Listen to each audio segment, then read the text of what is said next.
knows who his sheep are. And that's why, it says in the scriptures about those that God, Christ is talking about those that God had given to him.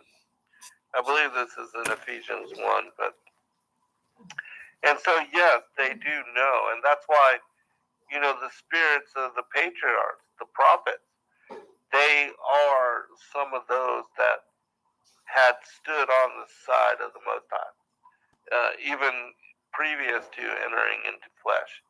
And so that's why they were chosen, in my opinion, because they were on fire for the Most High even before they came into flesh. And it's my opinion that it was these kinds of individuals that really loved the Lord and that chose, to fight for him. And it's these individuals, in my opinion, that have been those that have instrumentally affected and influenced the church and the establishment of ecclesia all through the ages. Right. Thank you, Zan. That's a very, very good answer to that question. I'm not sure how I would have answered that, but we know that he's all-knowing, so that would make sense. Yeah. And, again, Christ talks about this, and with those that are predestined, that's Ephesians chapter 1. But I want to share this, and this is something that we have not read a lot, even though I made mention of it. It's like the Chronicles of Jeremiah, the formation of a child, but this will stand as a second witness. This is the creation of souls from that 4,000-year-old book on the Jewish lore, the ancient, traditions of the Jewish people. So I'll tell this story and then we'll get into it after break. Unlike the human body, which was created on the sixth day, the soul was created on the first day before anything else in the world. In that first hour, God created all souls and placed them in the highest heaven, where they remain until called to enter the body chosen for them. When a baby is conceived, Layla, the angel of night, brings the fertilized egg before God, who decides its fate, whether it will be a boy or a girl, rich or poor, strong or weak, beautiful or ugly, fat or thin, wise or foolish. Only one decision does God leave in the hands of the unborn soul, whether it will be righteous or wicked. Free will. Remember, it's not like they say, some are going to be condemned, some are going to be saved, and it doesn't have anything to do with the decisions that we make. You're just predestined to either die or be restored to life, but that's not true. We do have free will. It says it right here. Yeah. All right. Continue, and then I'll get you to comment. Then God sends the angel of souls to the highest heaven to bring back the soul destined for that particular body. Always the soul rebels, for compared to the celestial world, the lower world is by a poor place, full of sorrow and pain. But God reprimands the rebellious soul, saying, "Hush, for this is why I created you." And so the soul enters the unborn child and nestles quietly under the mother's breast. The next morning, a second angel carries the soul to paradise, where it sees all the righteous enjoying eternal happiness. If you follow God's Torah and live a worthy life, explains the angel, you will one day join these happy creatures here. But if not, in that night the angel takes the soul to the gates of Gehenna, where it sees the angels of destruction whipping the wicked souls with burning lashes. The fate of those who are devoted their lives to sin and cruelty, the angel says. It is for you to choose for yourself. Between the morning and night of that day, the angel revealed, it is for you to choose for yourself. Between the morning and night of that day, the angel reveals to the unborn soul its future life, where it will live and where it will die, and where it will be buried. And then, at the end of 9 months, the angel announces that it is time for the soul to leave the warm refuge womb. Oh no, cries the soul, for that will be too much to bear. But the angel quickly silences it. So God has decreed, against your will you were formed. Against your will you will be born, and against your will you will one day die. Such is your fate. And with that, the angel strikes the newborn baby under the nose, leaving a small lump there. And then he extinguishes the light shining above its head. And instantly the soul forgets everything it has learned during the previous 9 months, and then the baby emerges into the world crying and afraid. Each soul spends the rest of its time on earth, recovering all it once knew. All right, let me get you to comment on this, and then we'll pick it up when we return from break. Yeah, this sounds really familiar because we're reading through the Legends of the Jews. There's kind of a similar canon of that. And also, like you mentioned earlier, the Chronicles of Jeremiel has kind of a similar one too. Not quite as, I don't think it's quite as much detail as this one, the creation of souls, but it explains so much. Like, I really like this of the whole narrative, and just knowing that there was something going on. Like it's not like what we're taught, that it's just like in science, like especially like we're just like a lump of tissue that doesn't do anything until it's born. Basically, it's just there's nothing to remember. It's like that what you talk about in your book, the tabla rasa, where it's just like a blank slate where there's nothing, like no memory, nothing, and nothing to remember. But then the Bible says otherwise. I mean, you cannot dispute what Jeremiah says, how he knew us before we were born. Okay, what does that mean? And that was kind of like part of my awakening to this topic. And also, too, when people are first presented with this information, like I kind of was skeptical because it sounds a lot like what we would call reincarnation, but it's not that at all, right, Zen? Yes, no, it's not that at all. We have a question, Marashka. So what are we predestined for? Well, God willing, we're predestined for salvation and eternal life and a restoration to our first estate. That is, the bigger, larger meaning and reason for our being here in the world. Brian Tucker asked, angel named Raphael? No, it's the angel Layla. Laylah. The angel Layla, which is the angel over the spirits of the children and those that would be born into the world. She's the one that goes and gives to God the soul that he asked for to marry to the flesh once, the mother and the father, through the lovemaking process, fuse the vehicle for that soul to spend that lifetime within. And so, yes. And it also means, Layla also in Hebrew means night. I'm not sure if that has anything to do with it. Oh, interesting. Yeah. Interesting, yeah. Layla or Lila, however you decide to say it. But yeah, I think it gives so much information here. Shay was asking, what is this reading that you just did from the creation of souls?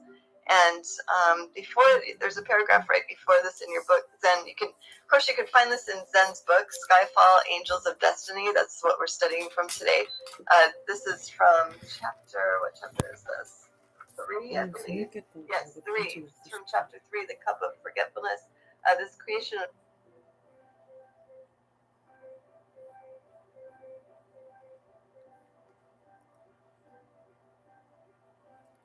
너네 왜 남 녹화하는 거 방해하는 거야?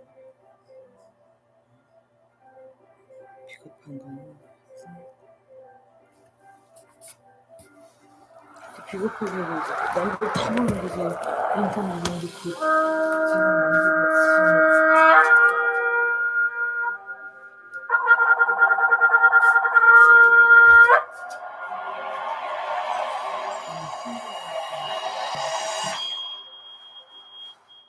Bereshit, Genesis, chapter 1.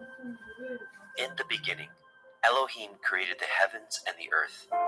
And the earth was without form and void, and darkness was upon the face of the deep.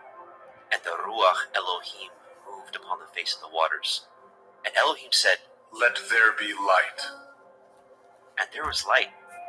And Elohim saw the light, that it was good. And Elohim divided the light from the darkness. And Elohim called the light day, and the darkness he called night. And the evening and the morning were the first day. And Elohim said, "Let there be a firmament in the midst of the waters, and let it divide the waters from the waters." And Elohim made the firmament, and divided the waters which were under the firmament from the waters which were above the firmament. And it was so. And Elohim called the firmament heaven, and the evening and the morning were the second day. And Elohim said, "Let the waters under the heavens be gathered together unto one place, and let the dry land appear." And it was so. And Elohim called the dry land earth, and the gathering together of the waters called he seas. And Elohim saw that it was good. And Elohim said, "Let the earth bring forth grass, the herb yielding seed, and the fruit tree yielding fruit after his kind, whose seed is in itself upon the earth." And it was so. And the earth brought forth grass, and herb yielding seed after his kind, and the tree yielding fruit, whose seed was in itself after his kind. And Elohim saw that it was good. And the evening and the morning were the third day. And Elohim said, "Let there be lights in the firmament of the heavens, to divide the day from the night, and let them be for signs, and for appointed feasts, and for days and years. And let them be for lights in the firmament of the heavens, to give light upon the earth." And it was so. And Elohim made two great lights, the greater light to rule the day, and the lesser light to rule the night. He made the stars also. And Elohim set them in the firmament of the heavens to give light upon the earth, and to rule over the day and over the night, and to divide the light from the darkness. And Elohim saw that it was good. And the evening and the morning were the fourth day. And Elohim said, "Let the waters bring forth abundantly the moving creature that has life, and fowl that may fly above the earth in the open firmament of heaven." And Elohim created great sea monsters, and every living creature that moves, which the waters brought forth abundantly after their kind, and every winged fowl after his kind. And Elohim saw that it was good. And Elohim blessed them, saying, "Be fruitful and multiply, and fill the waters in the seas, and let fowl multiply in the earth." And the evening and the morning were the fifth day. And Elohim said, "Let the earth bring forth the living creatures after his kind, cattle and creeping thing, and beast of the earth after his kind." And it was so. And Elohim made the beast of the earth after his kind, and cattle after their kind, and everything that creeps upon the earth after his kind. And Elohim saw that it was good. And Elohim said, "Let us make man in our image, after our likeness. Let them have dominion over the fish of the sea, and over the fowl of the air, and over the cattle, and over all the earth, and over every creeping thing that creeps upon the earth." So Elohim created man in his own image. In the image of Elohim created he him. Male and female created he them. And Elohim blessed them. And Elohim said unto them, "Be fruitful and multiply, and replenish the earth, and subdue it, and have dominion over the fish of the sea, and over the fowl of the air, and over every living thing that moves upon the earth." And Elohim said, "Behold, I have given you every herb-bearing seed which is upon the face of all the earth, and every tree in which is the fruit of a tree yielding seed. To you it shall be for food. And to every beast of the earth, and to every fowl of the air, and to everything that creeps upon the earth, wherein there is life, I have given every green herb for food. And it was so. And Elohim saw everything that he had made, and behold, it was very good. And the evening and the morning were the sixth day.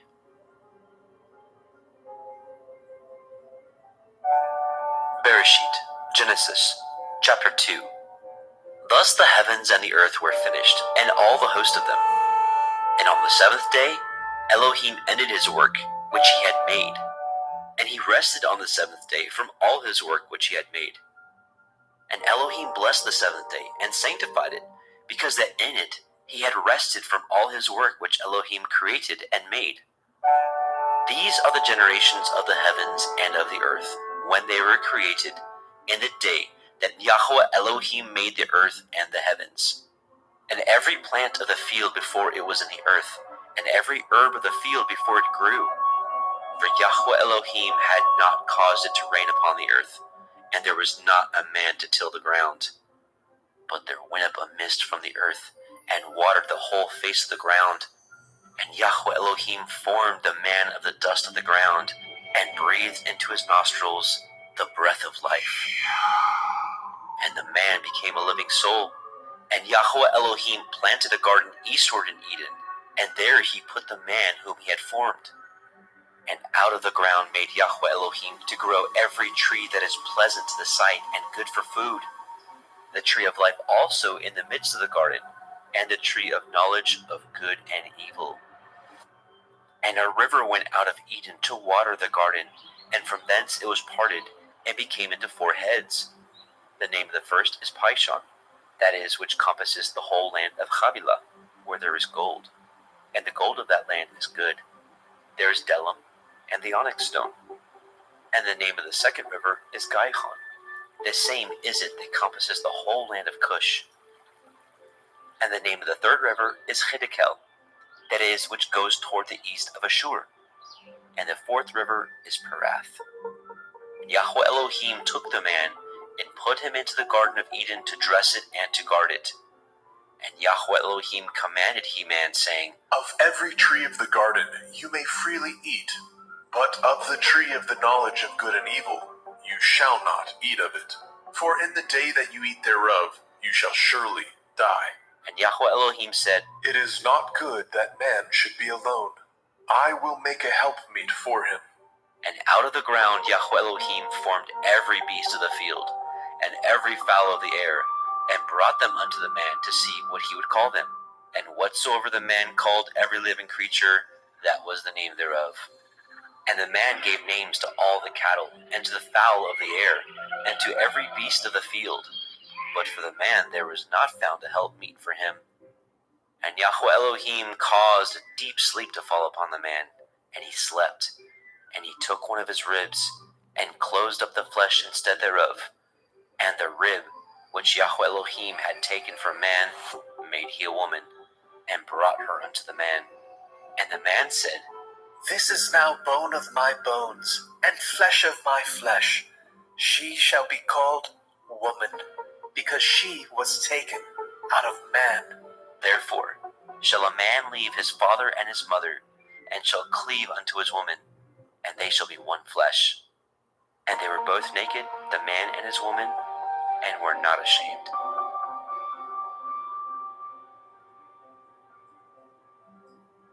Bereshit, Genesis, chapter 3. Now the serpent was more subtle than any beast of the field which Yahweh Elohim had made. And he said unto the woman, Yea, has Elohim said, Ye shall not eat of every tree of the garden? And the woman said unto the serpent, We may eat of the fruit of the trees of the garden, but of the fruit of the tree which is in the midst of the garden, Elohim has said, Ye shall not eat of it, neither shall ye touch it, lest ye die. And the serpent said unto the woman, Ye shall not surely die, for Elohim knows that in the day ye eat thereof, Then your eyes shall be opened, and ye shall be as Elohim, knowing good and evil. And when the woman saw that the tree was good for food, and that it was pleasant to the eyes, and a tree to be desired to make one wise, she took of the fruit thereof, and did eat, and gave also unto her man with her, and he did eat. And the eyes of both of them were opened, and they knew that they were naked. And they sewed fig leaves together, and made themselves aprons. And they heard the voice of Yahweh Elohim walking in the garden in the cool of the day. And the man and his woman hid themselves from the presence of Yahweh Elohim amongst the trees of the garden. And Yahweh Elohim called unto Adam and said unto him, Where are you? And he said, I heard your voice in the garden, and I was afraid, because I was naked, and I hid myself. And he said, Who told you that you were naked? Have you eaten of the tree whereof I commanded you that you should not eat? And the man said, The woman whom you gave to be with me, she gave me of the tree, and I did eat. And Yahweh Elohim said unto the woman, What is this that you have done? And the woman said, The serpent beguiled me, and I did eat. And Yahweh Elohim said unto the serpent, Because you have done this, you are cursed above all cattle and above every beast of the field. Upon your belly shall you go, and dust shall you eat all the days of your life. And I will put enmity between you and the woman, and between your seed and her seed. It shall bruise your head, and you shall bruise his heel. Unto the woman he said, I will greatly multiply your sorrow and your conception. In sorrow you shall bring forth children, and your desire shall be to your man, and he shall rule over you. And unto Adam he said, Because you have hearkened unto the voice of your woman, and have eaten of the tree of which I commanded you, saying, You shall not eat of it. Cursed is the ground for your sake. In sorrow you shall eat of it all the days of your life. Thorns also and thistles shall it bring forth to you, and you shall eat the herb of the field. In the sweat of your face shall you eat bread, till you return unto the ground. For out of it were you taken, for dust you are, and unto dust shall you return. And Adam called his woman's name Hua, because she was the mother of all living. Unto Adam also, and to his woman did Yahweh Elohim make coats of skins, and clothed them. And Yahweh Elohim said, Behold, the man is become as one of us, to know good and evil. And now, lest he put forth his hand, and take also of the tree of life, and eat, and live forever. Therefore Yahweh Elohim sent him forth from the Garden of Eden, to till the ground from whence he was taken. So he drove out the man, and he placed at the east of the Garden of Eden cherubim, and a flaming sword which turned every way, to guard the way of the tree of life.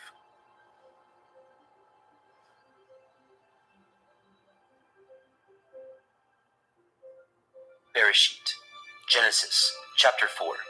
And Adam knew Hua his woman, and she conceived, and bore Cain, and said, I have gotten a man from Yahuwah. And she again bore his brother Habil. And Habil was a keeper of sheep, but Cain was a tiller of the ground.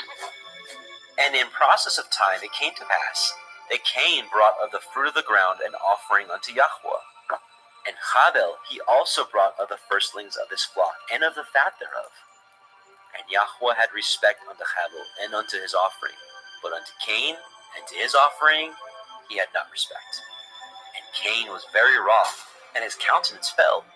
And Yahweh said unto Cain, Why are you wroth, and why is your countenance fallen? If you do well, shall you not be accepted? And if you do not well, sin lies at the door, and unto you shall be his desire, and you shall rule over him. And Cain talked with Habel his brother, and it came to pass, when they were in the field, that Cain rose up against Habel his brother, and slew him. And Yahweh said unto Cain, Where is Habel, your brother? And he said, I know not. Am I to guard my brother? And he said, What have you done? The voice of your brother's blood cries unto me from the ground. And now are you cursed from the earth, which has opened her mouth to receive your brother's blood from your hand. When you till the ground, it shall not henceforth yield unto you your strength. A fugitive and a vagabond shall you be in the earth. And Cain said unto Yahweh, My punishment is greater than I can bear. Behold, you have driven me out this day from the face of the earth, and from your face shall I be hid. And I shall be a fugitive and a vagabond in the earth. And it shall come to pass that every one that finds me shall slay me.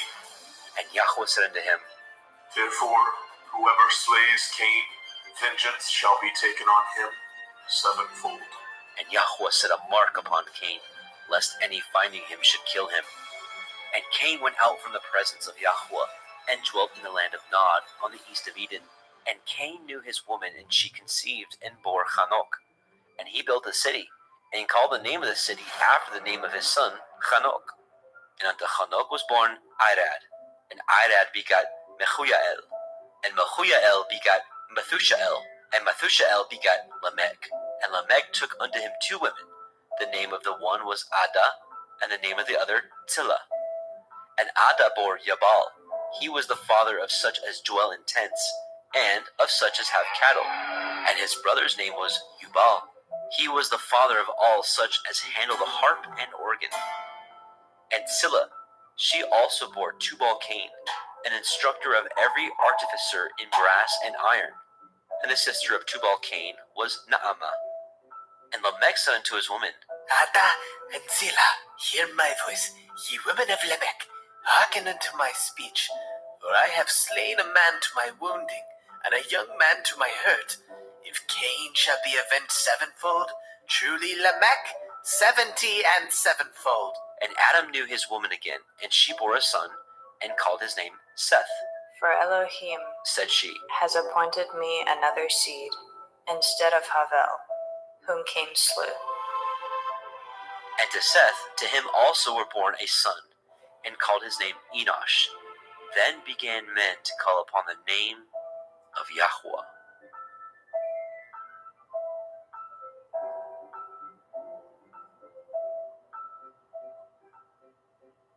Bereshit, Genesis, chapter 5. This is the sefer of the generations of Adam. In the day that Elohim created man, in the likeness of Elohim made he him. Male and female created he them, and blessed them, and called their name Adam, in the day when they were created. And Adam lived 130 years, and begat a son in his own likeness, after his image, and called his name Seth. And the days of Adam, after he had begotten Seth, were 800 years, and he begat sons and daughters. And all the days that Adam lived were 930 years, and he died. And Seth lived 105 years, and begat Enosh. And Seth lived, after he begot Enosh, 807 years, and begat sons and daughters. And all the days of Seth were 912 years, and he died. And Enosh lived 90 years, and begat Canaan. And Enosh lived, after he begot Canaan, 815 years, and begat sons and daughters. And all the days of Enosh were 905 years, and he died. And Canaan lived 70 years, and begat Mahalalel. And Canaan lived, after he begot Mahalalel, 840 years, and begat sons and daughters. And all the days of Canaan were 910 years, and he died.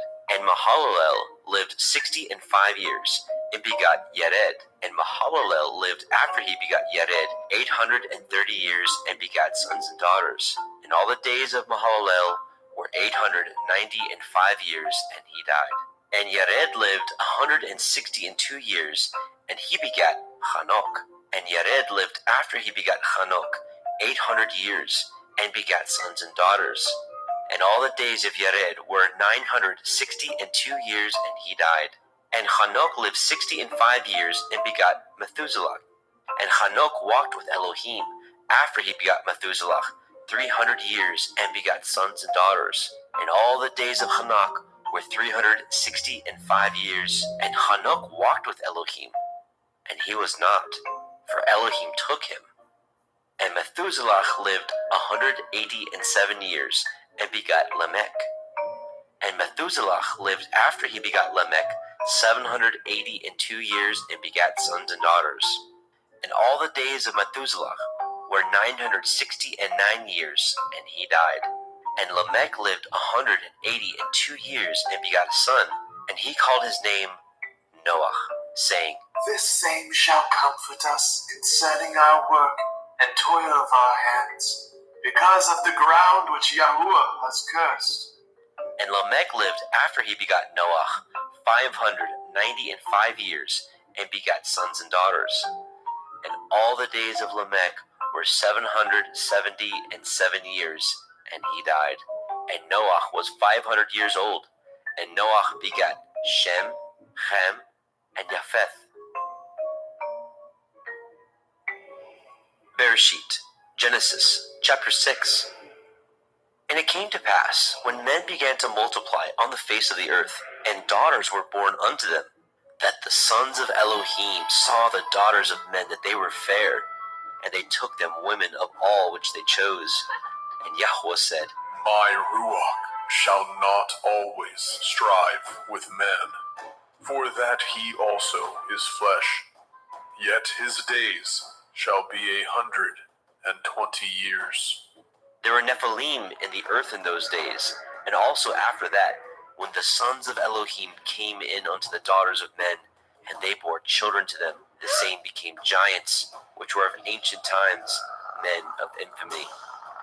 And Yahweh saw that the wickedness of man was great in the earth, and that every imagination of the thoughts of his heart was only evil continually. And Yahweh repented that he had made man on the earth, and it grieved him at his heart.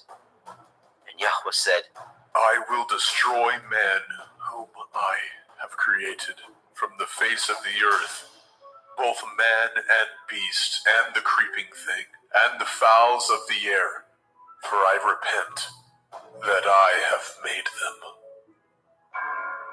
But Noah found grace in the sight of Yahweh. These are the generations of Noah. Noah was a just man, and perfect in his generations. And Noah walked with Elohim. And Noah begot 3 sons, Shem, Ham, and Japheth. The earth also was corrupt before Elohim, and the earth was filled with violence. And Elohim looked upon the earth, and behold, it was corrupt, for all flesh had corrupted his way upon the earth. And Elohim said unto Noah, The end of all flesh is come before me, for the earth is filled with violence through them. And behold, I will destroy them with the earth. Make you an ark of gopher wood. Rooms shall you make in the ark, and shall pitch it within and without with pitch. And this is the fashion which you shall make it of. The length of the ark shall be 300 cubits, the breadth of it 50 cubits, and the height of it 30 cubits. A window shall you make to the ark, and in a cubit shall you finish it above. And the door of the ark shall you set in the side thereof, with lower, second, and third stories shall you make it. And behold, I, even I, do bring a flood of waters upon the earth, to destroy all flesh, wherein is the breath of life from under heaven, and everything that is in the earth shall die. But with you will I establish my covenant, and you shall come into the ark, you and your sons, and your woman and your sons' women with you, and of every living thing of all flesh, 2 of every sort shall you bring into the ark, to keep them alive with you. They shall be male and female, of fowls after their kind, and of cattle after their kind, of every creeping thing of the earth after his kind. 2 of every sort shall come unto you, to keep them alive. And take unto you of all food that is eaten, and you shall gather it to you, and it shall be for food for you, and for them. Thus did Noah according to all that Elohim commanded him. So did he.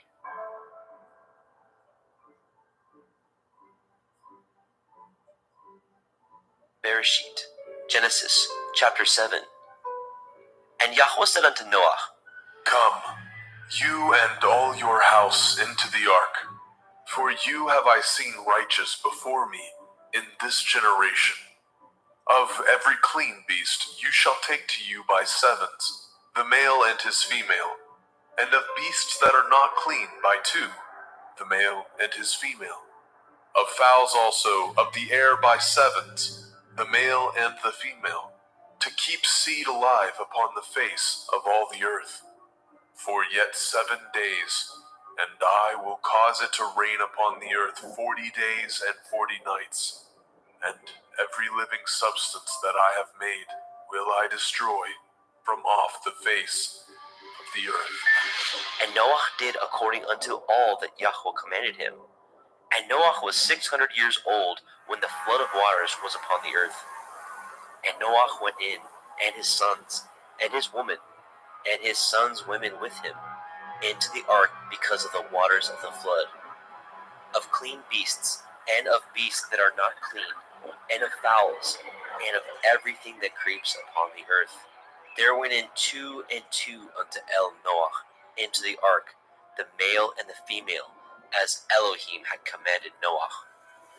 And it came to pass after 7 days that the waters of the flood were upon the earth. In the 600th year of Noah's life, in the 2nd month, the 17th day of the month, the same day were all the fountains of the great deep broken up, and the windows of heaven were opened. And the rain was upon the earth 40 days and 40 nights. In the selfsame day entered Noah, Shem, and Ham, and Japheth, the sons of Noah, and Noah's women, and the 3 women of his sons with them into the ark. They and every beast after his kind, and all the cattle after their kind, and every creeping thing that creeps upon the earth after his kind, and every fowl after his kind, of every bird of every sort. And they went in unto Noah into the ark, 2 and 2 of all flesh, wherein is the breath of life. And they that went in male and female of all flesh, as Elohim had commanded him. And Yahweh shut him in. And the flood was 40 days upon the earth, and the waters increased, and bore up the ark, and it was lifted up above the earth. And the waters prevailed, and were increased greatly upon the earth, and the ark went upon the face of the waters. And the waters prevailed exceedingly upon the earth, and all the high hills that were under the whole heaven were covered. 15 cubits upward did the waters prevail, and the mountains were covered. And all flesh died that moved upon the earth, both of fowl, and of cattle, and of beast, and of every creeping thing that creeps upon the earth, and every man, all in whose nostrils was the breath of life, of all that was in the dry land, died. And every living substance was destroyed which was upon the face of the ground, both man and cattle, and the creeping things, and the fowl of the heavens, and they were destroyed from the earth. And Noah only remained alive, and they that were with him in the ark. And the waters prevailed upon the earth 150 days. Bereshit, Genesis, chapter 8. And Elohim remembered Noah, and every living thing, and all the cattle that was with him in the ark, And Elohim made a wind to pass over the earth, and the waters assuaged. The fountains also of the deep and the windows of heaven were stopped, and the rain from heaven was restrained, and the waters returned from off the earth continually. And after the end of the 150 days, the waters were abated. And the ark rested in the 7th month, on the 17th day of the month, upon the mountains of Ararat. And the waters were decreased continually until the 10th month. In the 10th month, on the 1st day of the month, were the tops of the mountains seen. And it came to pass at the end of 40 days that Noah opened the window of the ark which he had made, and he sent forth a raven which went forth to and fro until the waters were dried up from off the earth.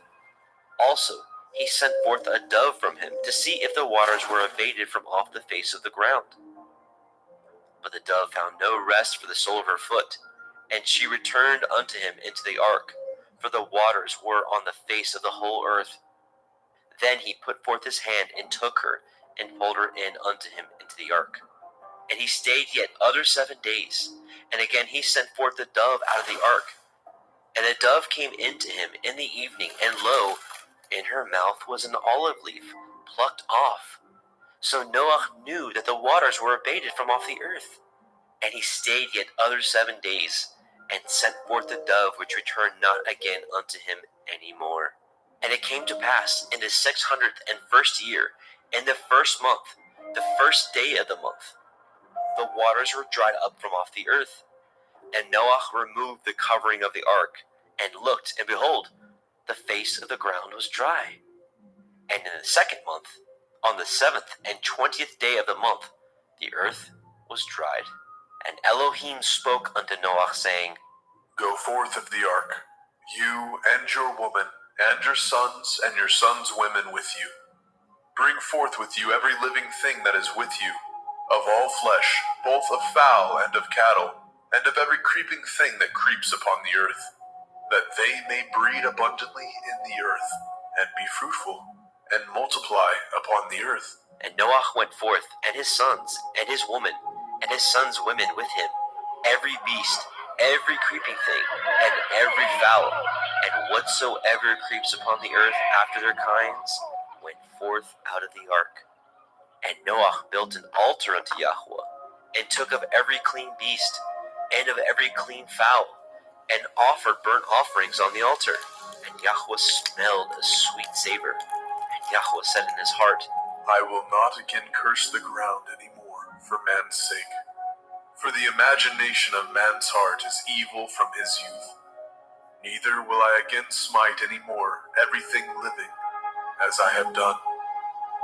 While the earth remains, seed time and harvest, and cold and heat, and summer and winter, and day and night shall not cease. Bereshit, Genesis, chapter 9. And Elohim blessed Noah and his sons, and said unto them, Be fruitful and multiply, and replenish the earth. And the fear of you and the dread of you shall be upon every beast of the earth, and upon every fowl of the air, upon all that moves upon the earth, and upon all the fish of the sea. Into your hand are they delivered. Every moving thing that lives shall be meat for you. Even as the green herb have I given you all things. But the flesh with the life thereof, which is the blood thereof, shall ye not eat. And surely your blood of your lives will I require. At the hand of every beast will I require it. And at the hand of man, at the hand of every man's brother will I require the life of man. Whoso sheds man's blood, by man shall his blood be shed. For in the image of Elohim made he man. And you, be ye fruitful, and multiply. Bring forth abundantly in the earth, and multiply therein. And Elohim spoke unto Noah, and to his sons with him, saying, And I, behold, I establish my covenant with you, and with your seed after you, and with every living creature that is with you, of the fowl, of the cattle, and of every beast of the earth with you, from all that go out of the ark to every beast of the earth. And I will establish my covenant with you. Neither shall all flesh be cut off any more by the waters of a flood.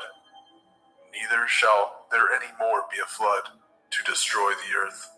And Elohim said, This is the sign of the covenant which I make between me and you, and every living creature that is with you, for perpetual generations. I do set my bow in the cloud, and it shall be for a sign of a covenant between me and the earth. And it shall come to pass, when I bring a cloud over the earth, that the bow shall be seen in the cloud. And I will remember my covenant, which is between me and you, and every living creature of all flesh, and the waters shall no more become a flood to destroy all flesh. And the bow shall be in the cloud, and I will look upon it, that I may remember the everlasting covenant between Elohim and every living creature of all flesh that is upon the earth. And Elohim said unto Noah, This is the sign of the covenant which I have established between me and all flesh that is upon the earth. And the sons of Noah that went forth of the ark were Shem, and Ham, and Japheth. And Ham is the father of Canaan. These are the three sons of Noah, and of them was the whole earth overspread. And Noah began to be a husbandman, and he planted a vineyard. And he drank of the wine, and was drunken, and he was uncovered within his tent. And Ham, the father of Canaan, saw the nakedness of his father, and told his two brethren without. And Shem and Japheth took a garment, and laid it upon both their shoulders, and went backward, and covered the nakedness of their father. And their faces were backward, and they saw not their father's nakedness. And Noah awoke from his wine, and knew what his younger son had done unto him. And he said, Cursed be Canaan, a servant of servants shall he be unto his brethren. And he said, Blessed be Yahweh Elohai of Shem, and Canaan shall be his servant. Elohim shall enlarge Japheth, and he shall dwell in the tents of Shem, and Canaan shall be his servant. And Noah lived after the flood 350 years, and all the days of Noah were 950 years, and he died.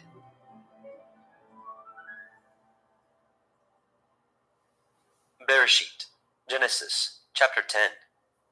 Now these are the generations of the sons of Noah, Shem, Ham, and Japheth. And unto them were sons born after the flood.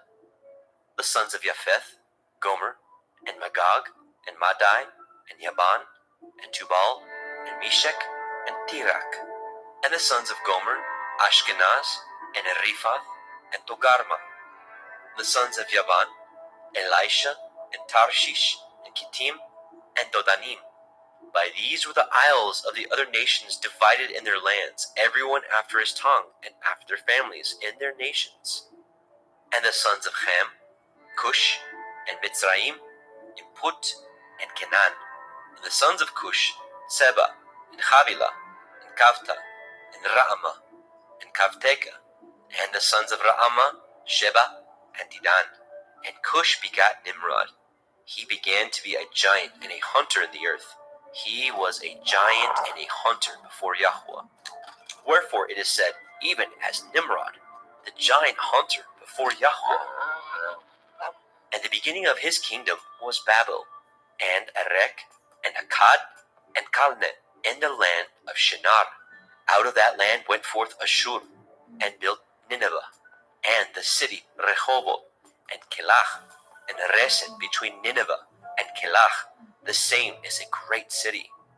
And Mitzrayim begat Lodim, and Anamim, and Lechavim, and the Naphtuchim, and the Pathrusim, and the Kasluchim, out of whom came Pelishtim, and the Kaphtorim.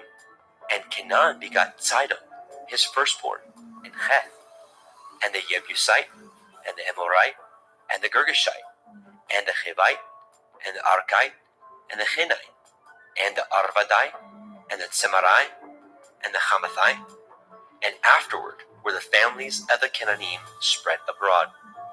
And the border of the Canaanim was from Sidon, as you come to Gerar, unto Gaza, as you go unto Sodom, and Amorah, and Admah, and Zeboim, even unto Lasha. These are the sons of Ham, after their families, after their tongues, in their countries, and in their nations. And unto Shem also, the father of all the children of Eber, the brother of Japheth, the elder, even to him were children born. And the children of Shem, Elam, and Ashur, and Arphaxad, and Lud, and Aram. And the children of Aram, Uz, and Hul, and Gether, and Mash. And Arphaxad begot Shelach, and Shelach begot Eber. And unto Eber were born two sons. The name of one was Peleg, for in his days was the earth divided. And his brother's name was Yoktan. And Yoktan begot Almodad, and Sheleth, and Chatzar-Maveth, and Yerach, and Hadoram, and Uzal, and Dikla, and Obal, and Abimael, and Sheba, and Ophir, and Havilah, and Yobab. All these were the sons of Yoktan. And their dwelling was from Misha, as you go unto Sephar, a mountain of the east. These are the sons of Shem, after their families, after their tongues, in their lands, after their nations. These are the families of the sons of Noah, after their generations, in their nations, and by these were the nations divided in the earth after the flood.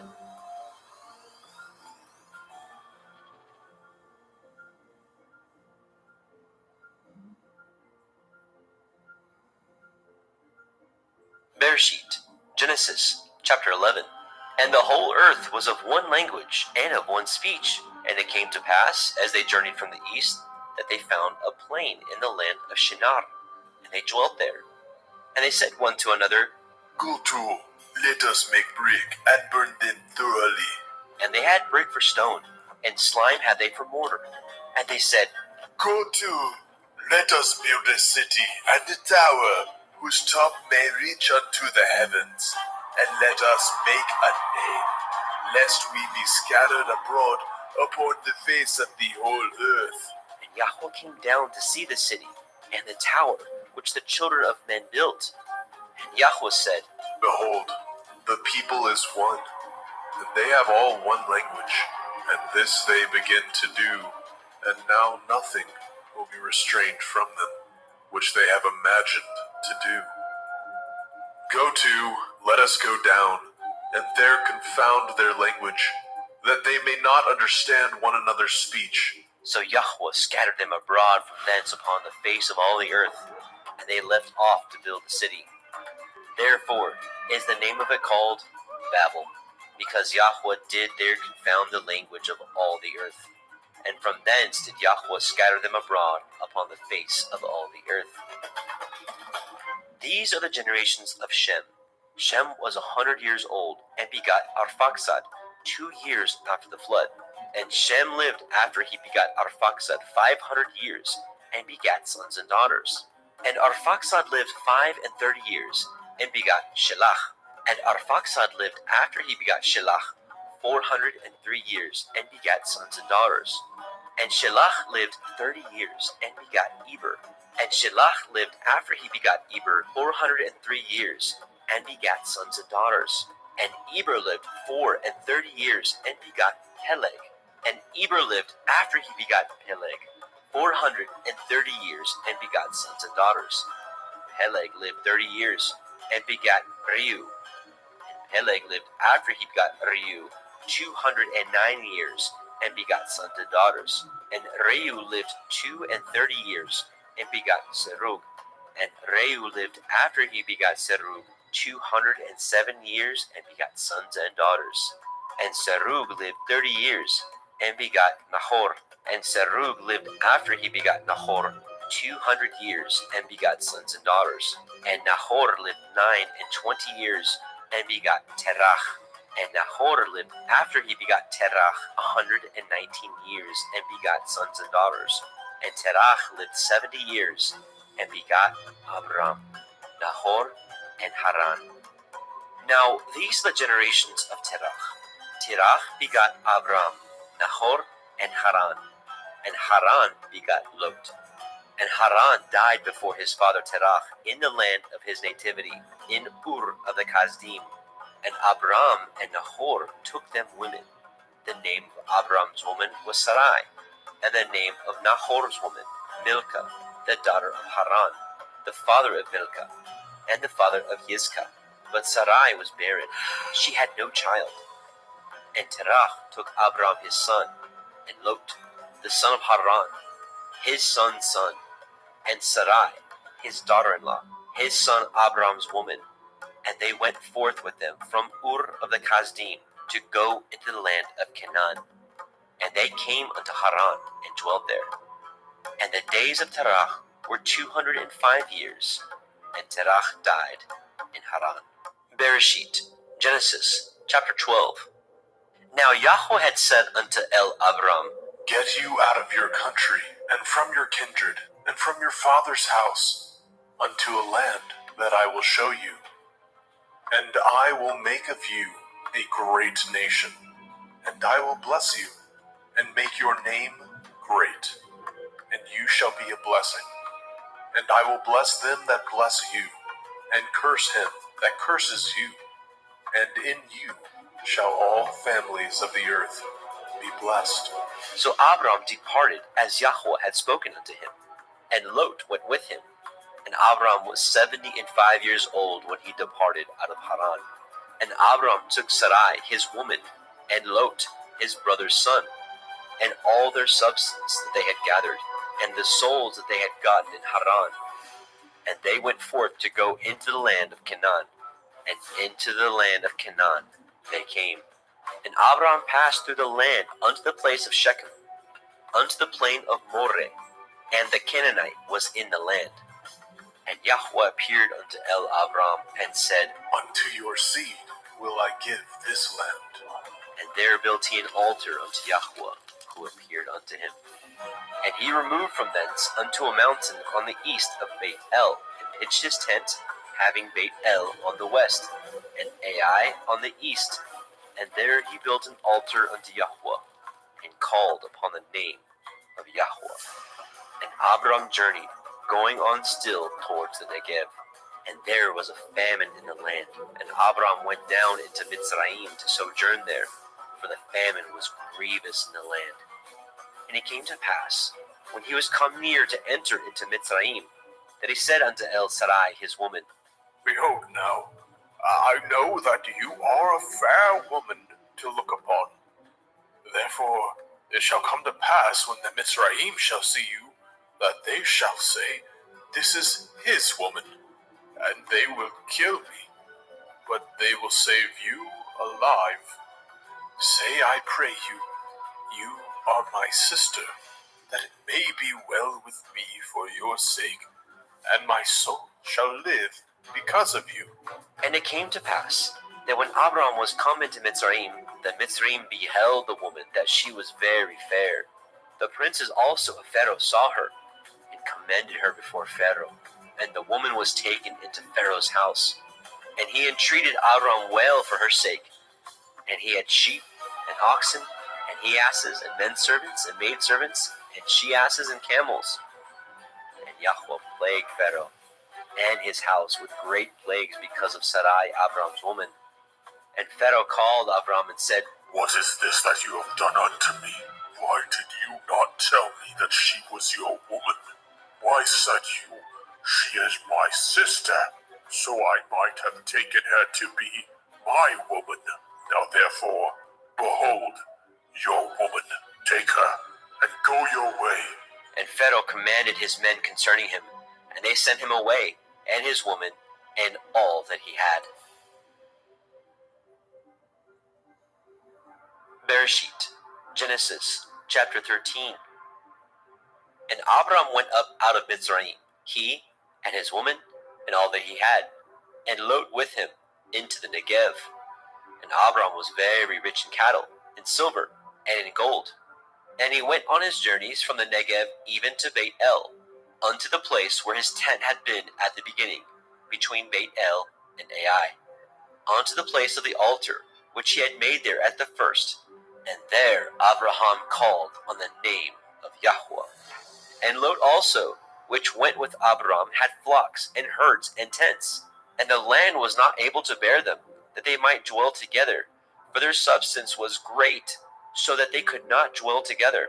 And there was a strife between the herdsmen of Abram's cattle and the herdsmen of Lot's cattle.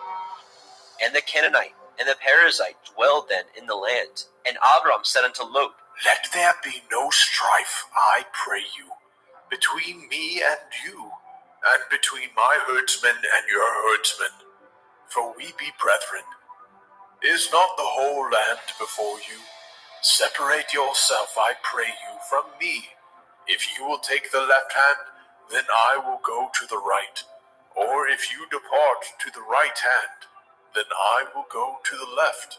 And Lot lifted up his eyes, and beheld all the circle of the Yarden, that it was well watered everywhere, before Yahweh destroyed Sodom and Amorah, even as the garden of Yahweh, like the land of Mitzrayim, as ye come unto Zoar. Then Lot chose him all the circle of the Yarden, and Lot journeyed east, and they separated themselves, the one from the other. And Abram dwelt in the land of Canaan, and Lot dwelt in the cities of the circle of the Yarden, and pitched his tent toward Sodom. But the men of Sodom were wicked and sinners before Yahweh exceedingly. And Yahweh said unto Abram, after that Lot was separated from him, Lift up now your eyes, and look from the place where you are, northward and southward, and eastward and westward. For all the land which you see, to you will I give it, and to your seed forever. And I will make your seed as the dust of the earth, so that if a man can number the dust of the earth, then shall your seed also be numbered. Arise, walk through the land in the length of it and in the breadth of it, for I will give it unto you. Then Abram removed his tent, and came and dwelt in the plain of Mamre, which is in Hebron, and built there an altar unto Yahweh.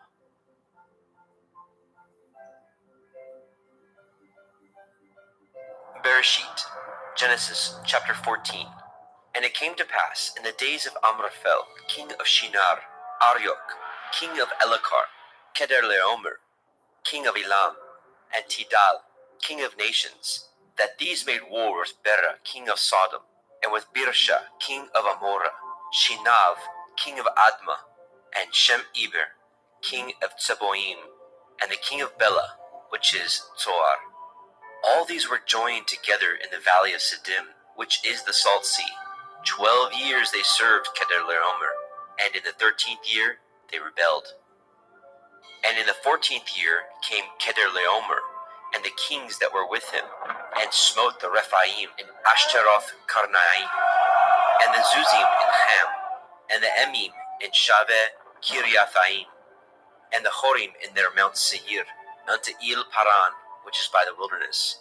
And they returned and came to En Mishpat, which is Kadesh, and smote all the country of the Amalekim, and also the Amorim, that dwelt in Chathron Tamar. And there went out the king of Sodom, and the king of Amorah, and the king of Admah, and the king of Tseboim, and the king of Bela, the same as Zoar, and they joined battle with them in the valley of Siddim, with Kedorlaomer, the king of Elam, and with Tidal, king of nations, and Amraphel, king of Shinar, and Arioch, king of Elakar, 4 kings with 5. And the valley of Siddim was full of slime pits, and the kings of Sodom and Amorah fled, and fell there, and they that remained fled to the mountain. And they took all the goods of Sodom and Amorah, and all their victuals, and went their way. And they took Lot, Abram's brother, who dwelt in Sodom, and his goods, and departed. And there came one that had escaped, and told Abram the Ivri, for he dwelt in the plain of Mamre, the Amorite, brother of Eshcol, and brother of Aner, and these were confederate with Abram. And when Abram heard that his brother was taken captive, he armed his trained servants, born in his house, 318, and pursued them unto Dan. And he divided himself against them, he and his servants, by night, and smote them, and pursued them unto Hobah, which is on the left hand of Damascus. And he brought back all the goods, and also brought again his brother Lot, and his goods, and the women also, and the people. And the king of Sodom went out to meet him after his return from the slaughter of Kedorlaomer, and of the kings that were with him, at the valley of Shaveh, which is in the king's valley. And Malchizedek, king of Shalem, brought forth bread and wine, and he was the priest of El Elyon.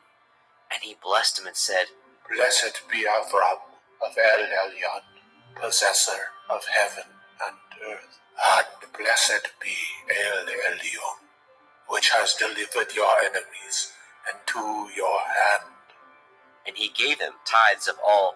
And the king of Sodom said unto El Abram, Give me the persons, and take the goods for yourself. And Abram said to the king of Sodom, I have lifted up my hand unto El Yahuwah, El Elyon, the possessor of heaven and earth, that I will not take from a thread even to a shoe latchet, and that I will not take anything that is yours, lest you should say, I have made Avram rich, save only that which the young men have eaten, and the portion of the men which went with me, Aner, Eshcol, and Mamre.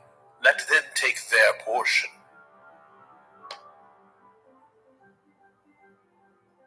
Bereshit, Genesis chapter 15. After these things, the word of Yahweh came unto El Abram in a vision, saying, Fear not, Avram. I am your shield, and your exceeding great reward. And Abram said, Adonai, Yahuwah, what will you give me, seeing I go childless, and the steward of my house is this Eliezer of Damascus? And Abram said, Behold, to me you have given no seed, and lo, one born in my house is my heir. And behold, the word of Yahweh came unto him, saying, This shall not be your heir, but he that shall come forth out of your own generation shall be your heir. And he brought him forth abroad and said, Look now towards the heavens, and count the stars, if you be able to number them. And he said unto him, So shall your seed be. And he believed in Yahweh, and he counted it to him for righteousness. And he said unto him, I am Yahweh, that brought you out of Ur of the Kasdim, to give you this land, to inherit it. And he said, Adonai, Yahuwah, whereby shall I know that I shall inherit it? And he said unto him, Take me a heifer of 3 years old, and a she-goat of 3 years old, and a ram of 3 years old, and a turtle dove, and a young pigeon. And he took unto him all these, and divided them in the midst, and laid each piece one against another, but the birds he divided not. And when the fowls came down upon the carcasses, Abram drove them away. And when the sun was going down, a deep sleep fell upon Abram, and lo, a horror of great darkness fell upon him. And he said unto Abram, Know of a surety that your seed shall be a stranger in a land that is not theirs, and shall serve them, and they shall afflict them 400 years. And also that nation whom they shall serve will I judge, and afterward they shall come out with great substance, and you shall go to your fathers in peace. You shall be buried in a good old age. But in the 4th generation they shall come hither again, for the iniquity of the Amorim is not yet full. And it came to pass that, when the sun went down, and it was dark, behold, a smoking furnace, and a burning lamp that passed between those pieces. And the same day Yahweh cut a covenant with Abram, saying, Unto your seed have I given this land, from the river of Mitzrayim unto the great river, the river Harath, the Canaanite, and the Kenizzim, and the Kadmonim, and the Hittim, and the Perizim, and the Rephaim, and the Amorim, and the Canaanite, and the Girgashim, and the Yebusi.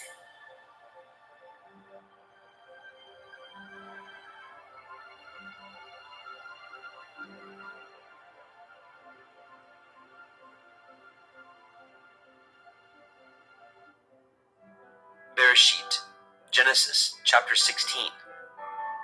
Now Sarai, Abram's woman, bore him no children, and she had a handmaid, a Mitzrite, whose name was Hagar.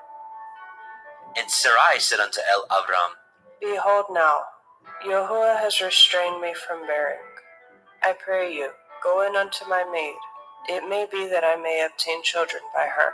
And Abram hearkened to the voice of Sarai. And Sarai, Abram's woman, took Hagar, her maid, the Mitzrayim, after Abram had dwelt 10 years in the land of Canaan, and gave her to her man Abram to be his woman. And he went in unto Hagar, and she conceived. And when she saw that she had conceived, her mistress was despised in her eyes. And Sarai said unto Abram, My wrong be upon you. I have given my maid into your bosom, and when she saw that she had conceived, I was despised in her eyes. Yahuwah judge between me and you. But Abram said unto Sarai, Behold, your maid is in your hand. Do to her as it pleases you. And when Sarai dealt hardly with her, she fled from her face. And the angel of Yahweh found her by a fountain of water in the wilderness, by the fountain in the way to Shur. And he said, Hagar, Sarai's maid, whence came you, and whither will you go? And she said, I flee from the face of my mistress Sarai. And the angel of Yahweh said unto her, Return to your mistress, and submit yourself under her hands. And the angel of Yahweh said unto her, I will multiply your seed exceedingly, that it shall not be numbered for multitude. And the angel of Yahweh said unto her, Behold, you are with child, and shall bear a son, and shall call his name Yishmael, because Yahuwah has heard your affliction. And he will be a wild man. His hand will be against every man, and every man's hand against him. And he shall dwell in the presence of all his brethren. And she called the name of Yahweh that spoke unto her, Uel, see me. For she said, Have I also here looked after him that sees me? Wherefore the well was called Be'er Lahai Roi. Behold, it is between Kadesh and Bered. And Hagar bore Abram a son, and Abram called his son's name which Hagar bore Ishmael. And Abram was 86 years old when Hagar bore Ishmael to Abram.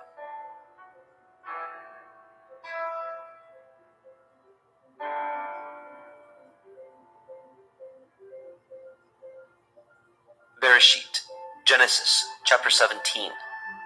And when Abram was 90 years old and 9, Yahweh appeared to Abram and said unto him, I am El Shaddai. Walk before me and be perfect. And I will make my covenant between me and you, and will multiply you exceedingly. And Abram fell on his face, and Elohim talked with him, saying, As for me, behold, my covenant is with you, and you shall be a father of many nations. Neither shall your name any more be called Avram, but your name shall be Avraham.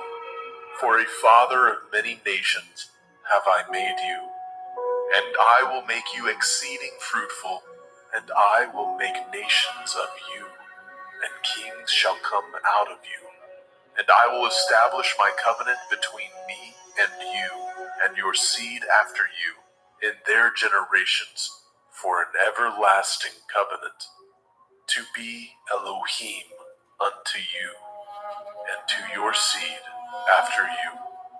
And I will give unto you and to your seed after you the land wherein you are a stranger, all the land of Canaan, for an everlasting possession, and I will be their Elohim. And Elohim said unto Abraham, You shall guard my covenant, therefore, you and your seed after you in their generations. This is my covenant, which ye shall guard, between me and you and your seed after you. Every male child among you shall be circumcised, and ye shall circumcise the flesh of your foreskin, and it shall be a sign of the covenant betwixt me and you.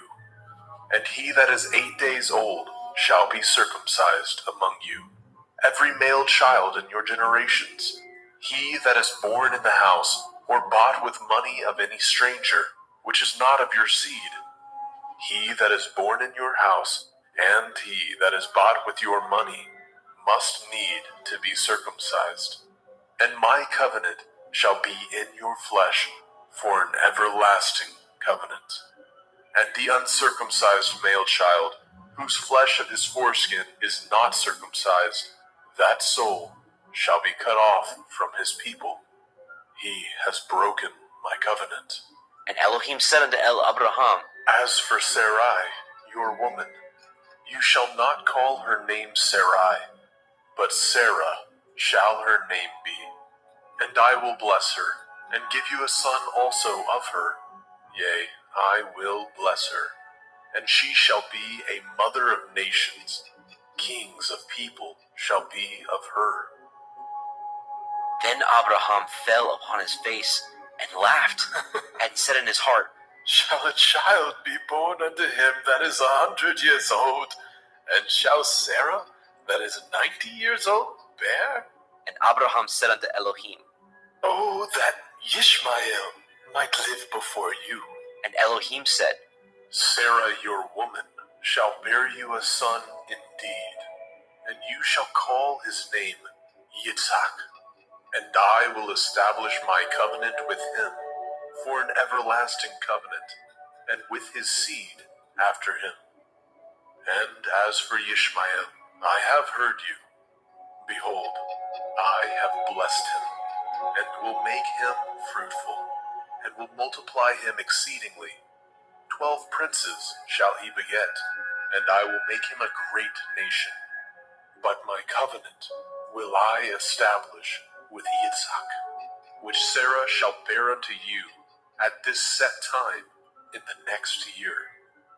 And he left off talking with him, and Elohim went up from Abraham. And Abraham took Ishmael his son, and all that were born in his house, and all that were bought with his money, every male among the men of Abraham's house, and circumcised the flesh of their foreskin in the selfsame day, as Elohim had said unto him. And Abraham was 90 years old and 9 when he was circumcised in the flesh of his foreskin. And Ishmael his son was 13 years old when he was circumcised in the flesh of his foreskin. And the selfsame day was Abraham circumcised, and Ishmael his son. And all the men of his house, born in the house, and bought with money of the stranger, were circumcised with him.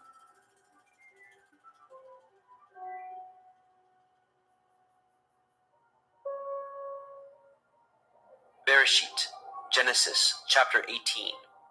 And Yahweh appeared unto him in the plains of Mamre, and he sat in a tent door in the heat of the day. And he lifted up his eyes and looked, and lo, 3 men stood by him. And when he saw them, he ran to meet them from the tent door, and bowed himself toward the ground, and said, My Adonai, if now I have found favor in your sight, pass not away, I pray you, from your servant. Let a little water, I pray you, be fetched, and wash your feet, and rest yourselves under the tree. And I will fetch a morsel of bread, and comfort ye your hearts, After that ye shall pass on, for therefore are ye come to your servant.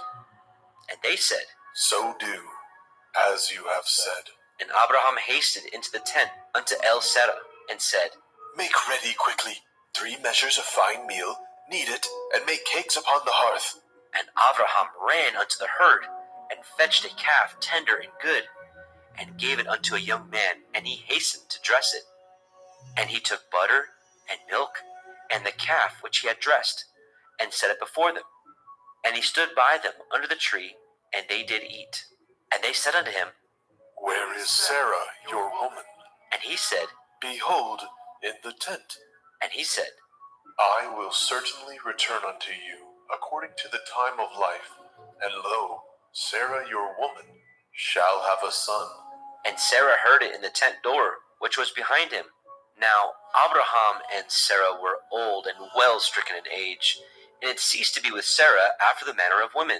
Therefore Sarah laughed within herself, saying, After I am waxed old, shall I have pleasure, my Lord being old also? And Yahweh said unto El Abraham, Wherefore did Sarah laugh, saying, Shall I of a surety bear a child, which am old? Is anything too hard for Yahuwah? At the time appointed, I will return unto you, according to the time of life, and Sarah shall have a son. Then Sarah denied, saying, I laughed not. For she was afraid. And he said, Nay, but you did laugh. And the men rose up from thence, and looked toward Sodom. And Abraham went with them to bring them on the way. And Yahweh said, Shall I hide from Abraham that thing which I do? Seeing that Abraham shall surely become a great and mighty nation, and all the nations of the earth shall be blessed in him. For I know him, that he will command his children and his household after him, that they shall guard the way of Yahuwah, to do justice and judgment, that Yahuwah may bring upon Abraham that which he has spoken of him. And Yahweh said, Because the cry of Sodom and Gomorrah is great, and because their sin is very grievous, I will go down now and see whether they have done altogether according to the cry of it, which is come unto me, and if not, I will know. And the men turned their faces from thence, and went toward Sodom. But Abraham stood yet before Yahweh. And Abraham drew near and said, Will you also destroy the righteous with the wicked? Perchance there be 50 righteous within the city. Will you also destroy and not spare the place for the 50 righteous that are therein? That be far from you to do after this manner, to slay the righteous with the wicked, and that the righteous should be as the wicked. That be far from you. Shall not the judge of all the earth do right? And Yahweh said, If I find in Sodom 50 righteous within the city, then I will spare all the place for their sakes. And Abraham answered and said, Behold now, I have taken it upon me to speak unto Adonai, which am but dust and ashes. Perchance there shall lack 5 of the 50 righteous. Will you destroy all the city for lack of 5? And he said, If I find there 40 and 5, I will not destroy it. And he spoke unto him yet again and said, Perchance there will be 40 found there. And he said, I will not do it for 40's sake. And he said unto him, Oh, let not Adonai be angry, and I will speak. Perchance there shall be 30 found there. And he said, I will not do it if I find 30 there. And he said, Behold now, I have taken upon me to speak unto Adonai. Perchance there shall be 20 found there. And he said, I will not destroy it for 20's sake. And he said, Oh, let not Adonai be angry, and I will speak yet but this once. Perchance 10 shall be found there. And he said, I will not destroy it for 10's sake. And Yahweh went his way, as soon as he had left communing with El Abraham. And Abraham returned unto his place.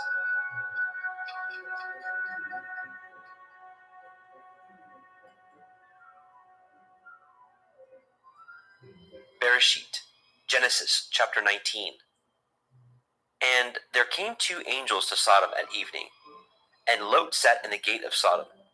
And Lot, seeing them, rose up to meet them, and he bowed himself with his face toward the ground.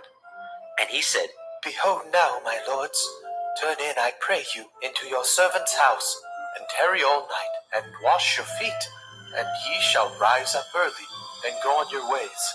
And they said, Nay, but we will abide in the street all night. And he pressed upon them greatly. And they turned in unto him, and entered into the house. And he made them a feast, and did bake matzah, and they did eat. But before they lay down, the men of the city, even the men of Sodom, compassed the house round, both old and young, all the people from every quarter. And they called unto Lot, and said unto him, Where are the men which came into you this night? Bring them out unto us, that we may know them. And Lot went out at the door unto them, and shut the door after him, and said, I pray you, brethren, do not so wickedly. Behold now, I have 2 daughters, which have not known man. Let me, I pray you, bring them out unto you, and do ye to them as is good in your eyes. Only unto these men do nothing, for therefore came they under the shadow of my roof. And they said, Stay back. And they said again, This one fellow came in to sojourn, and he will need to be a judge. Now we will deal worse with you than with them. And they pressed sore upon the man, even Lot, and came near to break the door. But the men put forth their hand, and pulled Lot into the house to them, and shut the door. And they smote the men that were at the door of the house with blindness, both small and great, so that they wearied themselves to find the door. And the men said unto Lot, Have you here any besides son-in-law, and your sons, and your daughters, and whatsoever you have in the city, bring them out of this place, for we will destroy this place, because the cry of them is waxing great before the face of Yahuwah, and Yahuwah has sent us to destroy it. And Lot went out, and spoke unto his sons-in-law, which married his daughters, and said, Up, get you out of this place, for Yahuwah will destroy this city. But he seemed as one that mocked unto his sons-in-law. And when the morning arose, then the angels hastened Lot, saying, Arise, take your woman and your 2 daughters which are here, lest ye be consumed in the iniquity of the city. And while he lingered, the men laid hold upon his hand, and upon the hand of his woman, and upon the hand of his 2 daughters, Yahweh being merciful unto him. And they brought him forth, and set him without the city. And it came to pass, when they had brought them forth abroad, that he said, Escape for your life, look not behind you, neither stay in all the circle of the Yarden. Escape to the mountain, lest you be consumed. And Lot said unto them, Oh, not so, my Adonai.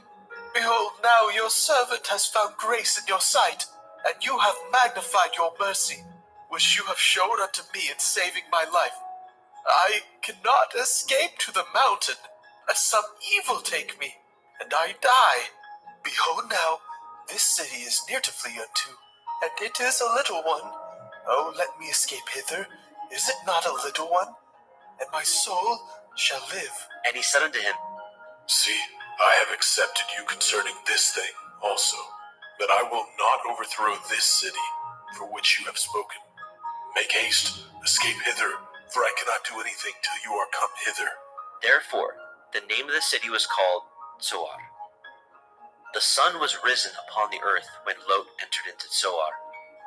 Then Yahweh rained upon Sodom and upon Amorah brimstone and fire from Yahweh out of the heavens.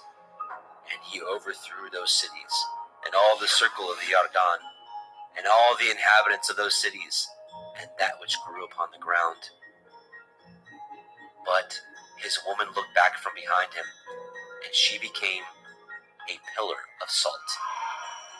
And Abraham got up early in the morning to the place where he stood before Yahweh, and he looked toward Sodom and Amorah, and toward all the land of the circle of the Yarden, and beheld, and lo, the smoke of the country went up as the smoke of a furnace.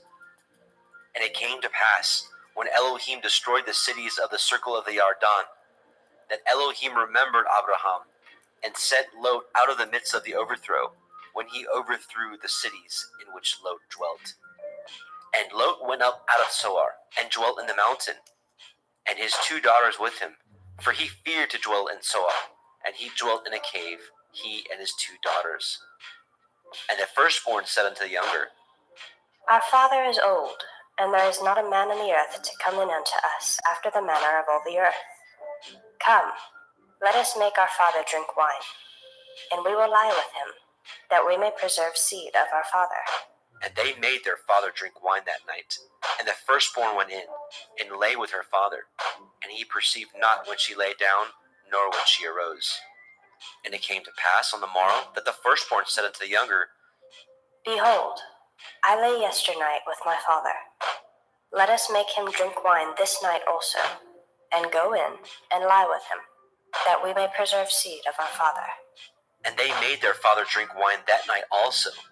And the younger arose and lay with him. And he perceived not when she lay down, nor when she arose. Thus were both the daughters of Lot with child by their father. And the firstborn bore a son, and called his name Moab. The same is the father of the Moabim unto this day. And the younger, she also bore a son, and called his name Ben-Ammi. The same is the father of the children of Ammon unto this day.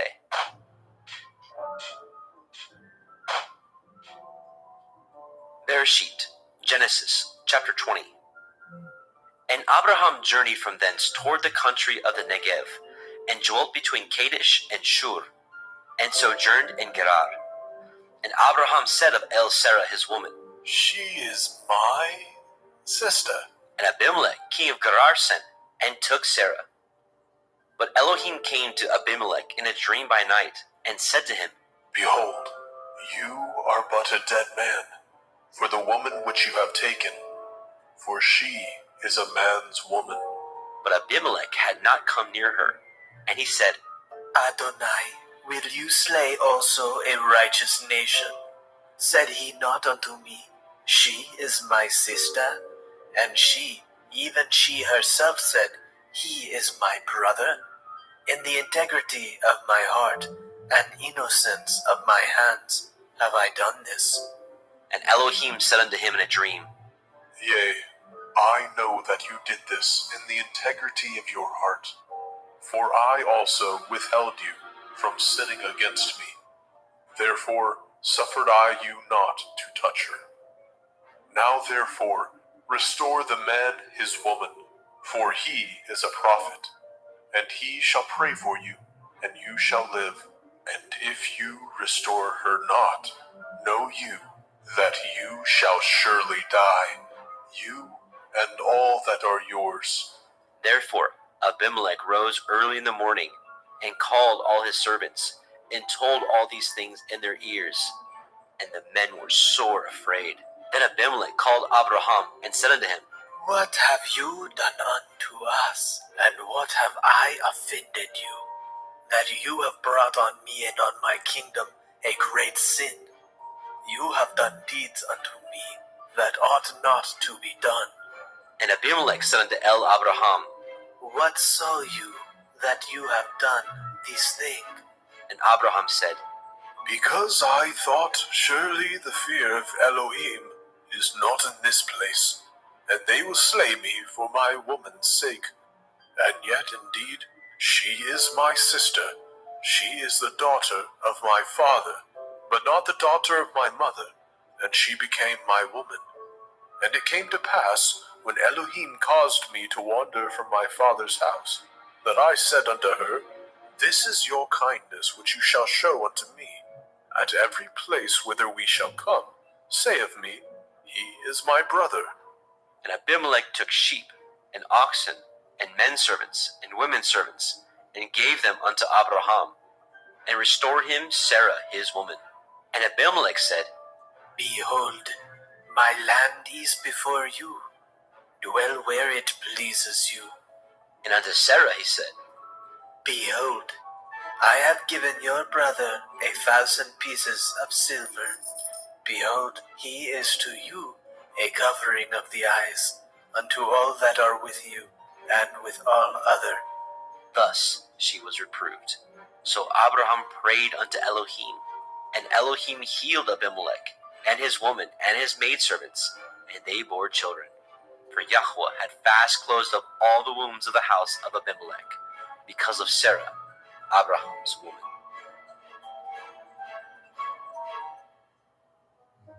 Bereshit, Genesis, chapter 21. And Yahweh visited Sarah as he had said, and Yahweh did unto Sarah as he had spoken. For Sarah conceived, and bore Abraham a son in his old age, at the set time of which Elohim had spoken to him. And Abraham called the name of his son that was born unto him, whom Sarah bore to him, Yitzchak. And Abraham circumcised his son Yitzchak, being 8 days old, as Elohim had commanded him. And Abraham was 100 years old, when his son Yitzchak was born unto him. And Sarah said, Elohim has made me to laugh, so that all that hear will laugh with me. And she said, Who would have said unto Abraham that Sarah should have given children suck? For I have borne him a son in his old age. And the child grew, and was weaned. And Abraham made a great feast, the same day that Yitzchak was weaned. And Sarah saw the son of Hagar, the Mitzrayim, which she had borne unto Abraham, mocking. Wherefore she said unto Abraham, Cast out this bondwoman and her son, for the son of this bondwoman shall not be heir with my son, even with Yitzhak. And the thing was very grievous in Abraham's sight because of his son. And Elohim said unto Abraham, Let it not be grievous in your sight because of the lad, and because of your bondwoman. In all that Sarah has said unto you, hearken unto her voice. For in Yitzhak shall your seed be called. And also the son of the bondwoman will I make a nation, because he is your seed. And Abraham rose up early in the morning, and took bread and a bottle of water, and gave it unto Hagar, putting it on her shoulder, and the child, and sent her away. And she departed, and wandered in the wilderness of Beersheba. And the water was spent in the bottle, and she cast the child under one of the shrubs. And she went, and sat her down over against him a good way off, as it were a bow shot. For she said, Let me not see the death of the child. And she sat over against him, and lifted up her voice, and wept. And Elohim heard the voice of the lad. And the angel of Elohim called unto Hagar out of the heavens, and said unto her, What ails you, Hagar? Fear not, for Elohim has heard the voice of the lad where he is. Arise, lift up the lad, and hold him in your hand, for I will make him a great nation. And Elohim opened her eyes, and she saw a well of water. And she went, and filled the bottle with water, and gave the lad drink. And Elohim was with the lad, and he grew, and dwelt in the wilderness, and became an archer. And he dwelt in the wilderness of Paran, and his mother took him a woman out of the land of Mitzrayim.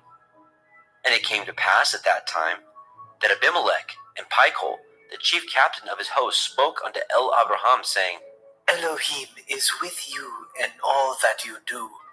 Now therefore swear unto me here by Elohim, that you will not deal falsely with me, nor with my son, nor with my son's son, but according to the kindness that I have done unto you, you shall do unto me, and to the land wherein you have sojourned.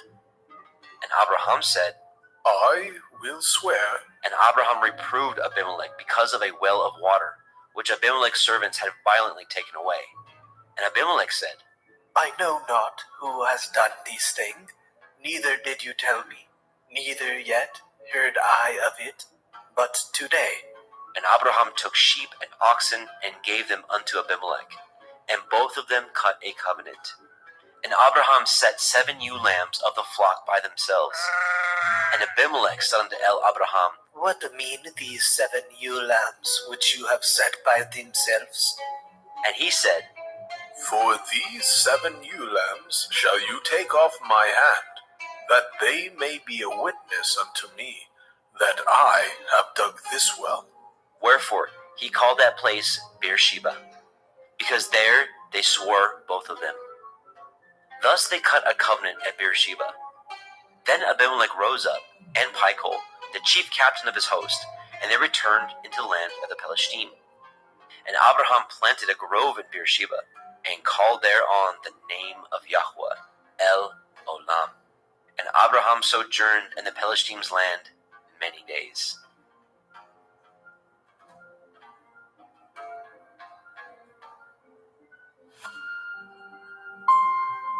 Bereshit, Genesis chapter 22. And it came to pass after these things, that Elohim did try Abraham, and said unto him, Avraham, and he said, Behold, here I am. And he said, Take now your son, your Yachid, Yitzhak, whom you love, and get you into the land of Moriah, and offer him there for a burnt offering upon one of the mountains, which I will tell you of. And Abraham rose up early in the morning, and saddled his ass, and took 2 of his young men with him, and Yitzchak his son, and clave the wood for the burnt offering, and rose up, and went unto the place of which Elohim had told him. Then on the 3rd day Abraham lifted up his eyes, and saw the place afar off. And Abraham said unto his young men, Abide ye here with the ass, and I and the lad will go yonder, and worship, and come again to you. And Abraham took the wood of the burnt offering, and laid it upon Yitzchak his son. And he took the fire in his hand, and a knife, and they went both of them together. And Yitzchak spoke unto Abraham his father, and said, My father. And he said, Here am I, my son. And he said, Behold the fire and the wood, but where is the lamb for a burnt offering? And Abraham said, My son, Elohim will provide himself a lamb for a burnt offering. So they went both of them together. And they came to the place which Elohim had told him of, and Abraham built an altar there, and laid the wood in order, and bound Yitzchak his son, and laid him on the altar upon the wood. And Abraham stretched forth his hand, and took the knife to slay his son. And the angel of Yahweh called unto him out of the heavens, and said, Avraham, Avraham. And he said, Here am I. And he said, Lay not your hand upon the lad, neither do you anything unto him. For now I know that you fear Elohim, seeing you have not withheld your son, your Yachid, from me. And Abraham lifted up his eyes and looked, and behold, behind him a ram caught in a thicket by his horns. And Abraham went and took the ram, and offered him up for a burnt offering in the stead of his son. And Abraham called the name of that place Yahweh Yireh, as it is said to this day, In the mount of Yahweh it shall be seen. And the angel of Yahweh called unto Abraham out of the heavens the 2nd time, and said, By myself have I sworn, says Yahuwah, for because you have done this thing, and have not withheld your son, your Yachid, that in blessing I will bless you, and in multiplying I will multiply your seed as the stars of heaven, and as the sand which is upon the seashore, and your seed shall possess the gate of his enemies. And in your seed shall all the nations of the earth be blessed, because you have obeyed my voice. So Abraham returned unto his young men, and they rose up and went together to Beersheba. And Abraham dwelt at Beersheba.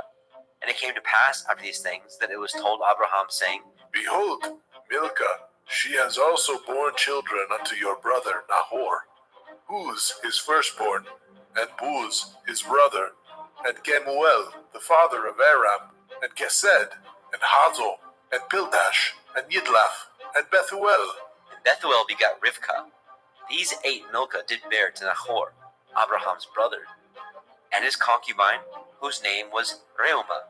She bore also Teva, and Gaham, and Tahash, and Ma'akah.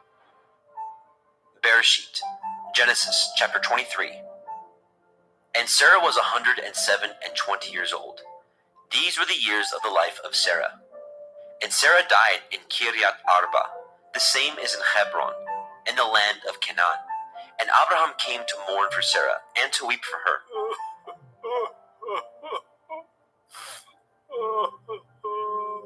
And Abraham stood up from before his dead, and spoke unto the sons of Heth, saying, I am a stranger and a sojourner with you.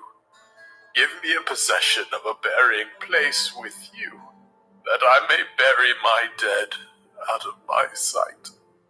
And the children of Heth answered Abraham, saying unto him, Hear us, my lord. You are a mighty prince among us. In the choice of our sepulchres bury your dead. None of us shall withhold from you his sepulchre, but that you may bury your dead. And Abraham stood up, and bowed himself to the people of the land, even to the children of Heth. And he communed with them, saying, If it be your mind that I should bury my dead out of my sight, hear me, and entreat from me to Ephron, the son of Zohar, that he may give me the cave of Machpelah, which he has, which is in the end of his field. For as much money as it is worth he shall give it me, for a possession of a burying place amongst you. And Ephron dwelt among the children of Heth. And Ephron the Hittite answered Abraham in the audience of the children of Heth, even all that went in the gate of his city, saying, Nay, my lord, hear me. The field I give you, and the cave that is therein I give it you. In the presence of the sons of my people give I it you. Bury your dead.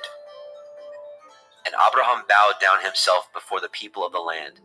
And he spoke unto Ephron in the audience of the people of the land, saying, But if you will give it, I pray you, hear me.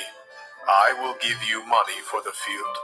Take it of me, and I will bury my dead there. And Ephron answered Abraham, saying unto him, My lord, hearken unto me. The land is worth 400 shekels of silver. What is that betwixt me and you? Bury therefore your dead. And Abraham hearkened unto Ephron. And Abraham weighed to Ephron the silver, which he had named in the audience of the sons of Heth, 400 shekels of silver, current money with the merchant. And the field of Ephron, which was in Machpelah, which was before Mamre, the field and the cave which was therein, and all the trees that were in the field, that were in all the borders round about, were made sure unto Abraham for a possession in the presence of the children of Heth, before all that went in at the gate of his city.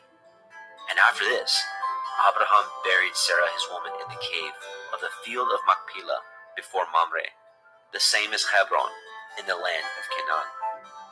And the field and the cave that is therein were made sure unto Abraham for a possession of a burying place by the sons of Heth.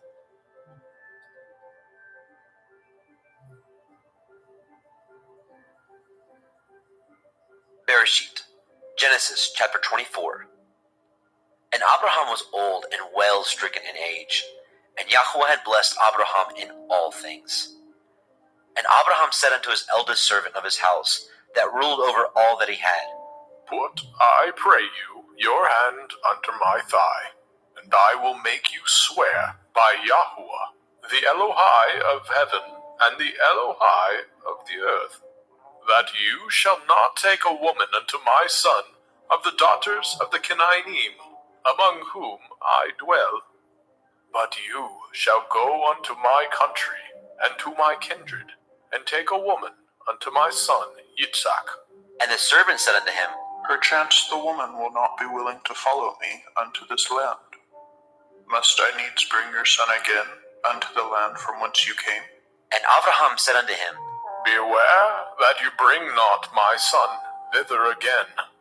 Yahuwah Elohai of heaven, which took me from my father's house, and from the land of my kindred, and which spoke unto me, and that swore unto me, saying, Unto your seed will I give this land. He shall send his angel before you, and you shall take a woman unto my son from thence. And if the woman will not be willing to follow you, then you shall be clear from this my oath. Only bring not my son thither again. And the servant put his hand under the thigh of Abraham his master, and swore to him concerning that matter. And the servant took 10 camels of the camels of his master, and departed, for all the goods of his master were in his hand. And he arose, and went to Aram Naharaim, unto the city of Nahor. And he made his camels to kneel down without the city by a well of water, at the time of the evening, even the time that women go out to draw water. And he said, O Yahuwah Elohai of my master Abraham, I pray you, send me good speed this day, and show kindness unto my master Abraham. Behold, I stand here by the well of water, and the daughters of the men of the city come out to draw water.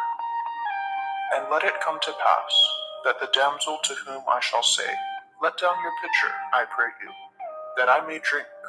And she shall say, Drink, and I will give your camels drink also.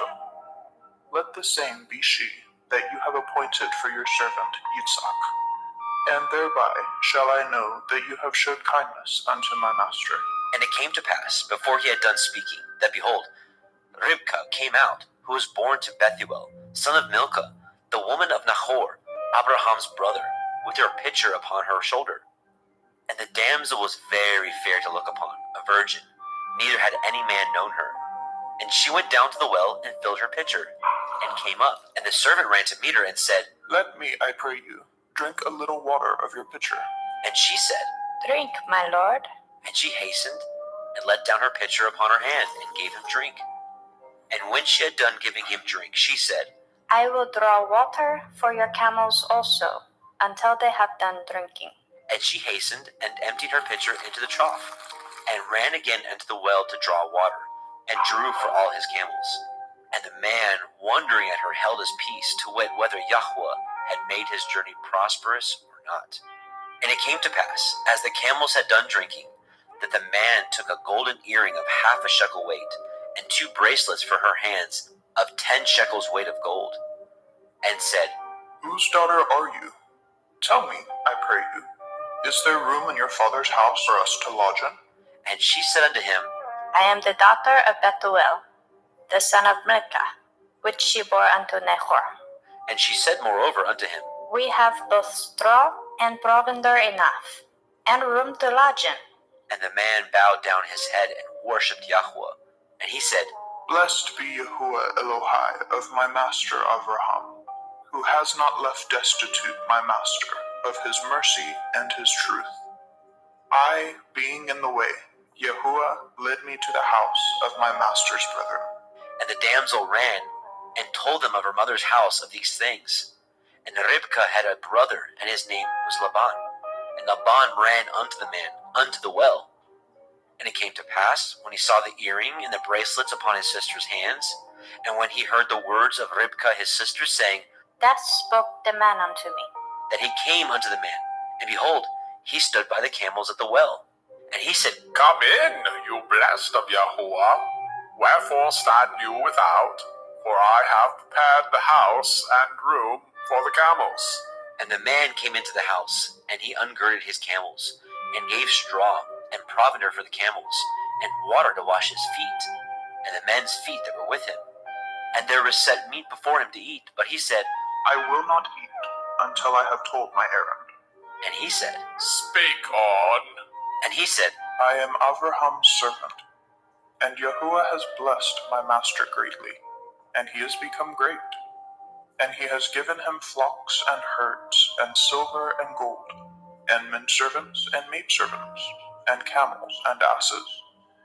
And Sarah, my master's woman, bore a son to my master when she was old, and unto him has he given all that he has.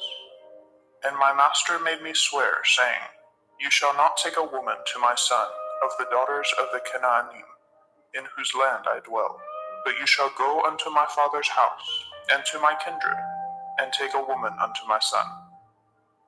And I said unto my master, Perchance the woman will not follow me. And he said unto me, Yahuwah, before whom I walk, will send his angel with you, and prosper your way.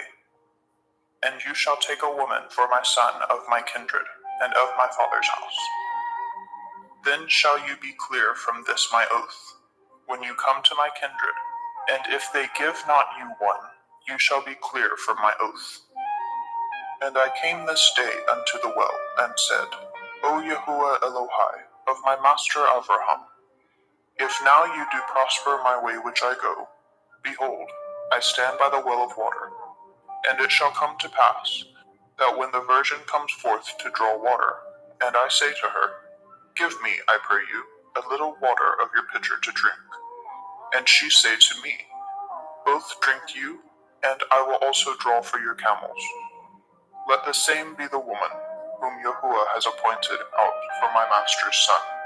And before I had done speaking in my heart, behold, Rivkah came forth with her pitcher on her shoulder. And she went down unto the well, and drew water. And I said unto her, Let me drink, I pray you. And she made haste, and let down her pitcher from her shoulder, and said, Drink, and I will give your camels drink also. So I drank, and she made the camels drink also. And I asked her and said, Whose daughter are you? And she said, The daughter of Bethuel, Nahor's son, whom Milcah bore unto him. And I put the earring upon her face, and the bracelets upon her hands. And I bowed down my head and worshipped Yahuwah, and blessed Yahuwah Elohai of my master Avraham, which had led me in the right way to take my master's brother's daughter unto his son. And now, if ye will deal kindly and truly with my master, tell me, and if not, tell me, that I may turn to the right hand or to the left. Then Laban and Bethuel answered and said, The thing proceeds from Yahuwah. We cannot speak unto you bad or good. Behold, Rivkah is before you. Take her and go, and let her be your master's son's woman, as Yahuwah has spoken. And it came to pass that when Abraham's servant heard their words, he worshipped Yahweh, bowing himself to the earth. And the servant brought forth jewels of silver and jewels of gold and raiment, and gave them to Ribkah. And he gave also to her brother and to her mother precious things. And they did eat and drink, and the men that were with him, and tarried all night. And they rose up in the morning, and he said, Send me away unto my master. And her brother and her mother said, Let the damsel abide with us a few days, at the least 10. After that she shall go. And he said unto them, Hinder me not, seeing Yahuwah has prospered my way. Send me away, that I may go to my master. And they said, We will call the damsel, and inquire at her mouth. And they called Ribkah, and said unto her, Will you go with this man? And she said, I will go. And they sent away Ribkah their sister, and her nurse, and Abraham's servant, and his men. And they blessed Ribkah, and said unto her, You are our sister. Be the mother of thousands of millions, and let your seed possess the gate of those which hate them. And Ribkah arose, and her damsels, and they rode upon the camels, and followed the man. And the servant took Ribkah, and went his way. And Yitzhak came from the way of the well of Beer Lachairoi, for he dwelt in the country of the Negeb. And Yitzhak went out to meditate in the field in the evening, and he lifted up his eyes and saw, and behold, the camels were coming. And Ribkah lifted her eyes, and when she saw Yitzhak, she lighted off the camel. For she had said unto the servant, What man is this that walks in the field to meet us? And the servant had said, It is my master. Therefore she took a veil and covered herself. And the servant told Yitzhak all the things that he had done. And Yitzhak brought her into his mother Sarah's tent, and took Ribkah, and she became his woman, and he loved her. and Yitzchak was comforted after his mother's death. Bereshit, Genesis chapter 25. And again Abraham took a woman, and her name was Keturah. And she bore him Zimran, and Yokshan, and Medan, and Midian, and Yishbak, and Shuach. And Yokshan begat Sheba, and Dedan. And the sons of Dedan were Ashurim, and Letushim, and Leumim. And the sons of Midian, Ephah, and Epher, and Chanok, and Abidah, and Eldaah. These were the children of Keturah. And Abraham gave all that he had unto Yitzchak, but unto the sons of the concubines which Abraham had, Abraham gave gifts, and sent them away from Yitzchak his son, while he yet lived, eastward into the east country. And these are the days of the years of Abraham's life which he lived, 160 years. Then Abraham gave up his ruach, and died in a good old age, an old man and full of years, and was gathered to his people. And his sons, Yitzchak and Ishmael, buried him in the cave of Machpelah, in the field of Ephron, the son of Zohar, the Hittite, which is before Mamre, the field which Abraham purchased of the sons of Heth. There was Abraham buried, and Sarah his woman. And it came to pass, after the death of Abraham, that Elohim blessed his son Yitzchak, and Yitzchak dwelt by the well Be'er Lahai-roi. Now these are the generations of Ishmael, Abraham's son, whom Hagar, the Mitzrayim, Sarah's handmaid, bore unto Abraham.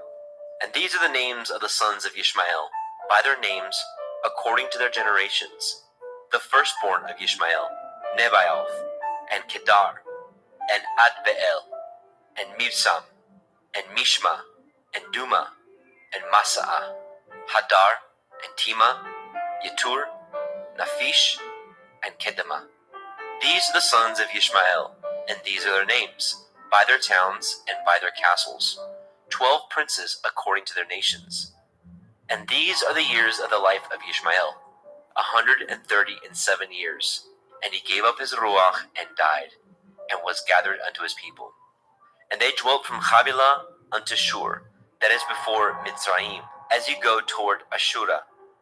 And he died in the presence of all his brethren. And these are the generations of Yitzchak, Abraham's son. Abraham begat Yitzchak, and Yitzchak was 40 years old when he took Ribkah to be his woman, the daughter of Bethuel, the Aramite, of Padan Aram, the sister unto Laban, the Aramite. And Yitzchak entreated Yahweh for his woman, because she was barren, and Yahweh was entreated of him. And Ribkah his woman conceived. And the children struggled together within her. And she said, If it be so, why am I thus? And she went to inquire of Yahweh. And Yahweh said unto her, 2 nations are in your womb, and 2 manner of people shall be separated from your generation.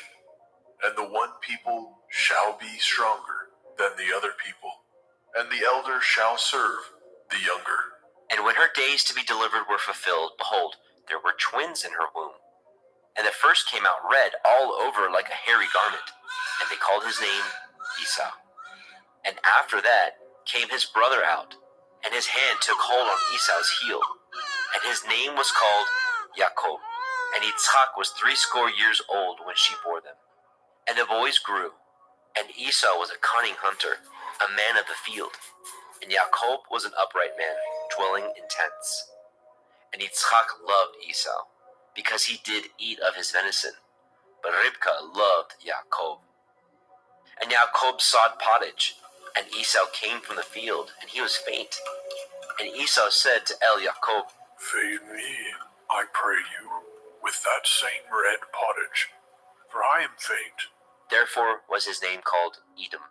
And Jacob said, Sell me this day your birthright. And Esau said, Behold, I am at the point to die, and what profit shall this birthright do to me? And Jacob said, Swear to me this day. And he swore unto him, and he sold his birthright unto Jacob. Then Jacob gave Esau bread and pottage of lentils, and he did eat and drink, and rose up and went his way. Thus Esau despised his birthright. Bereshit, Genesis, chapter 26. And there was a famine in the land, beside the first famine that was in the days of Abraham. And Yitzchak went unto Abimelech, king of the Pelishtim, unto Gerar. And Yahweh appeared unto him and said, Go not down into Mitzrayim. Dwell in the land which I shall tell you of. Sojourn in this land, and I will be with you, and will bless you. For unto you and unto your seed I will give you all these countries, and I will perform the oath which I swore unto Abraham, your father. And I will make your seed to multiply as the stars of heaven, and will give unto your seed all these countries, and in your seed shall all the nations of the earth be blessed. Because that Abraham obeyed my voice, and did guard my watch, my commandments, my statutes, and my Torah. And Yitzchak dwelt in Gerar. And the men of the place asked him of his woman, and he said, She is my sister. For he feared to say, She is my woman, lest, said he, the men of the place should kill me for Rivkah, because she was fair to look upon. And it came to pass, when he had been there a long time, that Abimelech, king of the Pelishtim, looked out at a window and saw, and behold, Yitzchak was sporting with Rivkah his woman. And Abimelech called Yitzchak and said, Behold, of a surety she is your woman. And how said you, She is my sister? And Yitzchak said unto him, Because I said, lest I die for her. And Abimelech said, What is this you have done unto us? One of the people might lightly have lain with your woman, and you should have brought guiltiness upon us. And Abimelech charged all his people, saying, He that touches this man or his woman shall surely be put to death. Then Yitzchak sowed in that land, and received in the same year 100-fold, and Yahweh blessed him. And the man waxed great, and went forward, and grew until he became very great, for he had possessions of flocks, and possessions of herds, and great store of servants. And the Pelishtim envied him. For all the wells which his father's servant had dug in the days of Abraham his father, the Pelishtim had stopped them, and filled them with earth. And Abimelech said unto Yitzchak, Go from us, for you are much mightier than we. And Yitzchak departed thence, and pitched his tent in the valley of Gerar, and dwelt there. And Yitzchak dug again the wells of water, which they had dug in the days of Abraham his father. For the Pelishtim had stopped them up after the death of Abraham. And he called their names after the names by which his father had called them. And Yitzchak's servants dug in the valley, and found there a well of springing water. And the herdsmen of Gerar did strive with Yitzchak's herdsmen, saying, The water is ours. And he called the name of the well Esek, because they strove with him. And they dug another well, and strove for that also. And he called the name of it Sitnah. And he removed from thence, and dug another well. And for that they strove not. And he called the name of it Rehoboth. And he said, For now Yahuwah has made room for us, and we shall be fruitful in the land. And he went up from thence to Beer-sheba. And Yahweh appeared unto him that same night, and said, I am the Elohai of Abraham your father. Fear not, for I am with you, and will bless you, and multiply your seed, for my servant Abraham's sake. And he built an altar there, and called upon the name of Yahweh, and pitched his tent there, and there Yitzchak's servants dug a well. Then Abimelech went to him from Gerar, and Achuzat, one of his friends, and Pichol, the chief captain of his army. And Yitzchak said unto them, Wherefore come ye to me, seeing ye hate me, and have sent me away from you?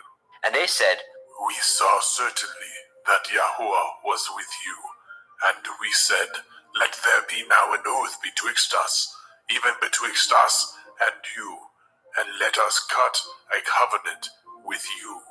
That you will do us no hurt, as we have not touched you, and as we have done unto you nothing but good, and have sent you away in peace. You are now the blessed of Yahuwah. And he made them a feast, and they did eat and drink. And they rose up early in the morning and swore one to another. And Yitzchak sent them away, and they departed from him in peace. And it came to pass the same day that Yitzchak's servants came and told him concerning the well which they had dug, and said unto him, We have found water. And he called it Sheba. Therefore the name of the city is Be'er Sheba unto this day. And Esau was 40 years old when he took to be his woman Yehudit, the daughter of Beeri the Hittite, and Basemat, the daughter of Elon the Hittite, which were a grief of mind unto Yitzchak and to Rivkah. Bereshit, Genesis chapter 27. And it came to pass that when Yitzchak was old, and his eyes were dim, so that he could not see, he called Esau his eldest son, and said unto him, My son. And he said unto him, Behold, here I am. And he said, Behold now, I am old. I know not the day of my death.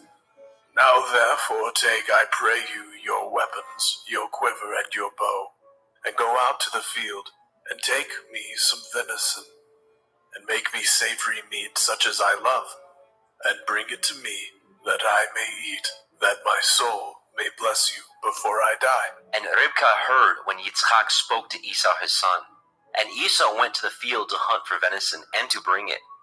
And Rivkah spoke unto Jacob her son, saying, Behold, I heard your father speak unto Esau your brother, saying, Bring me venison, and make me savory meat, that I may eat, and bless you before Yahuwah, before my death. Now therefore, my son, obey my voice, according to that which I command you. Go now to the flock, and fetch me from thence 2 good kids of the goats, and I will make them savory meat for your father, such as he loves, and you shall bring it to your father, that he may eat, and that he may bless you before his death. And Jacob said to Rivkah his mother, Behold, Esau my brother is a hairy man, and I am a smooth man. My father perchance will fill me, and I shall seem to him as a deceiver, and I shall bring a curse upon me, and not a blessing. And his mother said unto him, Upon me be your curse, my son. Only obey my voice, and go fetch me them. And he went and fetched, and brought them to his mother. And his mother made savory meat, such as his father loved. And Rivkah took goodly raiment of her eldest son Esau, which were with her in the house, and put them upon Jacob her younger son. And she put the skins of the kids of the goats upon his hands, and upon the smooth of his neck.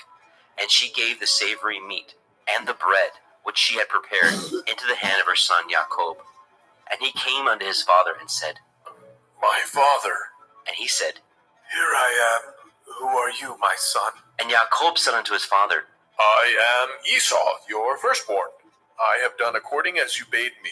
Arise, I pray you, sit and eat of my venison, that your soul may bless me. And Yitzchak said unto his son, How is it that you have found it so quickly, my son?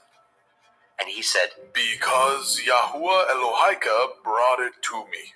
And Yitzchak said unto Jacob, Come near, I pray you, that I may fill you, my son, whether you be my very son Esau or not. And Jacob went near unto Yitzchak his father, and he felt him, and said, The voice is Yaakov's voice, but the hands are the hands of Esau. And he discerned him not, because his hands were hairy, as his brother Esau's hands. So he blessed him. And he said, Are you my very son Esau? And he said, I am. And he said, Bring it near to me, and I will eat of my son's venison, that my soul may bless you. And he brought it near to him, and he did eat. And he brought him wine, and he drank. And his father Yitzchak said unto him, Come near now, and kiss me, my son. And he came near, and kissed him. And he smelled the smell of his raiment, and blessed him, and said, See, the smell of my son is as the smell of a field, which Yahuwah has blessed.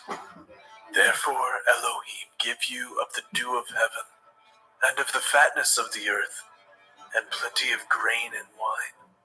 Let people serve you, and nations bow down to you. Be Lord over your brethren, and let your mother's sons bow down to you. Cursed be every one that curses you, and blessed be he that blesses you. And it came to pass, as soon as Yitzchak had made an end of blessing Yaakov, and Yaakov was yet scarce gone out from the presence of Yitzchak his father, that Esau his brother came in from his hunting, and he also had made savory meat, and brought it unto his father, and said unto his father, Let my father arise, and eat of his son's venison, that your soul may bless me. And Yitzchak his father said unto him, Who are you? And he said, I am your son, your firstborn, Esau. And Yitzchak trembled very exceedingly, and said, Where is he that has taken venison and brought it to me? And I have eaten of all before you came, and have blessed him. Yea, he shall be blessed.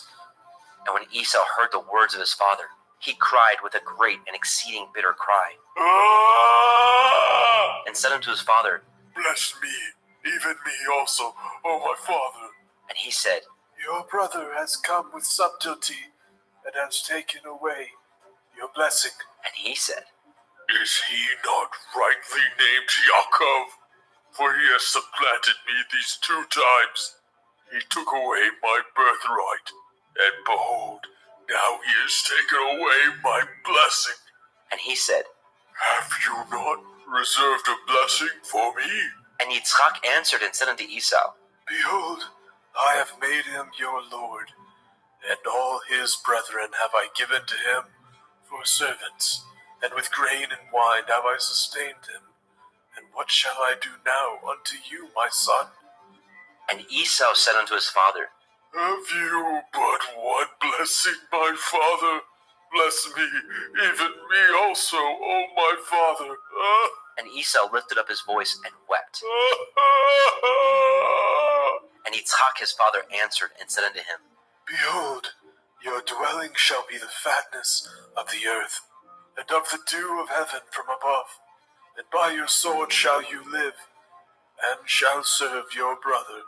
And it shall come to pass, when you shall have the dominion, that you shall break his yoke from off your neck. And Esau hated Yaakov because of the blessing wherewith his father blessed him. And Esau said in his heart, The days of mourning for my father are at hand. Then I will slay my brother Yaakov. And these words of Esau, her elder son, were told to Rivkah. And she sent and called Yaakov, her younger son, and said unto him, Behold, your brother Esau, as touching you, comforts himself, purposing to kill you. Now therefore, my son, obey my voice, and arise, flee to Laban my brother, to Haran, and tarry with him a few days, until your brother's fury turn away, until your brother's anger turn away from you, and he forget that which you have done to him. Then I will send and fetch you from thence. Why should I be deprived also of you both in one day? And Rivkah said to Yitzchak, I am weary of my life because of the daughters of Heth. If Yaakov take a woman of the daughters of Heth, such as these which are of the daughters of the land, what good shall my life do me?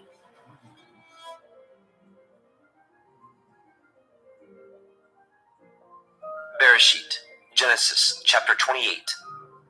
And Yitzchak called Yaakov, and blessed him, and charged him, and said unto him, You shall not take a woman of the daughters of Canaan. Arise, go to Padan Aram, to the house of Bethuel, your mother's father, and take you a woman from thence of the daughters of Laban, your mother's brother, and El Shaddai bless you, and make you fruitful, and multiply you, that you may be a multitude of people, and give you the blessing of Abraham to you, and to your seed with you, that you may inherit the land wherein you are a stranger, which Elohim gave unto Abraham. And Yitzchak sent away Yaakov, and he went to Padan Aram unto Laban, son of Bethuel, the Aramite, the brother of Rivkah, Yaakov's and Esau's mother. When Esau saw that Yitzchak had blessed Yaakov, and sent him away to Padan Aram, to take him a woman from thence, and that as he blessed him, he gave him a charge, saying, You shall not take a woman of the daughters of Canaan. And that Jacob obeyed his father and his mother, and was gone to Padan Aram.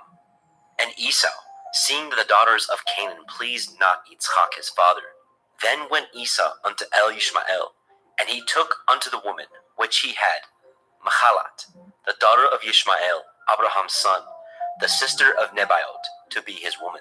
And Jacob went out from Beersheba, and went toward Haran.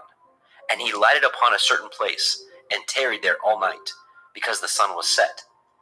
He took of the stones of that place, and put them for his pillows, and lay down in that place to sleep.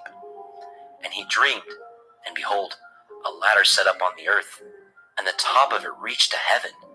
And behold, the angels of Elohim ascending and descending on it. And behold, Yahweh stood above it, and said, I am Yahuwah Elohai of Abraham your father, and the Elohai of Yitzhak.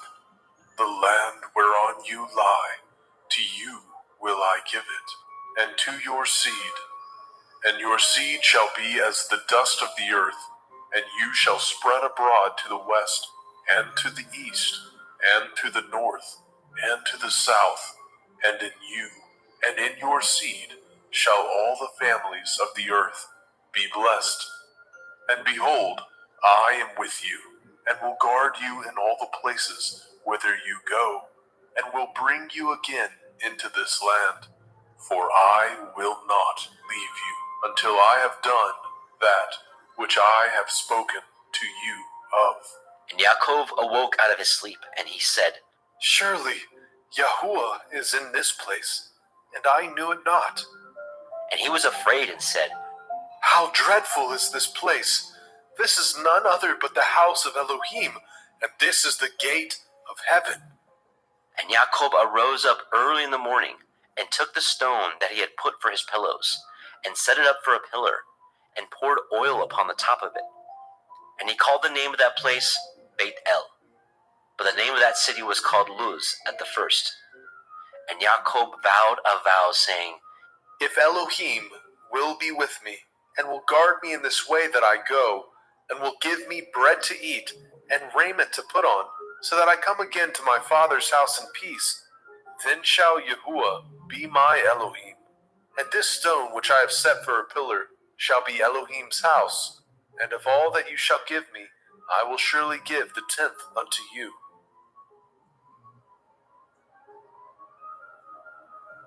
Bereshit, Genesis, chapter 29. Then Jacob went on his journey, and came into the land of the people of the east. And he looked, and behold, a well in the field, and lo, there were 3 flocks of sheep lying by it. For out of that well they watered the flocks, and a great stone was upon the well's mouth. And thither there were all the flocks gathered, and they rolled the stone from the well's mouth, and watered the sheep, and put the stone again upon the well's mouth in its place. And Jacob said unto them, My brethren, whence be ye? And they said, Of Haran are we. And he said unto them, Know ye Lavan, the son of Nahor? And they said, We know him. And he said unto them, Is he well? And they said, He is well. And behold, Rachel his daughter comes with the sheep. And he said, Lo, it is yet high day, neither is it time that the cattle should be gathered together. Water ye the sheep, and go and feed them. And they said, We cannot, until all the flocks be gathered together, until they roll the stone from the well's mouth. Then we water the sheep. And while he yet spoke with him, Rachel came with her father's sheep, for she kept them. And it came to pass, when Jacob saw Rachel, the daughter of Laban, his mother's brother, and the sheep of Laban, his mother's brother, that Jacob went near, and rolled the stone from the well's mouth, and watered the flock of Laban, his mother's brother. And Jacob kissed Rachel, and lifted up his voice, and wept. And Jacob told Rachel that he was her father's brother, and that he was Ribka's son. And she ran and told her father. And it came to pass, when Laban heard the tidings of Jacob his sister's son, that he ran to meet him, and embraced him, and kissed him, and brought him to his house. And he told Laban all these things. And Laban said to him, Surely You are my bone and my flesh. And he abode with him the space of a month. And Laban said unto Jacob, Because you are my brother, should you therefore serve me for naught? Tell me, what shall your wages be? And Laban had 2 daughters.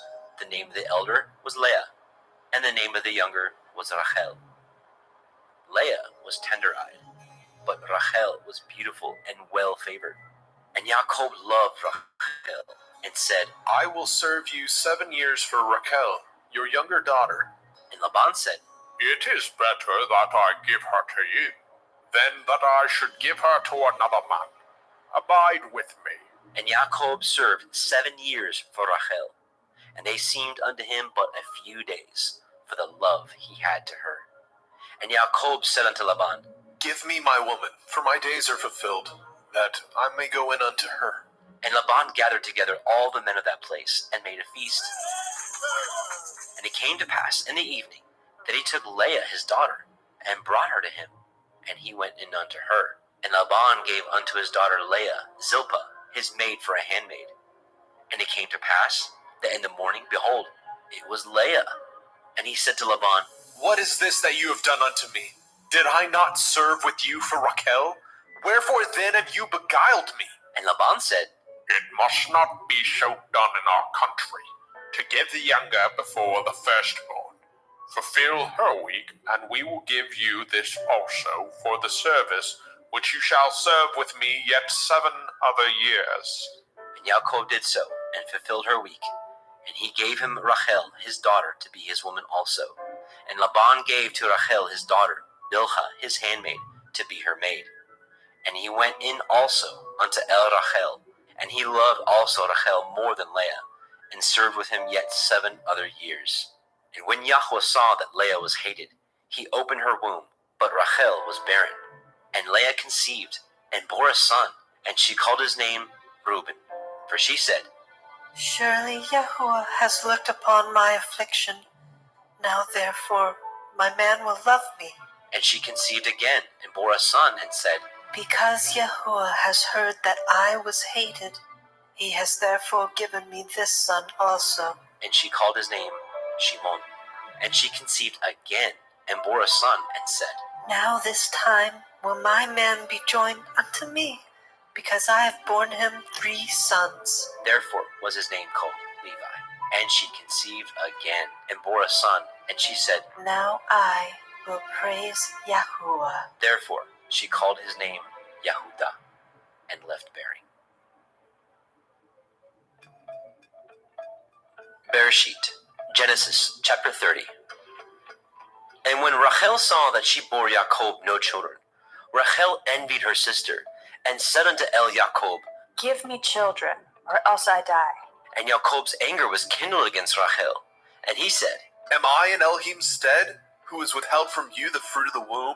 And she said, Behold, my maid Bilhah, go in unto her, and she shall bear upon my knees, that I may also have children by her. And she gave him Bilhah her handmaid to be his woman. And Jacob went in unto her, and Bilhah conceived, and bore Jacob a son. And Rachel said, Elohim has judged me, and has also heard my voice, and has given me a son. Therefore called she his name Dan. And Bilhah, Rachel's maid, conceived again, and bore Jacob a second son. And Rachel said, With great wrestlings have I wrestled with my sister, and I have prevailed. And she called his name Naphtali. And when Leah saw that she had left bearing, she took Zilpah her maid, and gave her Jacob to be his woman. And Zilpah, Leah's maid, bore Jacob a son. And Leah said, A troop comes. And she called his name Gad. And Zilpah, Leah's maid, bore Jacob a second son. And Leah said, Happy am I, for the daughters will call me blessed. And she called his name Asher. And Reuben went in the days of the wheat harvest, and found mandrakes in the field, and brought them unto his mother, Leah. Then Rachel said to Leah, Give me, I pray you, of your son's mandrakes. And she said unto her, Is it a small matter that you have taken my man? And will you take away my son's mandrakes also? And Rachel said, Therefore he shall lie with you tonight for your son's mandrakes. And Jacob came out of the field in the evening, And Leah went out to meet him and said, You must come in unto me, for surely I have hired you with my son's mandrakes. And he lay with her that night. And Elohim hearkened unto Leah, and she conceived, and bore Jacob the 5th son. And Leah said, Elohim has given me my hire, because I have given my maiden to my man. And she called his name Issachar. And Leah conceived again, and bore Jacob the 6th son. And Leah said, Elohim has endued me with a good dowry. Now will my man dwell with me, because I have borne him 6 sons. And she called his name Zebulun. And afterwards she bore a daughter, and called her name Dinah. And Elohim remembered Rachel, and Elohim hearkened to her, and opened her womb. And she conceived and bore a son, and said, Elohim has taken away my reproach. And she called his name Joseph, and said, Yahuwah shall add to me another son. And it came to pass, when Rachel had borne Joseph, that Jacob said unto Laban, Send me away, that I may go into my own place, and to my country. Give me my women and my children, for whom I have served you. Let me go, for you know my service which I have done you. And Laban said unto him, I pray you, if I have found favor in your eyes, tarry, for I have learned by experience that Yahuwah has blessed me for your sake. And he said, Appoint me your wages, and I will give it. And he said unto him, You know how I have served you, and how your cattle was with me. For it was little which you had before I came, and it is now increased unto a multitude, and Yahuwah has blessed you since my coming. And now, when shall I provide for my own house also? And he said, What shall I give you? And Jacob said, You shall not give me anything. If you will do this thing for me, I will again feed and guard your flock. I will pass through all your flock today, removing from thence all the speckled and spotted cattle, and all the brown cattle among the sheep, and the spotted and speckled among the goats, and of such shall be my hire. So shall my righteousness answer for me in time to come, when it shall come for my hire before your face. Every one that is not speckled and spotted among the goats, and brown among the sheep, that shall be counted stolen with me. And Laban said, Behold, I would it might be according to your word. And he removed that day the he-goats that were ring-streaked and spotted, and all the she-goats that were speckled and spotted, and every one that had some white in it, and all the brown among the sheep, and gave them into the hands of his sons. And he set 3 days' journey betwixt himself and Jacob, and Jacob fed the rest of Laban's flocks. And Jacob took him rods of green poplar, and of the hazel and chestnut tree, and pilled white strakes in them, and made the white appear which was in the rods.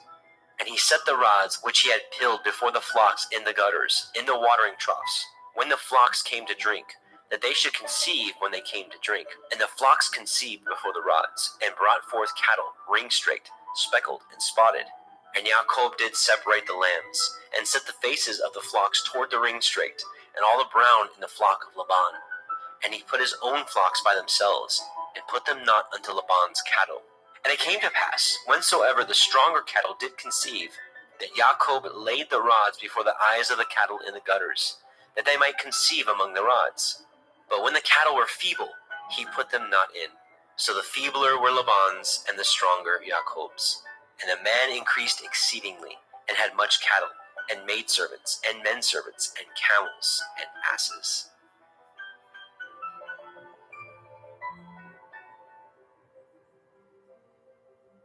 Bereshit, Genesis chapter 31.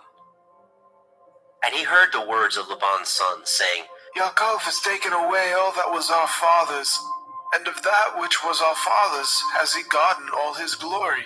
And Jacob beheld the countenance of Laban, and behold, it was not towards him as before. And Yahweh said unto Jacob, Return unto the land of your fathers, and to your kindred, and I will be with you. And Jacob sent and called Rachel and Leah to the fields unto his flock, and said unto them, I see your father's countenance, that it is not towards me as before, but the Elohim of my father has been with me.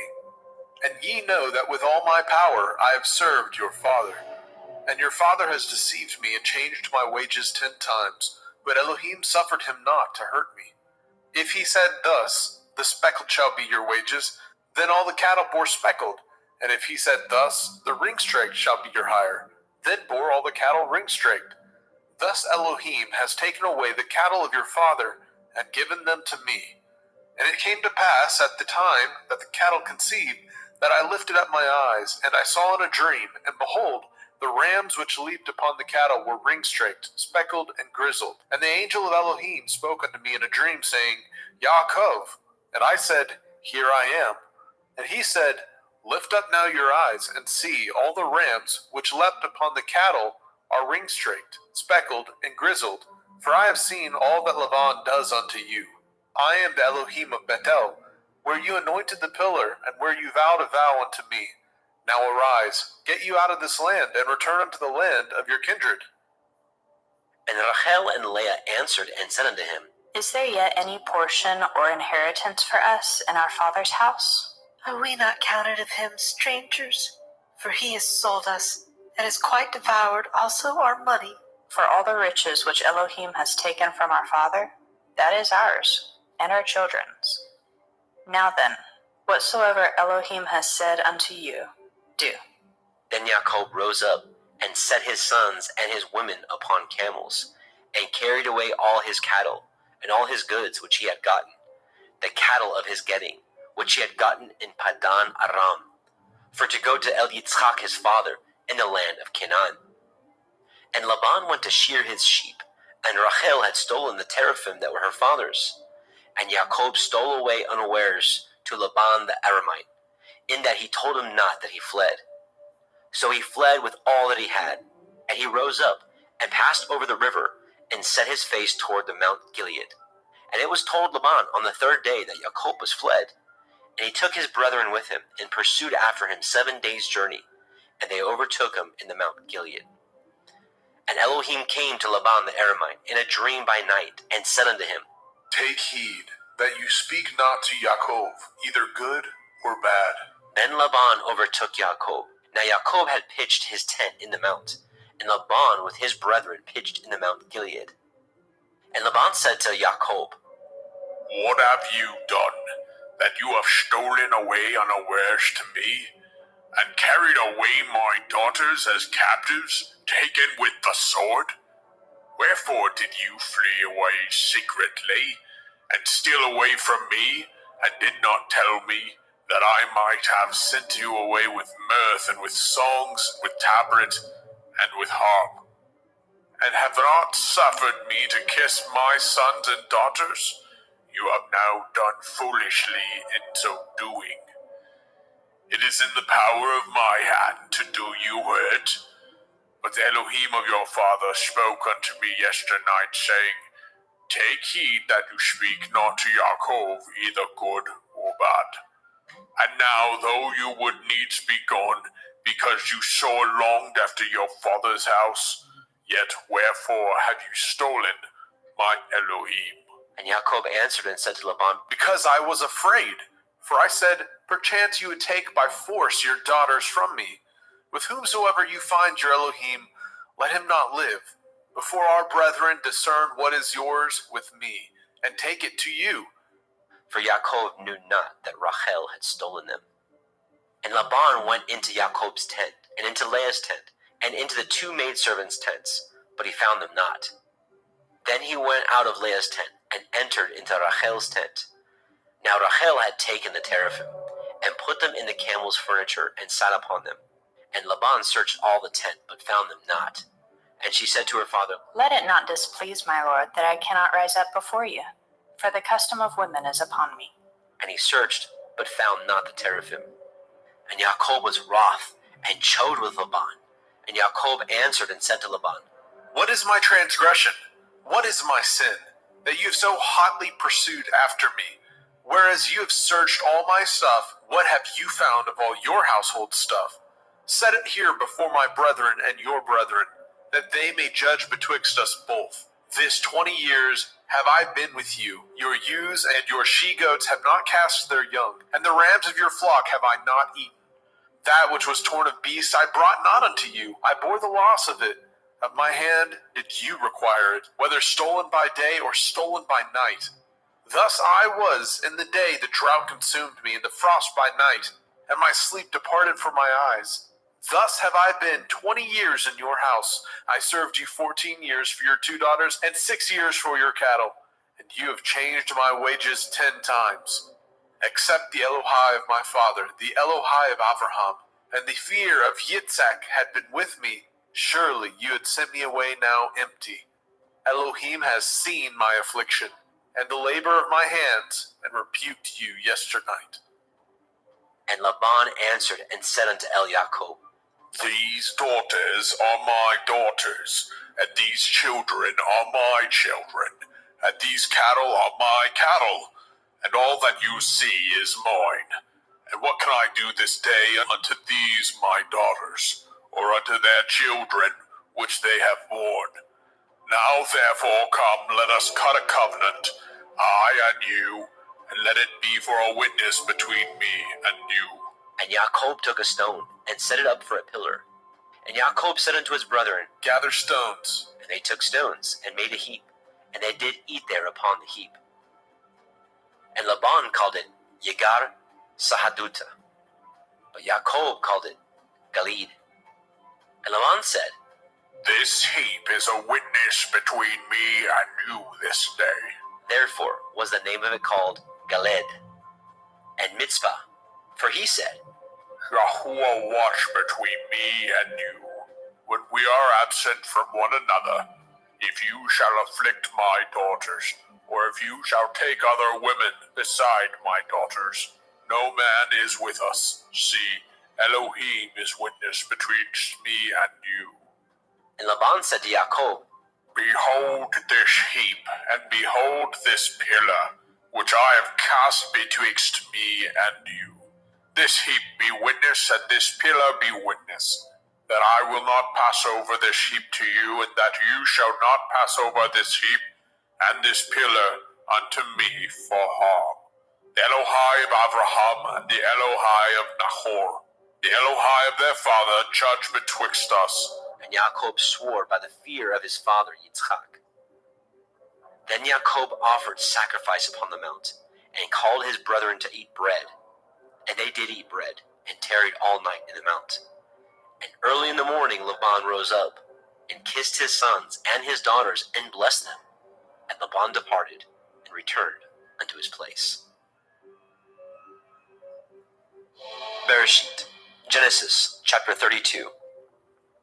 And Yaakov went on his way, and the angels of Elohim met him. And when Yaakov saw them, he said, This is Elohim's host. And he called the name of that place Machanaim. And Yaakov sent messengers before him to Esau his brother, unto the land of Seir, the country of Edom. And he commanded them, saying, Thus shall you speak unto my lord Esau.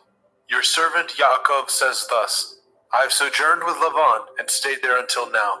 And I have oxen and asses, flocks and men servants, and women servants. And I have sent to tell my lord, that I may find grace in your sight. And the messengers returned to Yaakov, saying, We came to your brother Esau, and also he comes to meet you, and 400 men with him. Then Yaakov was greatly afraid and distressed, and he divided the people that was with him, and the flocks, and the herds, and the camels into 2 bands, and said, If Esau come to the one company, and smite it, then the other company which is left shall escape. And Yaakov said, O Elohai of my father Avraham, and Elohai of my father Yitzhak, Yahuwah which said unto me, Return unto your country and to your kindred, and I will deal well with you. I am not worthy of the least of all the mercies, and of all the truth which you have showed unto your servant. For with my staff I passed over this Yarden, and now I am become 2 bands. Deliver me, I pray you, from the hand of my brother, from the hand of Esau, for I fear him, lest he will come and smite me, and the mother with the children. And you said, I will surely do you good, and make your seed as the sand of the sea, which cannot be numbered for multitude. And he lodged there that same night, and took of that which came to his hand a present for Esau his brother, 200 she-goats, and 20 he-goats, 200 ewes, and 20 rams, 30 milch camels with their colts, 40 kine, and 10 bulls, 20 she-asses, and 10 foals. And he delivered them into the hands of his servants, every drove by themselves, and said unto his servants, Pass over before me, and put a space betwixt drove and drove. And he commanded the foremost, saying, When Esau my brother meets you, and asks you, saying, Whose are you, and where go you, and whose are these before you? Then you shall say, They be your servant Jacob's. It is a present sent unto my lord Esau, and behold, also, he is behind us.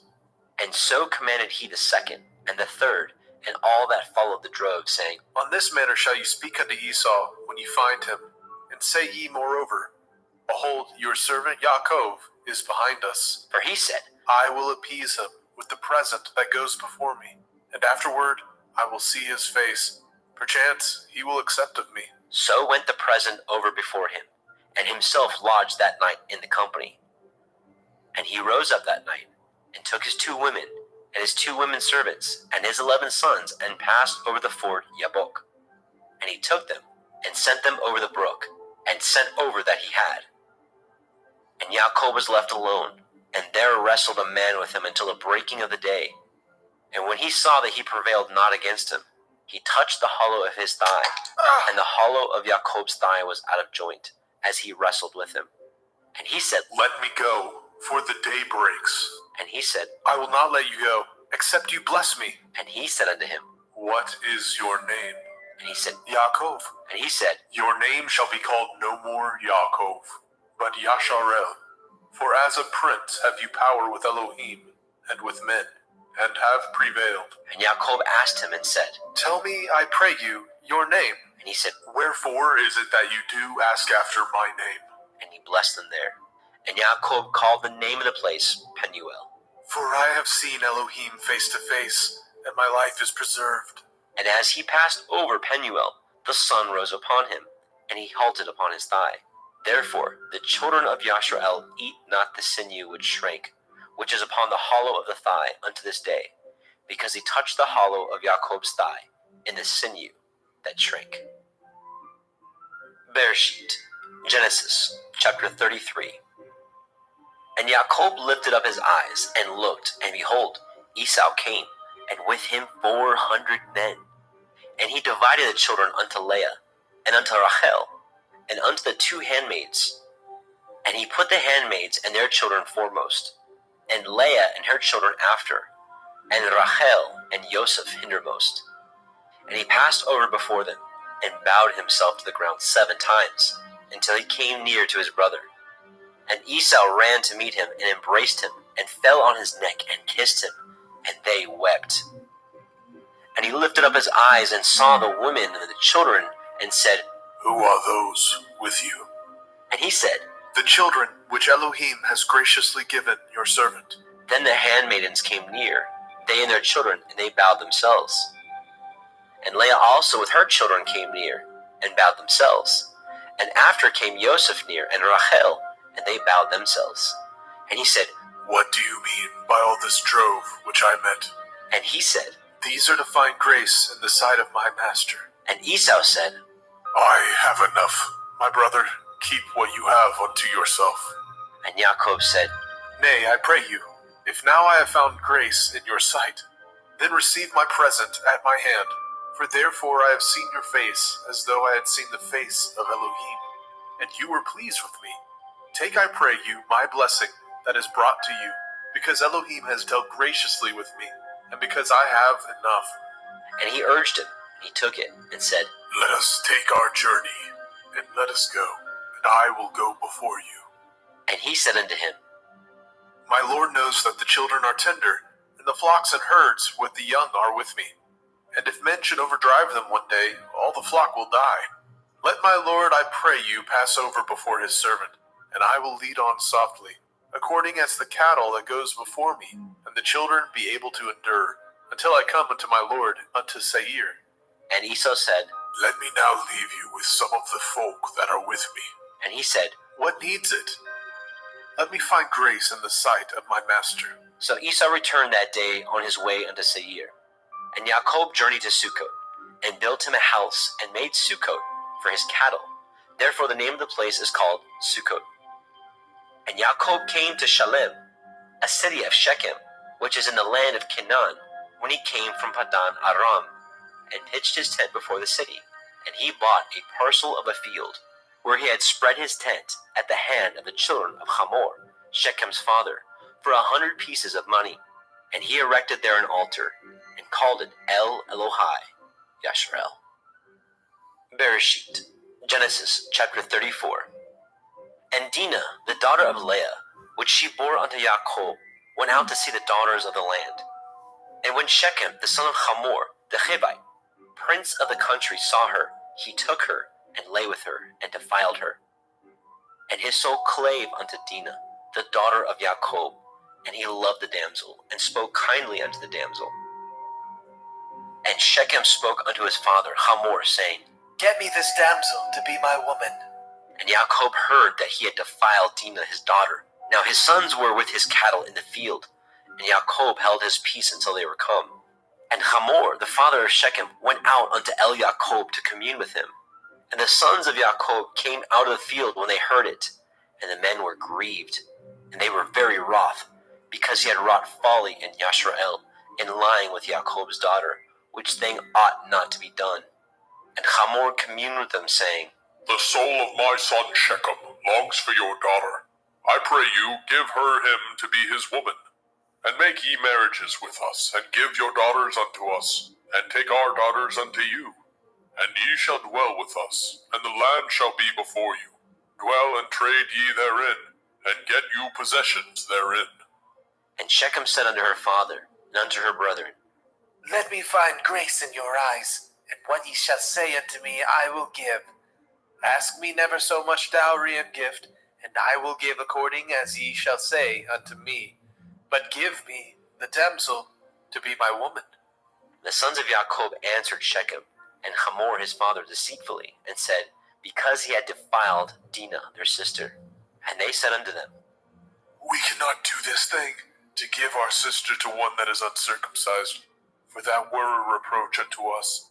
But in this we will consent unto you, if ye will be as we be, that every male of you be circumcised. Then will we give our daughters unto you, and we will take your daughters unto us, and we will dwell with you, and we will become one people. But if ye will not hearken unto us to be circumcised, then we will take our daughter, and we will be gone. And their words pleased Hamor and Shechem, Hamor's son. And the young man deferred not to do the thing, because he had delight in Jacob's daughter, and he was more honorable than all his father's house. And Hamor and Shechem his son came unto the gate of their city, and communed with the men of their city, saying, These men are peaceable with us, therefore let them dwell in the land, and trade therein. For the land, behold, it is large enough for them. Let us take their daughters to us for women, and let us give them our daughters. Only herein will the men consent unto us, for to dwell with us, to be one people, if every male among us be circumcised as they are circumcised. Shall not their cattle and their substance and every beast of theirs be ours? Only let us consent unto them, and they will dwell with us. And unto Hamor and unto Shechem his son hearkened all that went out of the gate of his city, and every male was circumcised, all that went out of the gate of his city. And it came to pass on the third day, when they were sore, that the two sons of Jacob, Shimon and Levi, Dinah's brethren, took each man his sword, and came upon the city boldly, and slew all the males. And they slew Hamor and Shechem his son with the edge of the sword, and took Dinah out of Shechem's house, and went out. The sons of Jacob came upon the slain, and spoiled the city, because they had defiled their sister. They took their sheep, and their oxen, and their asses, and that which was in the city, and that which was in the field, and all their wealth, and all their little ones, and their women they took captive, and spoiled even all that was in the house. And Jacob said to Shimon and Levi, Ye have troubled me to make me to stink among the inhabitants of the land, among the Canaanim and the Perizim, and I being few in number, they shall gather themselves together against me, and slay me, and I shall be destroyed, I and my house. And they said, Should he deal with our sister, as with a harlot? Bereshit, Genesis, chapter 35. And Elohim said unto Yaakov, Arise, go up to Bethel, and dwell there, and make there an altar unto Elohim, that appeared unto you when you fled from the face of Esau your brother. Then Yaakov said unto his household, and to all that were with him, Put away the strange Elohai that are among you, and be clean, and change your garments, and let us arise, and go up to Bethel, and I will make there an altar unto Elohim, who answered me in the day of my distress, and was with me in the way which I went. And they gave unto Yaakov all the strange Elohai which were in their hand, and all their earrings which were in their ears. And Yaakov hid them under the oak which was by Shechem. And they journeyed, and the terror of Elohim was upon the cities that were round about them, and they did not pursue after the sons of Yaakov. So Yaakov came to Luz, which is in the land of Canaan, that is, Beit El, he and all the people that were with him. And he built there an altar, and called the place Beit El, because there Elohim appeared unto him, when he fled from the face of his brother. But Deborah, Ribkah's nurse, died, and she was buried beneath Beit El under an oak, and the name of it was called Alon Bakut. And Elohim appeared unto Yaakov again, when he came out of Padan Aram, and blessed him. And Elohim said unto him, Your name is Yaakov. Your name shall not be called any more Yaakov, but Yasharel shall be your name. And he called his name Yasharel. And Elohim said unto him, I am El Shaddai. Be fruitful and multiply. A nation and a company of nations shall be of you, and kings shall come out of your loins. And the land which I gave Abraham and Yitzhak, to you I will give it, and to your seed after you will I give the land. And Elohim went up from him in the place where he talked with him. And Yaakov set up a pillar in the place where he talked with him, even a pillar of stone. And he poured a drink offering thereon, and he poured oil thereon. And Yaakov called the name of the place where Elohim spoke with him, Beit El. And they journeyed from Beit El, and there was but a little way to come to Ephrathah. And Rachel travailed, and she had hard labor. And it came to pass, when she was in hard labor, that the midwife said unto her, Fear not, you shall have this son also. And it came to pass, as her soul was in departing, for she died, that she called his name Ben-Oni, but his father called him Benjamin. And Rachel died, and was buried in the way to Ephrathah, which is Beit Lechem. And Yaakov set a pillar upon her grave, that is the pillar of Rachel's grave unto this day. And Yasharel journeyed, and spread his tent beyond Migdal Eder. And it came to pass, when Yasharel dwelt in that land, that Reuben went and lay with Bilhah his father's concubine, and Yasharel heard it. Now the sons of Yaakov were 12, the sons of Leah, Reuben, Yaakov's firstborn, and Shimon, and Levi, and Yehudah, and Issachar, and Zebulun. The sons of Rachel, Yosef, and Benjamin. And the sons of Bilhah, Rachel's handmaid, Dan, and Naphtali. And the sons of Zilpah, Leah's handmaid, Gad, and Asher. These are the sons of Yaakov, which were born to him in Padan Aram. And Yaakov came unto Yitzchak his father, unto Mamre, unto Kiryat Arba, which is Hebron, where Abraham and Yitzchak sojourned. And the days of Yitzchak were 180 years. And Yitzchak gave up his ruach, and died, and was gathered unto his people, being old and full of days. And his sons Esau and Jacob buried him. Bereshit, Genesis, chapter 36. Now these are the generations of Esau, who is Edom. Esau took his woman of the daughters of Canaan, Ada, the daughter of Elon the Hittite, and Aholibama, the daughter of Anna, the daughter of Zibon the Hittite, and Basemath, Ishmael's daughter, sister of Nebaioth. And Ada bore to Esau Eliphaz, and Basemath bore Reuel, and Aholibama bore Yaish, and Yaalam, and Korach. These are the sons of Esau, which were born unto him in the land of Canaan.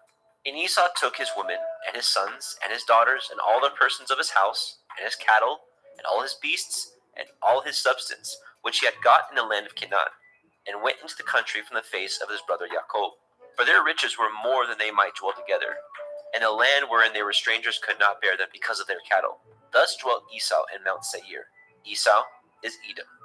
And these are the generations of Esau, the father of the Edomim, in Mount Seir. These are the names of Esau's sons: Eliphaz, the son of Ada, the woman of Esau; Reuel, the son of Basemat, the woman of Esau.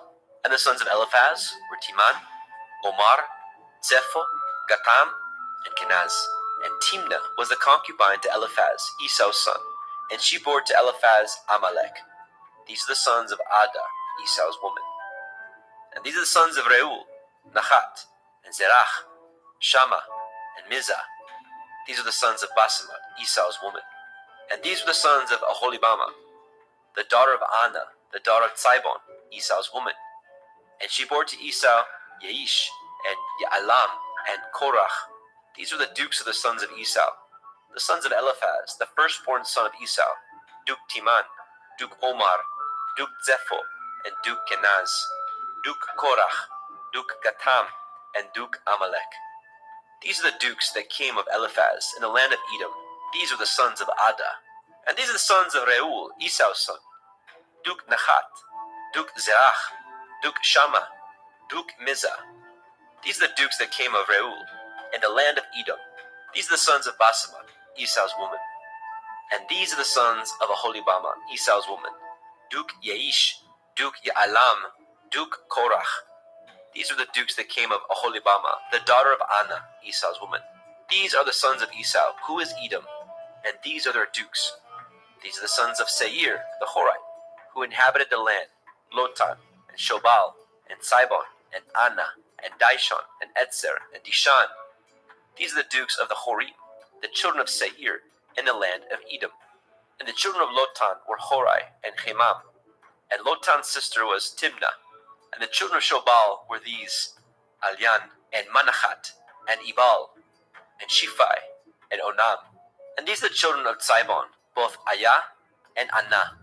This was that Anah that found the mules in the wilderness, as he fed the asses of Tzibon his father.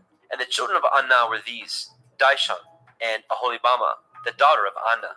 And these are the children of Dishon: Hemdan, and Eshban, and Yithron, and Cheran. The children of Etzer are these: Bilhan, and Zaavan, and Akan. The children of Dishon are these: Uts, and Aran. These are the dukes that came of the Horim: Duke Lotan, Duke Shobal, Duke Tzibon, and Duke Anna. Duke Dishon, Duke Etzer, Duke Dishan. These are the dukes that came of the Horite, among their dukes in the land of Seir. And these are the kings that reigned in the land of Edom, before there reigned any king over the children of Yasharel. And Bela, the son of Beor, reigned in Edom, and the name of his city was Dinhaba. And Bela died, and Yobab, the son of Zerach of Botzra, reigned in his stead. And Yobab died, and Husham of the land of the Timani reigned in his stead. And Husham died, and Hadad, the son of Bedad, who smote Midian in the field of Moab, reigned in his stead. And the name of his city was Abit. And Hadad died, and Samlah of Masrekah reigned in his stead. And Samlah died, and Shaul of Rehoboth by the river reigned in his stead. And Shaul died, and Baal-Hanan, the son of Akbor, reigned in his stead. And Baal-Hanan, the son of Akbor, died, and Hadar reigned in his stead.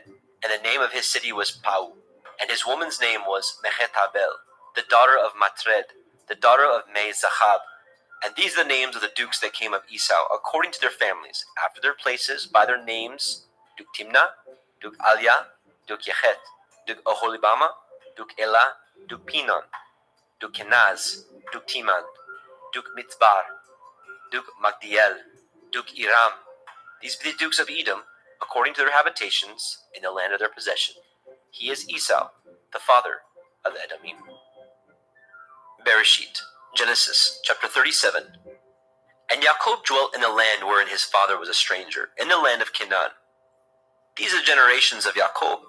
Joseph, being 17 years old, was feeding the flock with his brethren, and the lad was with the sons of Bilhah, and the sons of Zilpah, his father's woman. And Joseph brought unto his father their evil report. Now Yashrael loved Joseph more than all his children, because he was the son of his old age, and he made him a coat of many colors. And when his brethren saw that their father loved him more than all his brethren, they hated him, and could not speak peaceably unto him. And Joseph dreamed a dream, And he told it to his brethren, and they hated him yet the more. And he said unto them, Hear, I pray you, this dream which I have dreamt. For behold, we were binding sheaves in the field, and lo, my sheaf arose, and stood upright, and behold, your sheaves stood round about, and made obeisance to my sheaf. And his brethren said unto him, Shall you indeed reign over us, or shall you indeed have dominion over us? And they hated him yet the more for his dreams and for his words. And he dreamed yet another dream, and told it his brethren, and said, Behold, I have dreamed a dream more. And behold, the sun and the moon and the 11 stars made obeisance to me. And he told it to his father and to his brethren. And his father rebuked him, and said unto him, What is this dream that you have dreamed? Shall I and your mother and your brethren indeed come to bow down ourselves to you, to the earth? And his brethren envied him. But his father observed the saying. And his brethren went to feed their father's flock in Shechem.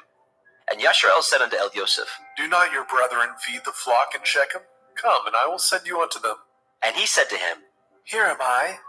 And he said to him, Go, I pray you, and see whether it be well with your brethren, and well with the flocks, and bring me word again. So he sent him out to the valley of Hebron, and he came to Shechem. And a certain man found him, and behold, he was wandering in the field. And the man asked him, saying, What do you seek? And he said, I seek my brethren. Tell me, I pray you, where they feed their flocks.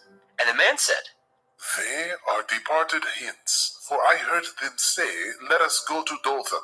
And Joseph went after his brethren, and found them in Dothan. And when they saw him afar off, even before he came near unto them, they conspired against him to slay him. And they said one to another, Behold, this dreamer comes. Come now, therefore, and let us slay him, and cast him into some pit, and we will say, Some evil beast has devoured him, and we shall see what will become of his dreams. And Reuben heard it, and he delivered him out of their hands, and said, Let us not kill him. And Reuben said unto them, Shed no blood, but cast him into this pit that is in the wilderness, and lay no hand upon him, that he might rid him out of their hands, to deliver him to his father again. And it came to pass, when Joseph was come unto his brethren, that they stripped Joseph out of his coat of many colors that was on him. And they took him, cast him into a pit, and the pit was empty. There was no water in it, and they sat down to eat bread. And they lifted up their eyes and looked, and behold, a company of Ishmaelim came from Gilead, with their camels bearing spicery and balm and myrrh, going to carry it down to Mitzrayim. And Yehudah said unto his brethren, What profit is it if we slay our brother, and conceal his blood? Come, let us sell him to the Ishmaelim, and let not our hands be upon him, for he is our brother and our flesh. And his brethren were content. Then there passed by Midianim merchantmen, and they drew and lifted up Joseph out of the pit, and sold Joseph to the Ishmaelim for 20 pieces of silver. And they brought Joseph into Mitzrayim. And Reuben returned into the pit, and behold, Joseph was not in the pit. And he rent his clothes. And he returned to his brethren and said, The child is not, and I, whither shall I go? And they took Joseph's coat, and killed a kid of the goats, and dipped the coat in the blood. And they set the coat of many colors. And they brought it to their father, and said, This we have found. Know whether it be your son's coat or no. And he knew it, and said, It is my son's coat. An evil beast has devoured him. Joseph is without doubt rent in pieces. And Jacob rent his clothes, and put sackcloth upon his loins, and mourned for his son many days. And all his sons and all his daughters rose up to comfort him, but he refused to be comforted. And he said, For I will go down into Sheol unto my son, mourning. Thus his father wept for him. And the Midianim sold him into Mitzrayim unto Potiphar, an officer of Pharaoh's, and a captain of the guard. Bereshit, Genesis chapter 38. And it came to pass at that time that Yehudah went down from his brethren, and turned into a certain Adullamite, whose name was Hira. And Yehudah saw there a daughter of a certain Canaanite, whose name was Shuach, and he took her, and went in unto her. And she conceived and bore a son, and he called his name And she conceived again and bore a son, and called his name Onan. And she yet again conceived and bore a son, and called his name Shelach.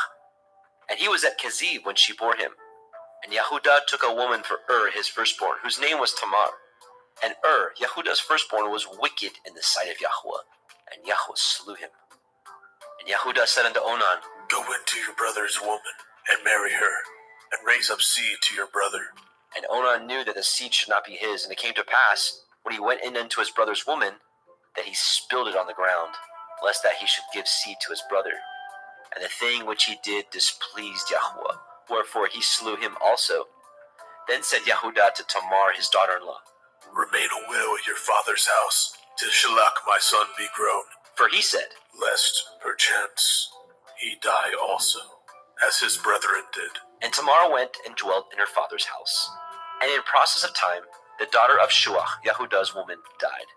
And Yehuda was comforted, and went up unto his sheep shearers, to Timnatha, and his friend Chira, the Adulamite. And it was told Tamar, saying, Behold, your father-in-law goes up to Timnah to shear his sheep. And she put her widow's garments off from her, and covered her with a veil, and wrapped herself, and sat in an open place, which is by the way to Timnah. For she saw that Shelach was grown, and she was not given unto him to be his woman. When Yehuda saw her, he thought her to be a harlot, because she had covered her face. And he turned unto her by the way, and said, Go to, I pray you, let me come in unto you. For he knew not that she was his daughter-in-law. And she said, What will you give me, that you may come in unto me? And he said, I will send you a kid from the flock. And she said, Will you give me a pledge till you send it? And he said, What pledge shall I give you? And she said, Your signet, your bracelets, and your staff that is in your hand. And he gave it her, and came in unto her, and she conceived by him.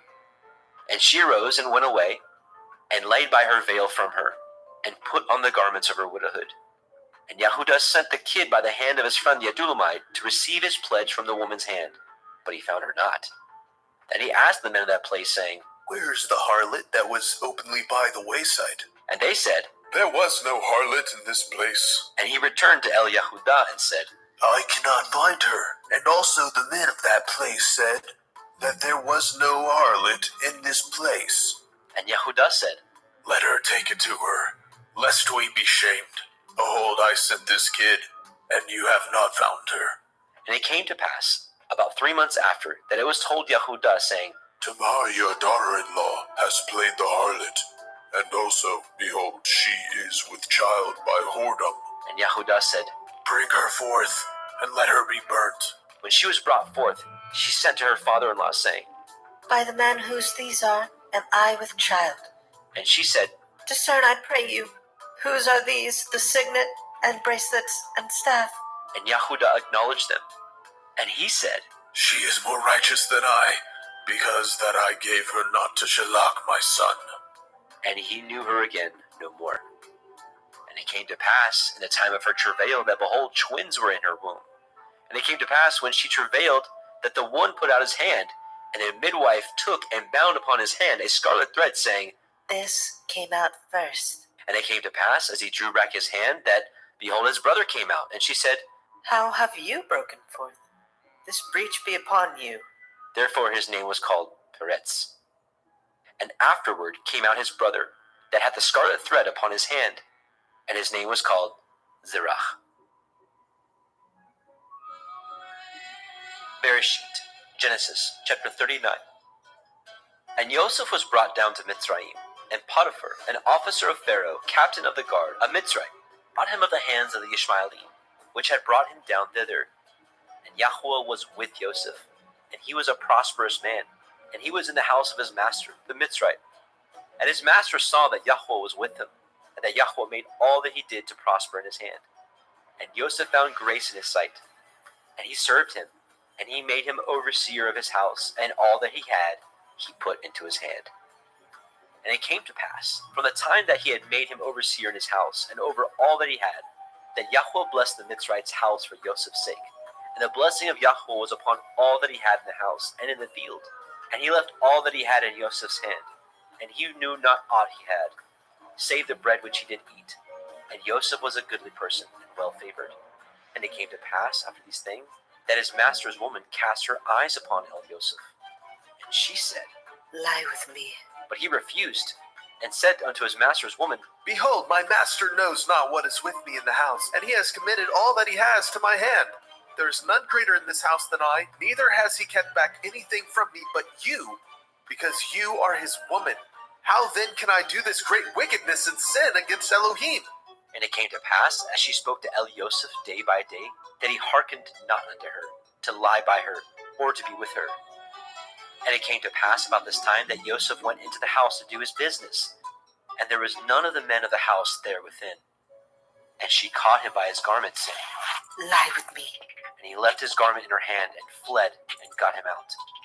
And it came to pass, when she saw that he had left his garment in her hand, and was fled forth, that she called unto the men of her house, and spoke unto them, saying, See, he has brought in an Ephraim unto us to mock us. He came in unto me to lie with me, and I cried with a loud voice. And it came to pass, when he heard that I lifted up my voice and cried, that he left his garment with me, and fled, and got him out. And she laid up his garment by her, until his master came home. And she spoke unto him according to these words, saying, The Ephraim servant which you have brought unto us came in unto me to mock me. And it came to pass, as I lifted up my voice and cried, that he left his garment with me and fled out. And it came to pass, when his master heard the words of his woman, which she spoke unto him, saying, After this did your servant to me, that his wrath was kindled. And Joseph's master took him, and put him into the prison, a place where the king's prisoners were bound. And he was there in prison. But Yahweh was with Joseph, and showed him mercy, and gave him favor in the sight of the keeper of the prison. And the keeper of the prison committed to Joseph's hand all the prisoners that were in the prison. And whatsoever they did there, he was the doer of it. The keeper of the prison looked not to anything that was under his hand, because Yahweh was with him.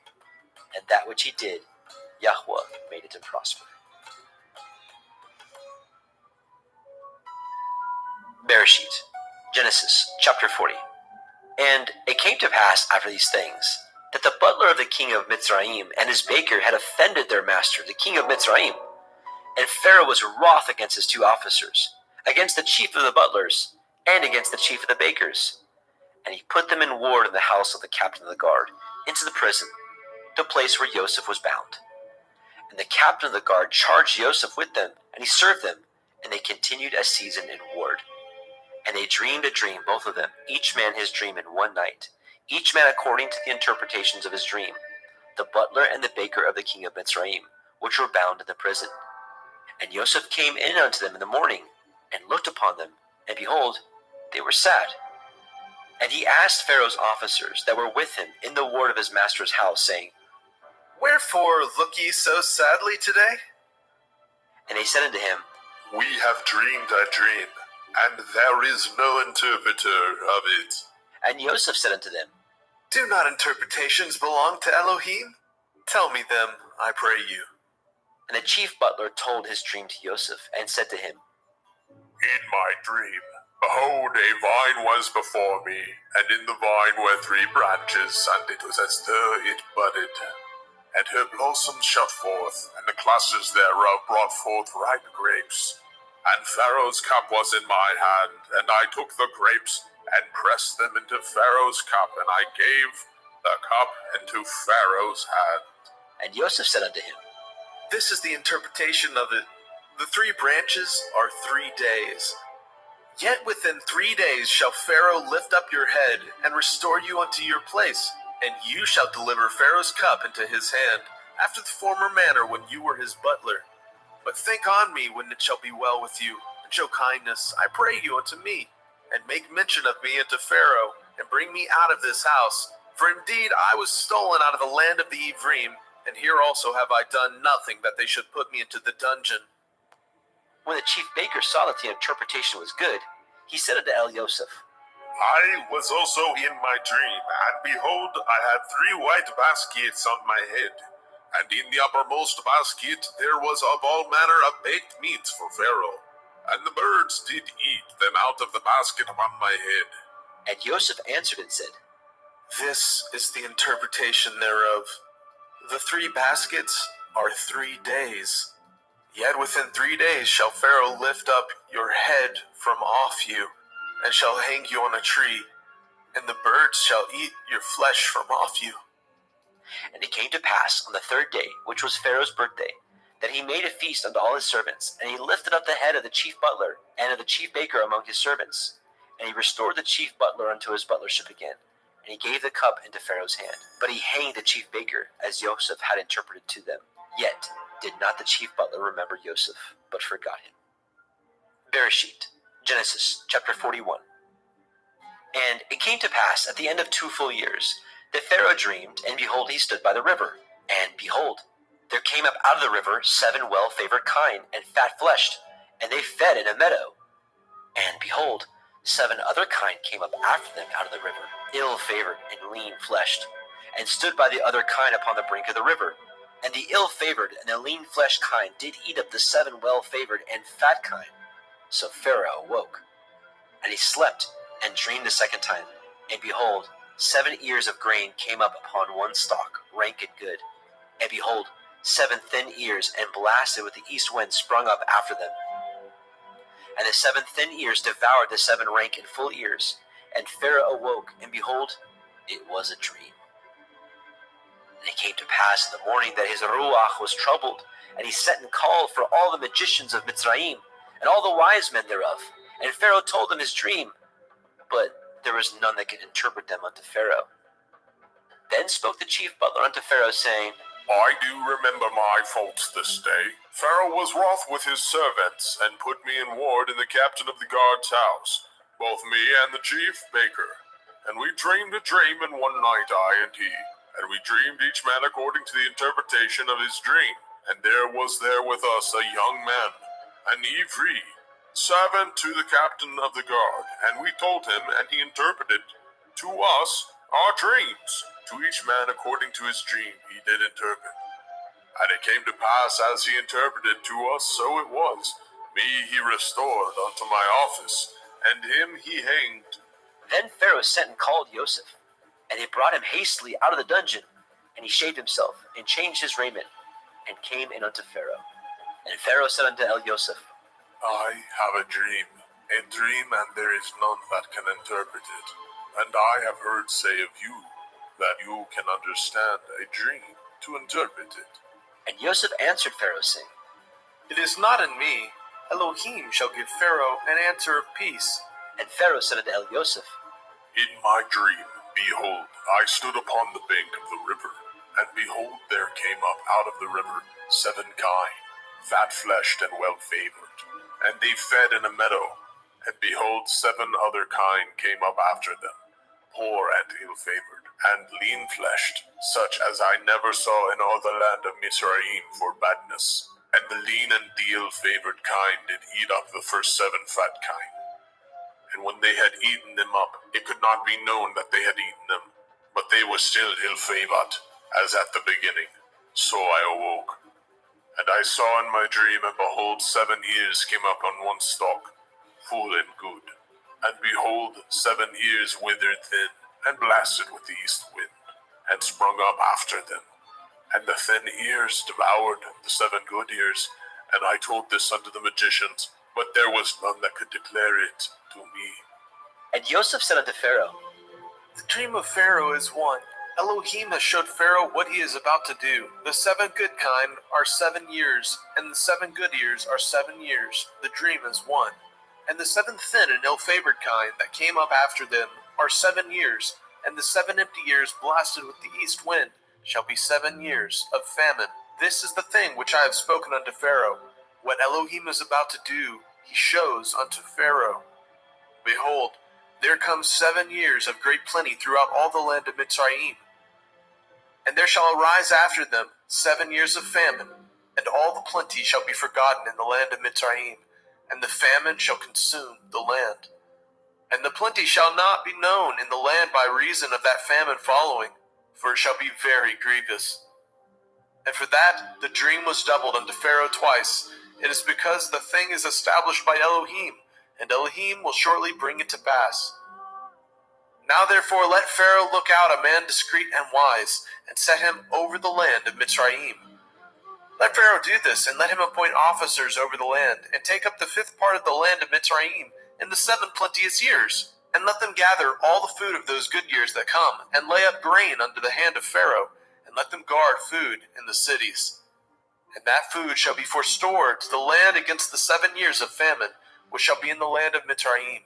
that the land perish not through the famine. And the thing was good in the eyes of Pharaoh, and in the eyes of all his servants.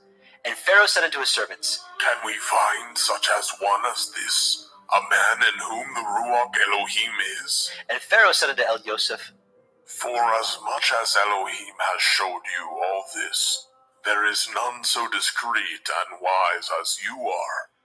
You shall be over my house, and according to your word shall all my people be ruled. Only in the throne will I be greater than you.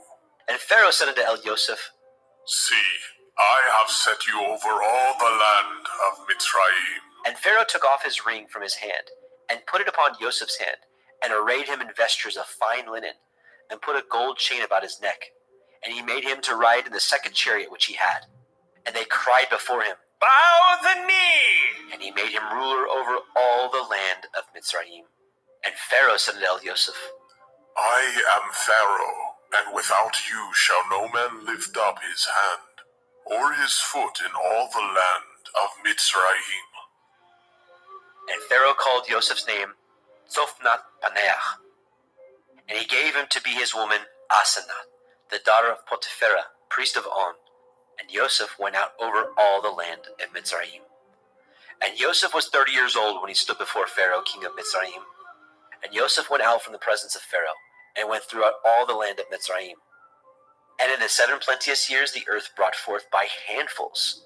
And he gathered up all the food of the 7 years, which were in the land of Mitzrayim, and laid up the food in the cities. The food of the field, which was round about every city, he laid up in the same. And Joseph gathered grain as the sand of the sea very much, until he left numbering, for it was without number. And unto Joseph were born 2 sons before the years of famine, which Asenath, the daughter of Potipherah, priest of On, bore unto him. And Joseph called the name of the firstborn Manasseh. For Elohim, said he, has made me forget all my toil, and all my father's house. And the name of the second called he Ephraim. For Elohim has caused me to be fruitful in the land of my affliction. And the 7 years of plenteousness that was in the land of Mitzrayim were ended. And the 7 years of famine began to come, according as Joseph had said, and the famine was in all the lands. But in all the land of Mitzrayim there was bread. And when all the land of Mitzrayim was famished, the people cried to Pharaoh for bread. And Pharaoh said unto all the Mitzrayim, Go unto Joseph, what he says to you, do. And the famine was over all the face of the earth. And Joseph opened all the storehouses, and sold unto the Mitzrayim. And the famine waxed sore in the land of Mitzrayim. And all the countries came into Mitzrayim, to El-Yosef, for to buy grain, because that the famine was so sore in all the lands. Bereshit, Genesis, chapter 42. Now, when Yaakov saw that there was grain in Mitzrayim, Yaakov said unto his sons, Why do ye look one upon another? And he said, Behold, I have heard that there is grain in Mitzrayim. Get you down thither, and buy for us from thence, that we may live and not die. And Joseph's 10 brethren went down to buy grain in Mitzrayim. But Benjamin, Joseph's brother, Yaakov, sent not with his brethren, for he said, Lest perchance mischief befall him. And the sons of Yasharal came to buy grain among those that came, for the famine was in the land of Canaan. And Joseph was the governor over the land. And he it was that sold to all the people of the land. And Joseph's brethren came, and bowed down themselves before him with their faces to the earth. And Joseph saw his brethren, and he knew them, but he made himself strange unto them, and spoke roughly unto them. And he said unto them, Whence come ye? And they said, From the land of Canaan, to buy food. And Joseph knew his brethren, but they knew not him. And Joseph remembered the dreams which he dreamed of them, and said unto them, Ye are spies, to see the nakedness of the land ye are come. And they said unto him, Nay, my lord, but to buy food are your servants come. We are all one man's sons. We are true men. Your servants are no spies. And he said unto them, Nay, but to see the nakedness of the land ye are come. And they said, Your servants are 12 brethren, the sons of one man in the land of Canaan. And behold, the youngest is this day with our father, and one is not. And Joseph said unto them, That is that I spoke unto you, saying, ye are spies. Hereby ye shall be proved. By the life of Pharaoh ye shall not go forth hence, except your youngest brother come hither. Send one of you, and let him fetch your brother. And ye shall be kept in prison, that your words may be proved, whether there be any truth in you. Or else, by the life of Pharaoh, surely ye are spies. And he put them all together into ward 3 days. And Joseph said unto them the 3rd day, This do and live, for I fear Elohim. If ye be true men, let one of your brethren be bound in the house of your prison. Go ye, carry grain for the famine of your houses. But bring your youngest brother unto me. So shall your words be verified, and ye shall not die. And they did so. And they said one to another, We are truly guilty concerning our brother, in that we saw the anguish of his soul, when he besought us, and we would not hear. Therefore is this distress come upon us. And Reuben answered them, saying, Spoke I not unto you, saying, Do not sin against the child, and ye would not hear? Therefore, behold, also his blood is required. And they knew not that Joseph understood them, for he spoke unto them by an interpreter. And he turned himself about from them, and wept, and returned to them again, and communed with them, and took from them Shimon, and bound him before their eyes. Then Joseph commanded to fill their sacks with grain, and to restore every man's money into a sack, and to give them provision for the way. And thus he did unto them. And he laded their asses with grain, and departed thence. And as one of them opened his sack, to give his ass provender in the inn, he espied his money, for, behold, it was in the sack's mouth. And he said unto his brethren, My money is restored, and lo, it is even in my sack. And their heart failed them. And they were afraid, saying one to another, What is this that Elohim has done unto us? And they came unto Jacob their father, unto the land of Canaan, and told him all that befell unto them, saying, The man who is the Lord of the land spoke roughly to us, and took us for spies of the country. And we said unto him, We are true men, we are no spies. We be 12 brethren, sons of our father. One is not, and the youngest is this day with our father in the land of Canaan. And the man, the Lord of the country, said unto us, Hereby shall I know that ye are true men. Leave one of your brethren here with me, and take food for the famine of your households, and be gone. And bring your youngest brother unto me. Then shall I know that ye are no spies, but that ye are true men. So will I deliver you and your brother, and ye shall traffic in the land. And it came to pass, as they emptied their sacks, that behold, every man's bundle of money was in his sack. And when both they and their father saw the bundles of money, they were afraid. And Yaakov their father said unto them, Me have you bereaved of my children. Joseph is not, and Shimon is not, and ye will take Benjamin away? All these things are against me. And Reuben spoke unto his father, saying, Slay my 2 sons, if I bring him not to you. Deliver him into my hand, and I will bring him to you again. And he said, My son shall not go down with you, for his brother is dead, and he is left alone, if mischief befall him by the way in which ye go. Then ye shall bring down my gray hairs with sorrow to Sheol.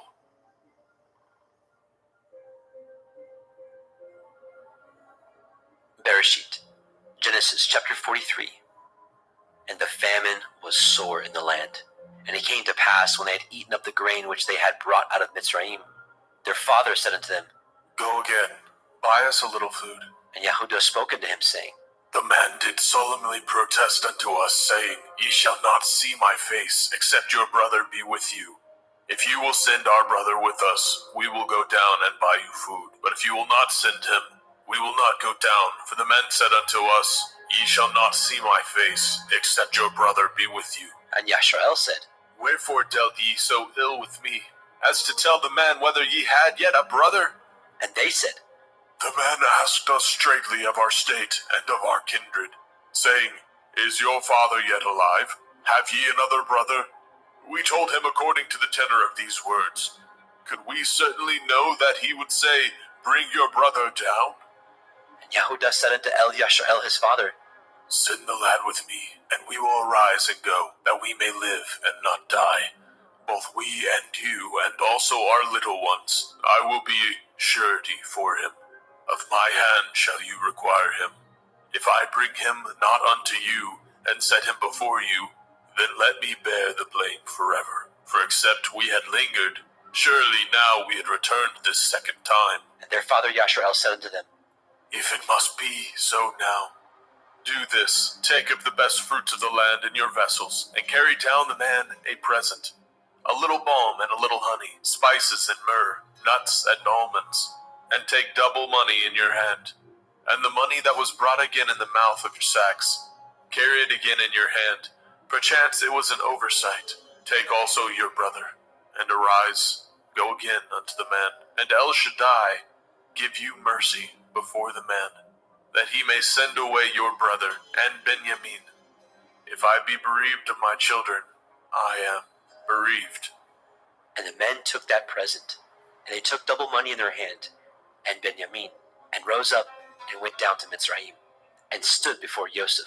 And when Yosef saw Benjamin with them, he said to the ruler of his house, Bring these men home, and slay, and make ready, for these men shall dine with me at noon. And the man did as Yosef bade, and the man brought the men into Yosef's house. And the men were afraid, because they were brought into Yosef's house. And they said, Because of the money that was returned in our sacks at the first time are we brought in, that he may seek occasion against us, and fall upon us, and take us for bondmen and our asses. And they came near to the steward of Yosef's house, and they communed with him at the door of the house, and said, O sir, we came indeed down at the first time to buy food, and it came to pass when we came to the inn, that we opened our sacks, and behold, every man's money was in the mouth of his sack, our money in full weight, and we have brought it again in our hand. And other money have we brought down in our hands to buy food. We cannot tell who put our money in our sacks. And he said, Peace be to you. Fear not, your Elohim and the Elohim of your father has given you treasure in your sacks. I had your money. And he brought Shimon out unto them. And the man brought the men into Joseph's house, and gave them water, and they washed their feet, and he gave their asses provender. And they made ready the present against Joseph came at noon, for they heard that they should eat bread there. And when Joseph came home, they brought him the present which was in their hand into the house, and bowed themselves to him to the earth. And he asked them of their welfare, and said, Is your father well? The old man of whom ye spoke, is he yet alive? And they answered, Your servant's father is in good health. He is yet alive. And they bowed down their heads, and made obeisance. And he lifted up his eyes, and saw his brother Benjamin, his mother's son, and said, Is this your younger brother, of whom ye spoke unto me? And he said, Elohim be gracious unto you, my son.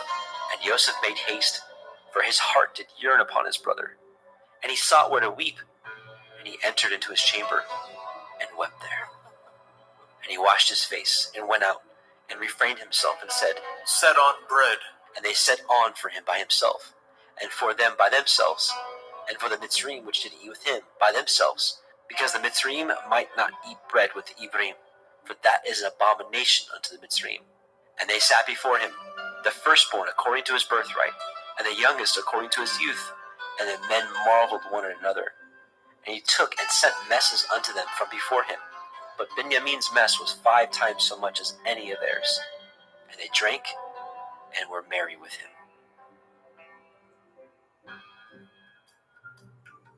Bereshit, Genesis, chapter 44. And he commanded the steward of his house, saying, Fill these men's sacks with food as much as they can carry, and put every man's money in his sack's mouth, and put my cup, the silver cup, in the sack's mouth of the youngest, and his grain money. And he did according to the word that Joseph had spoken. As soon as the morning was light, the men were sent away, and their asses. And when they were gone out of the city, and not yet afar off, Joseph said unto his steward, Up, follow after the men, and when you do overtake them, say unto them, Wherefore have you rewarded evil for good?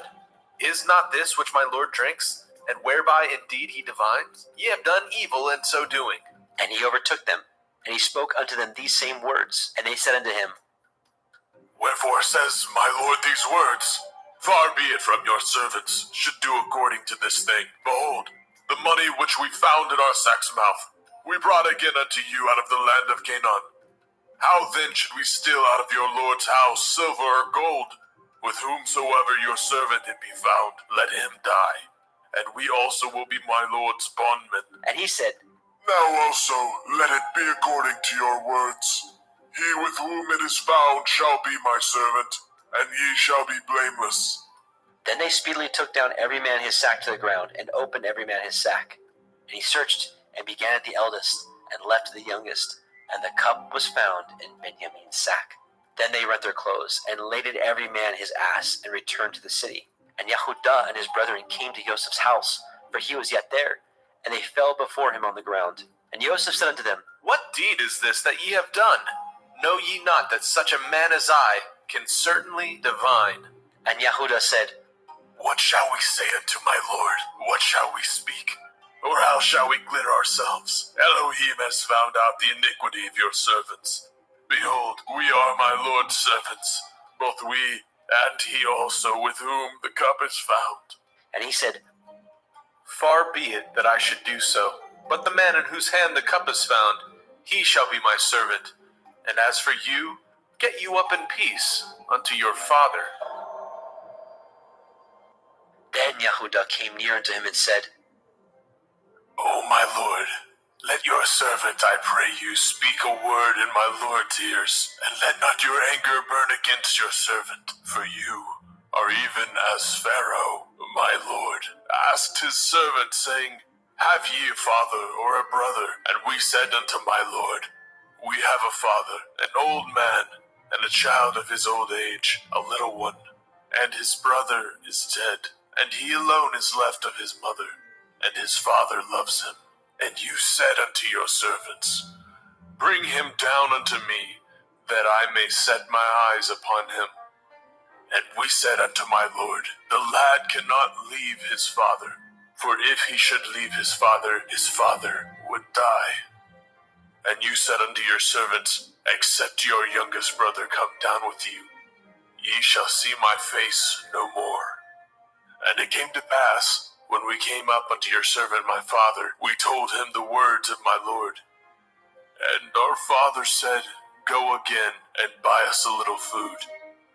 And we said, We cannot go down. If our youngest brother be with us, then will we go down. For we may not see the man's face, except our youngest brother be with us. And your servant my father said unto us, Ye know that my woman bore me 2 sons, and the one went out from me. And I said, Surely he is torn in pieces, and I saw him not since. And if ye take this also from me, and mischief befall him, ye shall bring down my gray hairs with sorrow to Sheol. Now therefore, when I come to your servant my father, and the lad be not with us, seeing that his life is bound up in the lad's life, it shall come to pass, when he sees that the lad is not with us, that he will die. And your servant shall bring down the gray hairs of your servant our father with sorrow to Sheol. For your servant became surety for the lad unto my father, saying, If I bring him not unto you, then I shall bear the blame to my father forever. Now therefore I pray you, let your servant abide instead of the lad, a bondman to my lord, and let the lad go up with his brethren. For how shall I go up to my father, and the lad be not with me, lest perchance I see the evil that shall come on my father?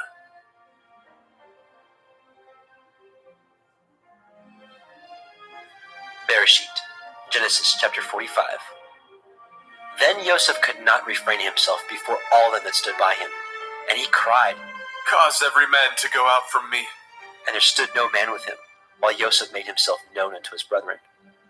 And he wept aloud, and the Mitzrayim in the house of Pharaoh heard. And Joseph said unto his brethren, I am Joseph. Does my father yet live? And his brethren could not answer him, for they were troubled at his presence. And Joseph said unto his brethren, Come near to me, I pray you. And they came near. And he said, I am Joseph your brother, whom ye sold into Mitzrayim.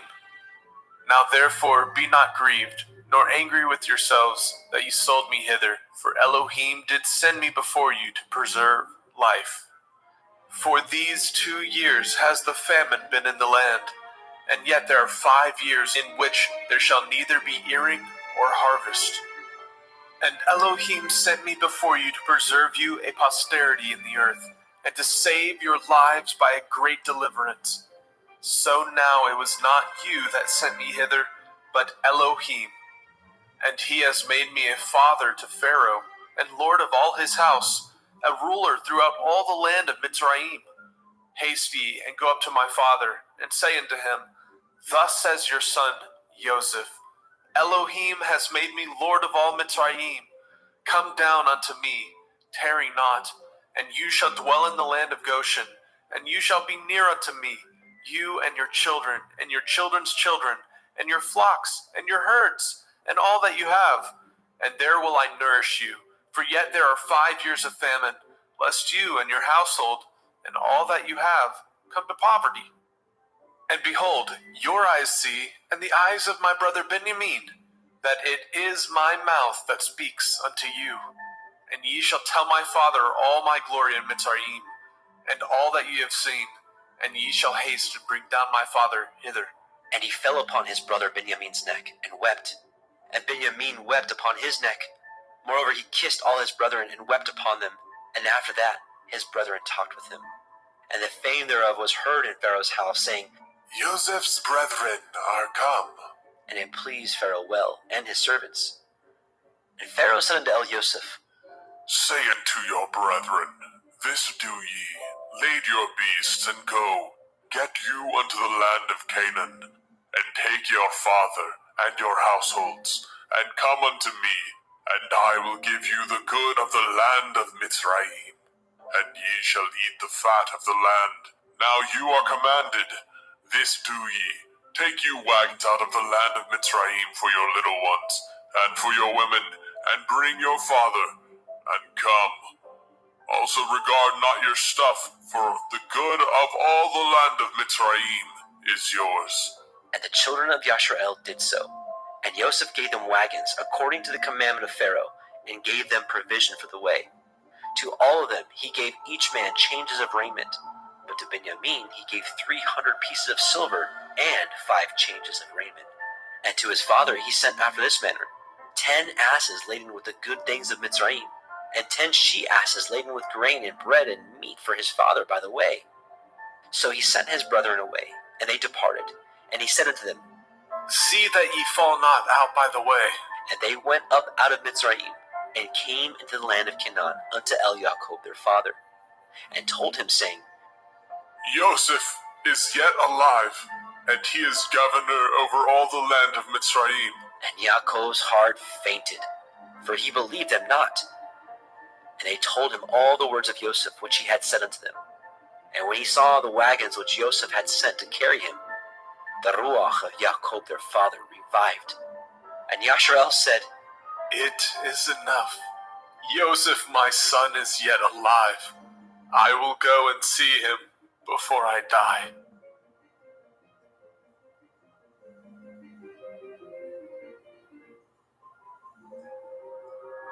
Bereshit, Genesis chapter 46. And Yashrael took his journey with all that he had, and came to Beersheba, and offered sacrifices unto the Elohim of his father Yitzchak. And Elohim spoke unto Yashrael in the visions of the night, and said, Yaakov, Yaakov. And he said, Here am I. And he said, I am El, the Elohai of your father. Fear not to go down into Mitzrayim, for I will there make of you a great nation. I will go down with you into Mitzrayim, and I will also surely bring you up again. And Joseph shall put his hand upon your eyes. And Jacob rose up from Beersheba, and the sons of Yashrael carried Jacob their father, and their little ones, and their women, in the wagons which Pharaoh had sent to carry him. And they took their cattle and their goods which they had gotten in the land of Canaan, and came in unto Mitzrayim, Jacob and all his seed with him, his sons and his sons' sons with him, his daughters and his sons' daughters, and all his seed brought he with him into Mitzrayim. And these are the names of the children of Yashrael, which came into Mitzrayim, Jacob and his sons, Reuben, Jacob's firstborn, and the sons of Reuben, Hanok, and Palu, and Hethron, and Carmi, and the sons of Shimon, Yemuel, and Yamin, and Ohad, and Yakin, and Sochar, and Shaul, the son of the Canaanite woman. And the sons of Levi, Gershon, Kohath, and Merari. And the sons of Yehudah, and Onan, and Shelach, and Peretz, and Zerach. But and Onan died in the land of Canaan. And the sons of Peretz were Chetzron, and Hamul. And the sons of Yisachar, Tola, and Pua, and Yob, and Shimron. And the sons of Zebulun, Sered, Elon, and Yachleel. These be the sons of Leah, which she bore unto Jacob in Padan Aram, with his daughter Dinah. All the souls of his sons and his daughters were 33. And the sons of Gad, Tzaiphon, and Haggai, Shunai, and Etzbon, and Eri, and Arodai, and Arelai. And the sons of Asher, Yimna, Yishva, Yishbai, Beriah, and Serach their sister. And the sons of Beriah, Heber, Malkiel. These are the sons of Zilpah, whom Laban gave to Leah his daughter. And these she bore unto Jacob, even 16 souls. The sons of Rachel, Jacob's woman, Joseph, and Benjamin. And unto Joseph in the land of Mitzrayim were born Menashe, and Ephraim, which Asenath, the daughter of Potiphera, priest of On, bore unto him. And the sons of Benjamin were Bela, and Becher, and Ashbel, and Gera, and Naaman, and Echai, and Rosh, and Mupim, and Hupim, and Ard. These are the sons of Rachel, which were born unto Jacob. All the souls were 14. And the sons of Dan, Hushim. And the sons of Naphtali, Yachzeel, Gunai, Yetzer, and Shilem. These are the sons of Bilhah, which Laban gave unto Rachel his daughter. And she bore these unto Jacob. All the souls were 7. All the souls that came with Jacob into Mitzrayim, which came out of his loins, besides Jacob's sons' women, all the souls were 66. And the sons of Joseph, which were born him in Mitzrayim, were 2 souls. All the souls of the house of Jacob, which came into Mitzrayim, were 70. And he sent Yehudah before him unto El Yosef, to direct his face unto Goshen. And they came into the land of Goshen. And Yosef made ready his chariot, and went up to meet Yashrahel his father, to Goshen, and presented himself unto him. And he fell on his neck, and wept on his neck a good while. And Yashrahel said unto El Yosef, Now let me die, since I have seen your face, because you are yet alive. And Yosef said unto his brethren, and unto his father's house, I will go up and show Pharaoh, and say unto him, My brethren and my father's house, which were in the land of Canaan, are come unto me, and the men are shepherds. For their trade has been to feed cattle, and they have brought their flocks and their herds, and all that they have. And it shall come to pass, when Pharaoh shall call you, and say, What is your occupation? That ye shall say, Your servant's trade has been about cattle from our youth, even until now, both we and also our fathers, that ye may dwell in the land of Goshen, for every shepherd is an abomination unto the Mitzrayim. Bereshit, Genesis, chapter 47. Then Joseph came and told Pharaoh and said, My father and my brethren, and their flocks, and their herds, and all that they have, are come out of the land of Canaan. And behold, they are in the land of Goshen. And he took some of his brethren, even 5 men, and presented them unto Pharaoh. And Pharaoh said unto his brethren, What is your occupation? And they said unto Pharaoh, Your servants are shepherds, both we and also our fathers. They said moreover unto Pharaoh, For to sojourn in the land are we come, for your servants have no pasture for their flocks, for the famine is sore in the land of Canaan. Now therefore we pray you, let your servants dwell in the land of Goshen. And Pharaoh spoke unto El Yosef, saying, Your father and your brethren are come unto you. The land of Mitzrayim is before you. In the best of the land make your father and your brethren to dwell. In the land of Goshen let them dwell. And if you know any men of activity among them, then make them rulers over my cattle. And Joseph brought in Jacob his father, and set him before Pharaoh. And Jacob blessed Pharaoh. And Pharaoh said unto El Jacob, How old are you? And Jacob said unto Pharaoh, The days of the years of my pilgrimage are 130 years. Few And evil have the days of the years of my life been, and have not attained unto the days of the years of the life of my fathers, in the days of their pilgrimage. And Yaakov blessed Pharaoh, and went out from before Pharaoh. And Joseph placed his father and his brethren, and gave them a possession in the land of Mitzrayim, in the best of the land, in the land of Ramesses, as Pharaoh had commanded. And Joseph nourished his father and his brethren, and all his father's household, with bread according to their families. And there was no bread in all the land, for the famine was very sore, so that the land of Mitzrayim and all the land of Canaan fainted by reason of the famine. And Joseph gathered up all the money that was found in the land of Mitzrayim and in the land of Canaan, for the grain which they bought. And Joseph brought the money into Pharaoh's house. And when the money failed in the land of Mitzrayim and in the land of Canaan, all the Mitzrayim came unto Joseph and said, Give us bread, for why should we die in your presence? For the money fails. And Joseph said, Give your cattle, and I will give you for your cattle, if money fail. And they brought their cattle unto Joseph. And Joseph gave them bread in exchange for horses, and for the flocks, and for the cattle of the herds, and for the asses. And he fed them with bread for all their cattle for that year.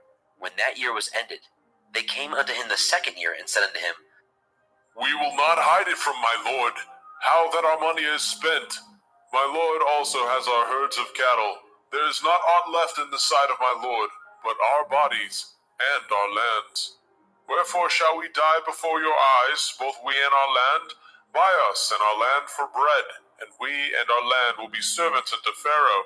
And give us seed, that we may live and not die, and the land be not desolate.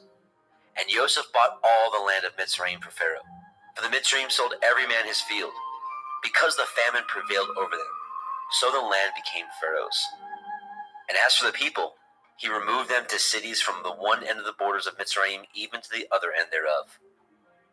Only the land of the priests bought he not, for the priests had a portion assigned them of Pharaoh, and did eat their portion which Pharaoh gave them, wherefore they sold not their lands. Then Joseph said unto the people, Behold, I have bought you this day in your land for Pharaoh. Lo, here is seed for you, and ye shall sow the land.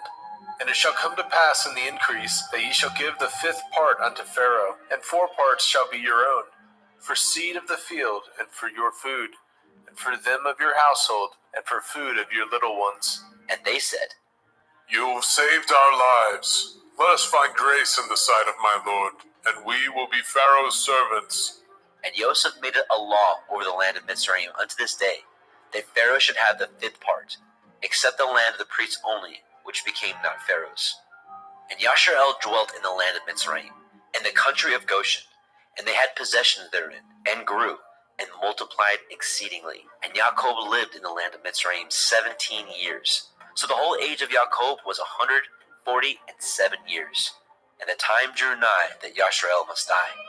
And he called his son Joseph, and said unto him, If now I have found grace in your sight, put, I pray you, your hand under my thigh, and deal kindly and truly with me. Bury me not, I pray you, in Mitzrayim. But I will lie with my fathers, and you shall carry me out of Mitzrayim, and bury me in their burying place. And he said, I will do as you have said. And he said, Swear unto me. And he swore unto him. And Yasharel bowed himself upon the bed's head. Bereshit, Genesis, chapter 48. And it came to pass, after these things, that one told Joseph, Behold, your father is sick. And he took with him his 2 sons, Manasseh and Ephraim. And one told Yaakov and said, Behold, your son Joseph comes unto you. And Yasharel strengthened himself, and sat upon the bed.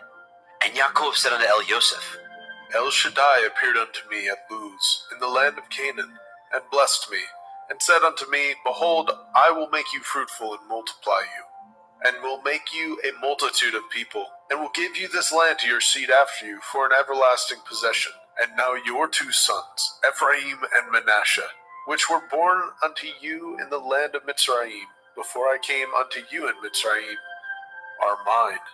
As Reuben and Shimon, they shall be mine, and your issue, which you beget after them, shall be yours, and shall be called after the name of their brethren in their inheritance. And as for me, when I came from Padan Aram, Rachel died by me in the land of Canaan in the way, when yet there was but a little way to come unto Ephratah, and I buried her there in the way of Ephratah. The same is Bethlehem. And Yashrael beheld Joseph's sons, and said, Who are these? And Joseph said unto his father, They are my sons, whom Elohim has given me in this place. And he said, Bring them, I pray you, unto me, and I will bless them. Now the eyes of Yashrael were dim for age, so that he could not see. And he brought them near unto him, and he kissed them, and embraced them. And Yashrael said unto Joseph, I had thought not to see your face, and lo, Elohim has showed me also your seed. And Joseph brought them out from between his knees, and he bowed himself with his face to the earth. And Joseph took them both, Ephraim in his right hand toward Yashrael's left hand, and Manasseh in his left hand toward Yashrael's right hand, and brought them near unto him. And Yashrael stretched out his right hand, and laid it upon Ephraim's head, who was the younger, and his left hand upon Manasseh's head, guiding his hands wittingly, for Manasseh was the firstborn. And he blessed Joseph, and said, Elohim, before whom my fathers Abraham and Yitzhak did walk, the Elohim which fed me all my life long unto this day, the angel which redeemed me from all evil, bless the lads, and let my name be named on them, and the name of my fathers Abraham and Yitzhak, and let them grow into a multitude in the midst of the earth. And when Joseph saw that his father laid his right hand upon the head of Ephraim, it displeased him. And he held up his father's hand to remove it from Ephraim's head unto Manasseh's head. And Joseph said unto his father, Not so, my father. This is the firstborn. Put your right hand upon his head. And his father refused, and said, I know it, my son, I know it. He also shall become a people, and he also shall be great.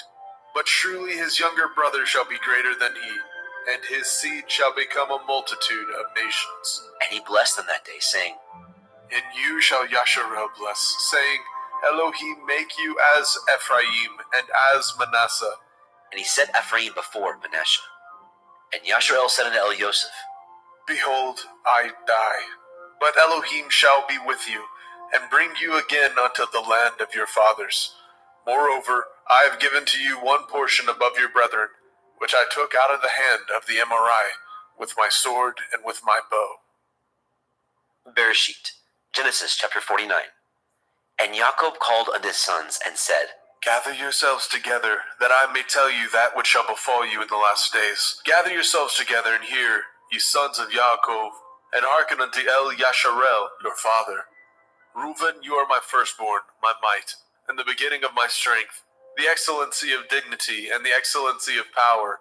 Unstable as water, you shall not excel, because you went up to your father's bed, then defiled it. He went up to my couch. Shimon and Levi are brethren. Instruments of cruelty are in their habitations. O my soul, come not into their secret. Unto their assembly my honor be not united. For in their anger they slew a man, and in their self-will they dug down a wall. Cursed be their anger, for it was fierce, and their wrath, for it was cruel. I will divide them in Yaakov, and scatter them in Yasharel. Yehuda, you are he whom your brethren shall praise. Your hand shall be in the neck of your enemies. Your father's children shall bow down before you. Yehuda is a lion's whelp from the prey. My son, you are gone up. He stooped down. He couched as a lion, and as an old lion, who shall rouse him up? The scepter shall not depart from Yehuda, nor a Torah giver from between his feet, until Shiloh come. And unto him shall the gathering of the people be, binding his foal into the vine, and his ass's colt unto the choice vine. He washed his garments in wine, and his clothes in the blood of grapes. His eyes shall be red with wine, and his teeth white with milk. Zebulun shall dwell at the haven of the sea. He shall be for a haven of ships, and his border shall be unto Sidon. Issachar is a strong ass, couching down between two burdens. And he saw that the rest was good, and the land that it was pleasant, and bowed his shoulder to bear, and became a servant unto tribute. Dan shall judge his people, as one of the tribes of Yasharel. Dan shall be a serpent by the way, an adder in the path, that bites the horse heels, so that his rider shall fall backward. I have waited for your Yeshua, O Yahuwah. Gad, a troop shall overcome him, but he shall overcome at the last. Out of Asher his bread shall be fat, and he shall yield royal dainties.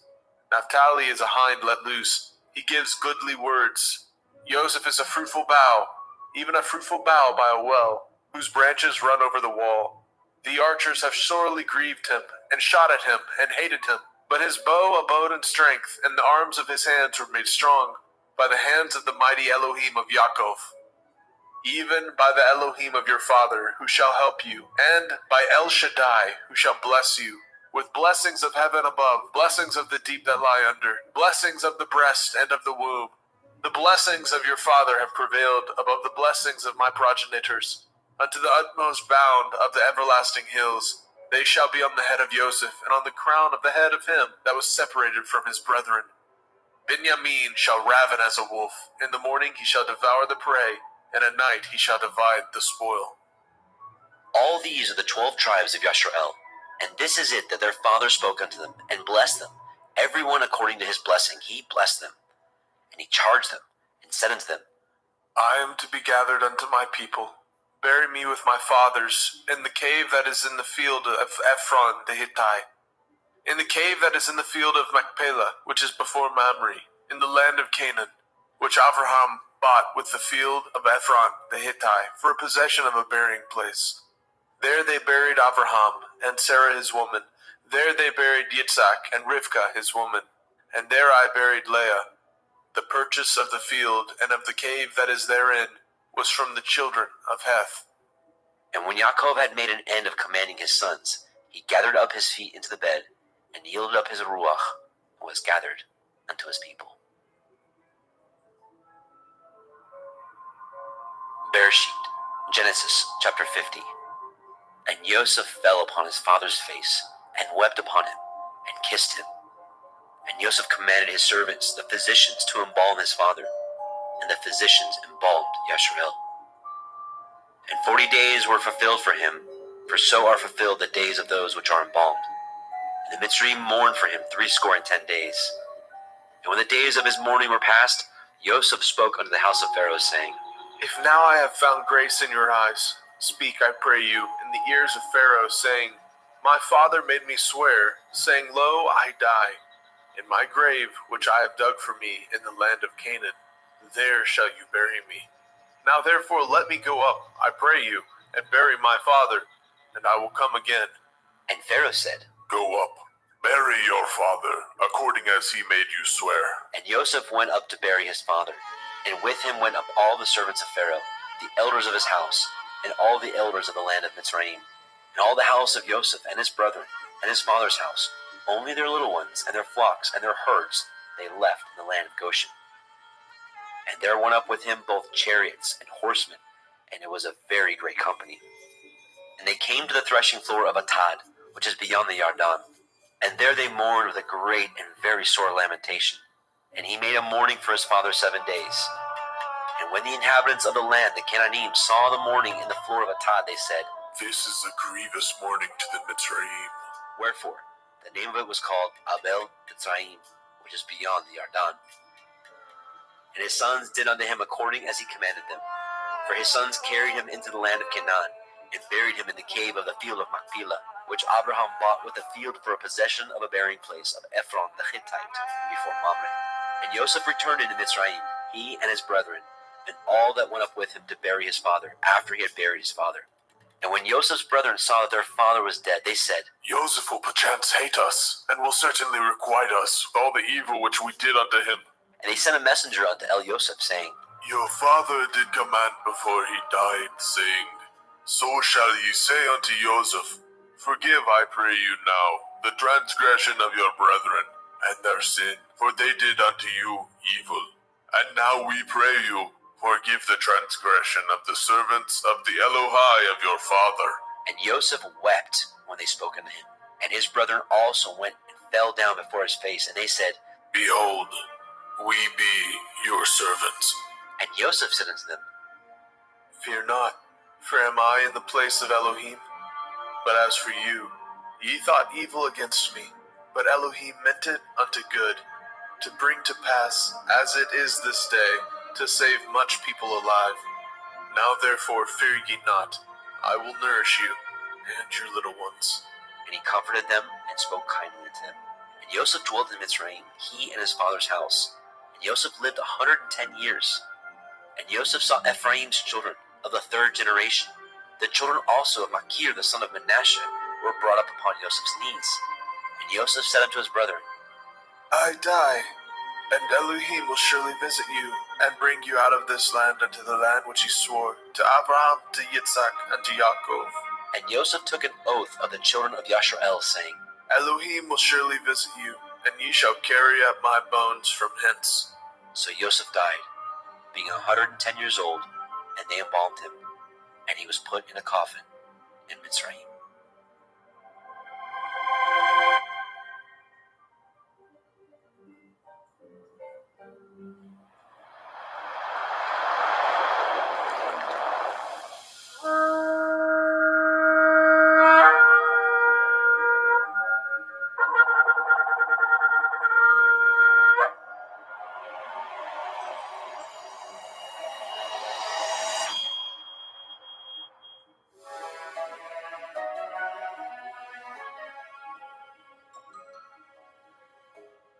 Vayikra, Leviticus chapter 1. And Yahweh called unto Moshe, and spoke unto him out of the tabernacle of the assembly, saying, Speak unto the children of Yasharel, and say unto them, If any man of you bring an offering unto Yahweh, ye shall bring your offering of the cattle, even of the herd and of the flock.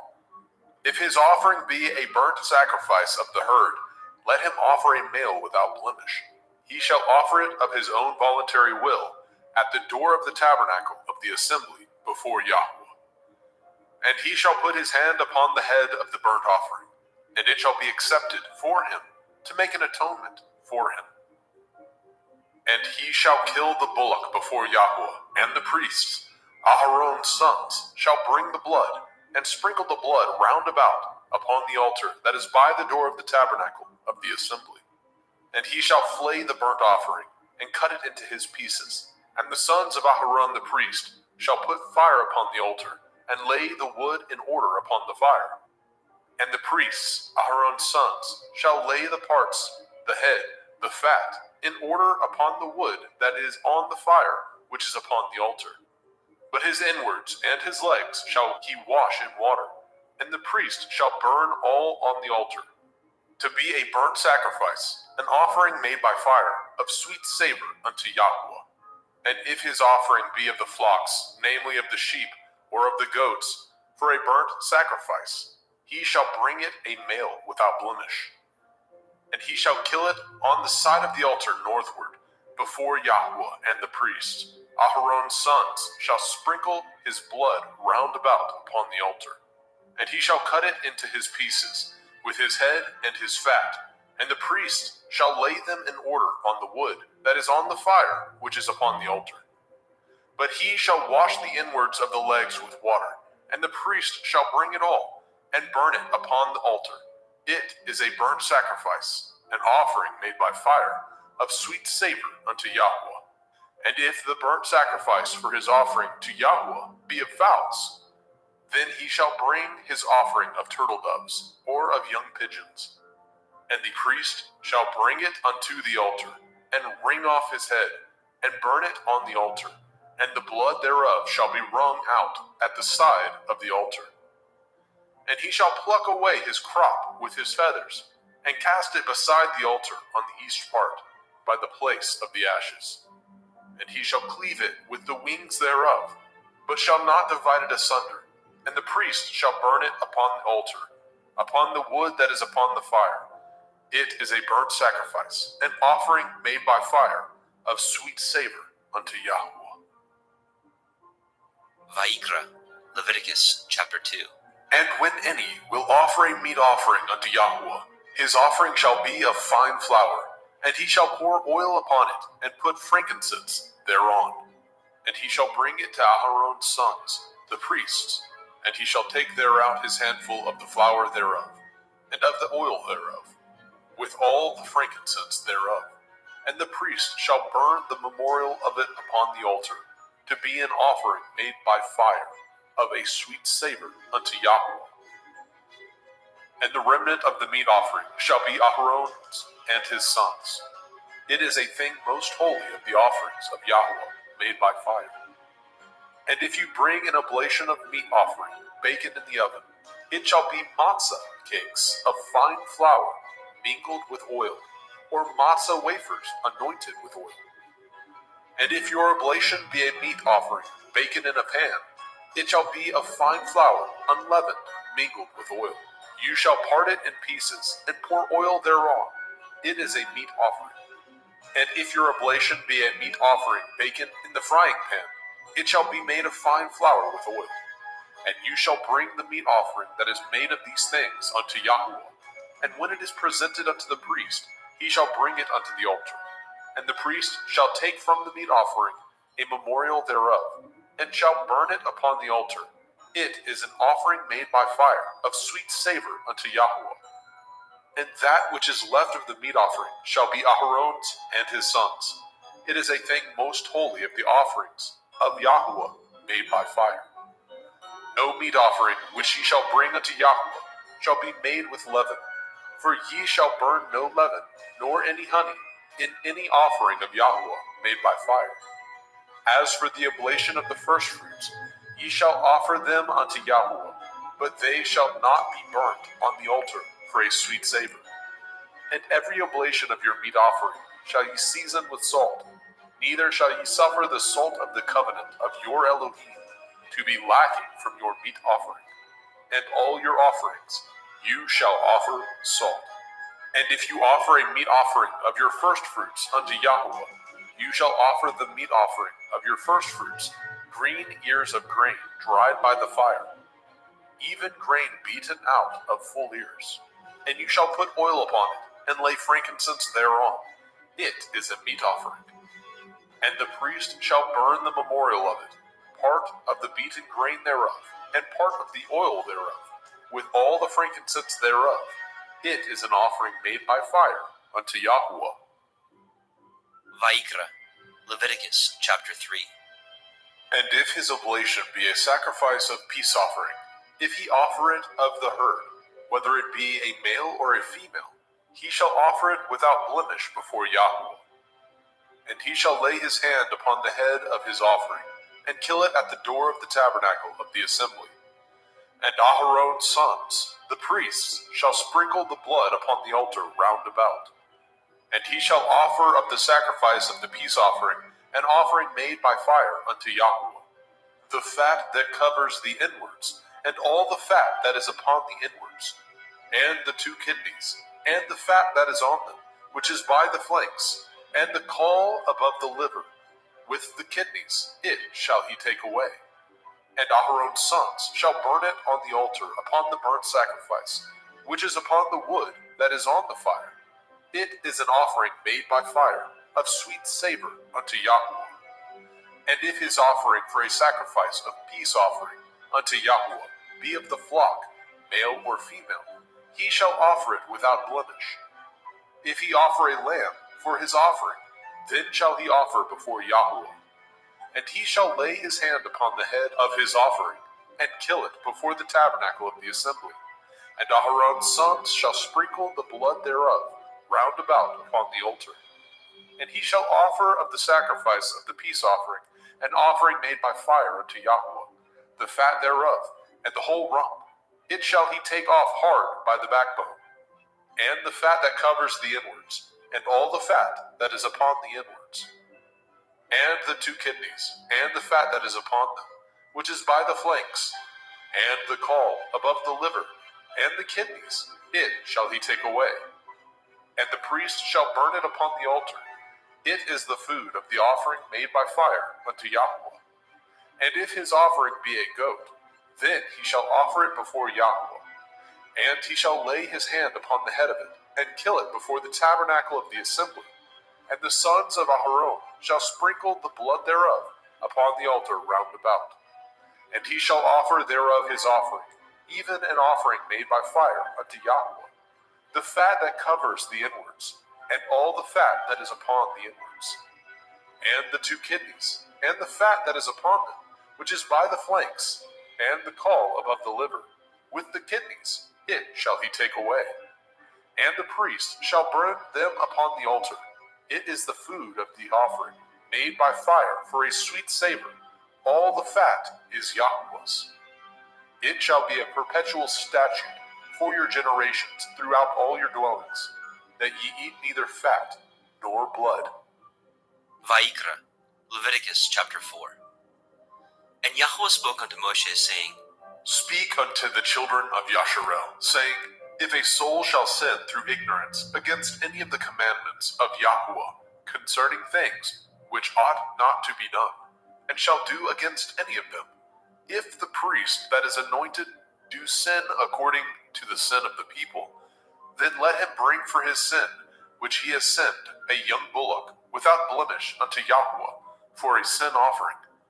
And he shall bring the bullock unto the door of the tabernacle of the assembly before Yahweh, and shall lay his hands upon the bullock's head, and kill the bullock before Yahweh. And the priest that is anointed shall take of the bullock's blood, and bring it to the tabernacle of the assembly. And the priest shall dip his finger in the blood, and sprinkle of the blood 7 times before Yahweh, before the veil of the sanctuary. And the priest shall put some of the blood upon the horns of the altar of sweet incense before Yahweh, which is in the tabernacle of the assembly, and shall pour all the blood of the bullock at the bottom of the altar of the burnt offering, which is at the door of the tabernacle of the assembly. And he shall take off from it all the fat of the bullock for the sin offering, the fat that covers the inwards, and all the fat that is upon the inwards, and the 2 kidneys, and the fat that is upon them, which is by the flanks, and the caul above the liver, with the kidneys, it shall he take away. As it was taken off from the bullock of the sacrifice of peace offerings, and the priest shall burn them upon the altar of the burnt offering. And the skin of the bullock, and all his flesh, with his head, and with his legs, and his inwards, and his dung, even the whole bullock shall he carry forth without the camp, unto a clean place, where the ashes are poured out, and burn him on the wood with fire. Where the ashes are poured out shall he be burnt. And if the whole assembly of Yasharel sin through ignorance, and the thing be hid from the eyes of the assembly, and they have done somewhat against any of the commandments of Yahweh, concerning things which should not be done, and are guilty, when the sin which they have sinned against it is known, then the assembly shall offer a young bullock for the sin, and bring him before the tabernacle of the assembly. And the elders of the assembly shall lay their hands upon the head of the bullock before Yahweh, and the bullock shall be killed before Yahweh. And the priest that is anointed shall bring of the bullock's blood to the tabernacle of the assembly. And the priest shall dip his finger in some of the blood, and sprinkle it 7 times before Yahweh, even before the veil. And he shall put some of the blood upon the horns of the altar, which is set before Yahweh, that is in the tabernacle of the assembly, and shall pour out all the blood at the bottom of the altar of the burnt offering, which is at the door of the tabernacle of the assembly. And he shall take all his fat from him, and burn it upon the altar. And he shall do with the bullock as he did with the bullock for a sin offering, so shall he do with this. And the priest shall make an atonement for them, and it shall be forgiven them. And he shall carry forth the bullock without the camp, and burn him as he burned the first bullock. It is a sin offering for the assembly. When a ruler has sinned and done somewhat through ignorance against any of the commandments of Yahweh, Elohiah, concerning things which should not be done, and is guilty, or if his sin, wherein he has sinned, come to his knowledge, he shall bring his offering, a kid of the goats, a male without blemish, and he shall lay his hand upon the head of the goats, and kill it in the place where they killed the burnt offering before Yahweh. It is a sin offering. And the priest shall take of the blood of the sin offering with his finger, and put it upon the horns of the altar of burnt offering, and shall pour out his blood at the bottom of the altar of burnt offering. And he shall burn all his fat upon the altar, as the fat of the sacrifice of peace offerings.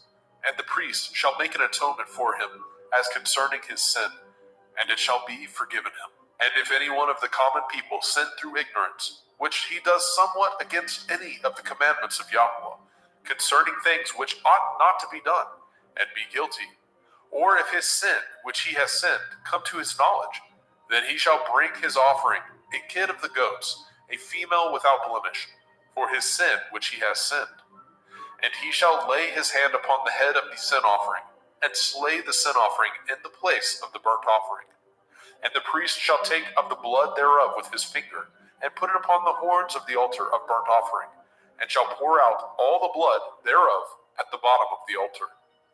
And he shall take away all the fat thereof, as the fat is taken away from off the sacrifice of peace offerings. And the priest shall burn it upon the altar for a sweet savor unto Yahweh. And the priest shall make an atonement for him, and it shall be forgiven him. And if he bring a lamb for a sin offering, he shall bring it a female without blemish. And he shall lay his hand upon the head of the sin offering, and slay it for the sin offering in the place where they killed the burnt offering. And the priest shall take of the blood of the sin offering with his finger, and put it upon the horns of the altar of burnt offering, and shall pour out all the blood thereof at the bottom of the altar. And he shall take away all the fat thereof, as the fat of the lamb is taken away from the sacrifice of the peace offering. And the priest shall burn them upon the altar, according to the offering made by fire unto Yahweh. And the priest shall make an atonement for his sin that he has committed, and it shall be forgiven him. Vayikra, Leviticus chapter 5. And if a soul sin, and hear the voice of swearing, and is a witness, whether he has seen or known of it, if he do not utter it, then he shall bear his iniquity. Or if a soul touch any unclean thing, whether it be a carcass of an unclean beast, or a carcass of unclean cattle, or the carcass of unclean creeping things, and if it be hidden from him, he also shall be unclean and guilty. Or if he touch the uncleanness of man, whatsoever uncleanness it be that a man shall be defiled withal, and it be hid from him, when he knows of it, then he shall be guilty. Or if a soul swear, pronouncing with his lips to do evil, or to do good, whatsoever it be that a man shall pronounce with an oath, and it be hid from him, when he knows of it, then he shall be guilty in one of these. And it shall be, when he shall be guilty in one of these things, that he shall confess that he has sinned in that thing.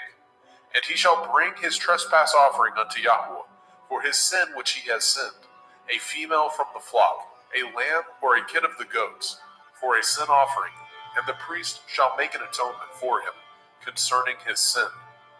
And if he is not able to bring a lamb, then he shall bring for his trespass which he has committed 2 turtle doves, or 2 young pigeons unto Yahweh, one for a sin offering, and the other for a burnt offering.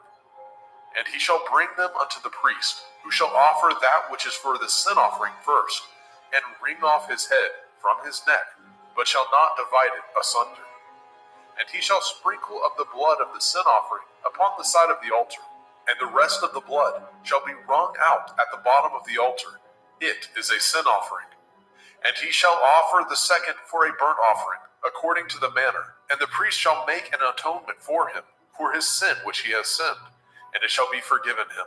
But if he be not able to bring 2 turtle doves, or 2 young pigeons, then he that sinned shall bring for his offering the 10th part of an ephah of fine flour for a sin offering. He shall put no oil upon it, neither shall he put any frankincense thereon, for it is a sin offering. Then shall he bring it to the priest, and the priest shall take his handful of it, even a memorial thereof, and burn it on the altar, according to the offerings made by fire unto Yahweh. It is a sin offering. And the priest shall make an atonement for him, as touching his sin, that he has sinned in one of these, and it shall be forgiven him, and the remnant shall be the priest's, as a meat offering. And Yahweh spoke unto Moshe, saying, If a soul commit a trespass, and sin through ignorance in the holy things of Yahweh, then he shall bring for his trespass unto Yahweh a ram without blemish, out of the flocks, with your estimation by shekels of silver, after the shekel of the sanctuary, for a trespass offering. And he shall make the amends for the harm that he has done in the holy thing, and shall add the 5th part thereto, and give it unto the priest, and the priest shall make an atonement for him with the ram of the trespass offering, and it shall be forgiven him. And if a soul sin, and commit any of these things which are forbidden to be done by the commandment of Yahweh, though he knew it not, yet is he guilty, and shall bear his iniquity. And he shall bring a ram without blemish out of the flock, with your estimation, for a trespass offering, unto the priest. And the priest shall make an atonement for him concerning his ignorance, wherein he erred, and knew it not, and it shall be forgiven him.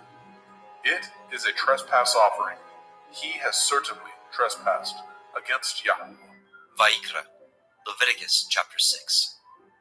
And Yahweh spoke unto Moshe, saying, If a soul sin and commit a transgression against Yahweh, and lie unto his neighbor, in that which was delivered him to keep, or in fellowship, or in a thing taken away by violence, or has deceived his neighbor, or have found that which was lost, and lies concerning it, and swears falsely, in any of these that a man does, sinning therein, then it shall be, because he has sinned and is guilty, that he shall restore that which he took violently away, or the thing which he has deceitfully gotten, or that which was delivered him to keep, or the lost thing which he found, or all that which he has sworn falsely, he shall even restore it in the principal, and shall add the fifth part more thereto, and give it unto him to whom it appertains, in the day of his trespass offering.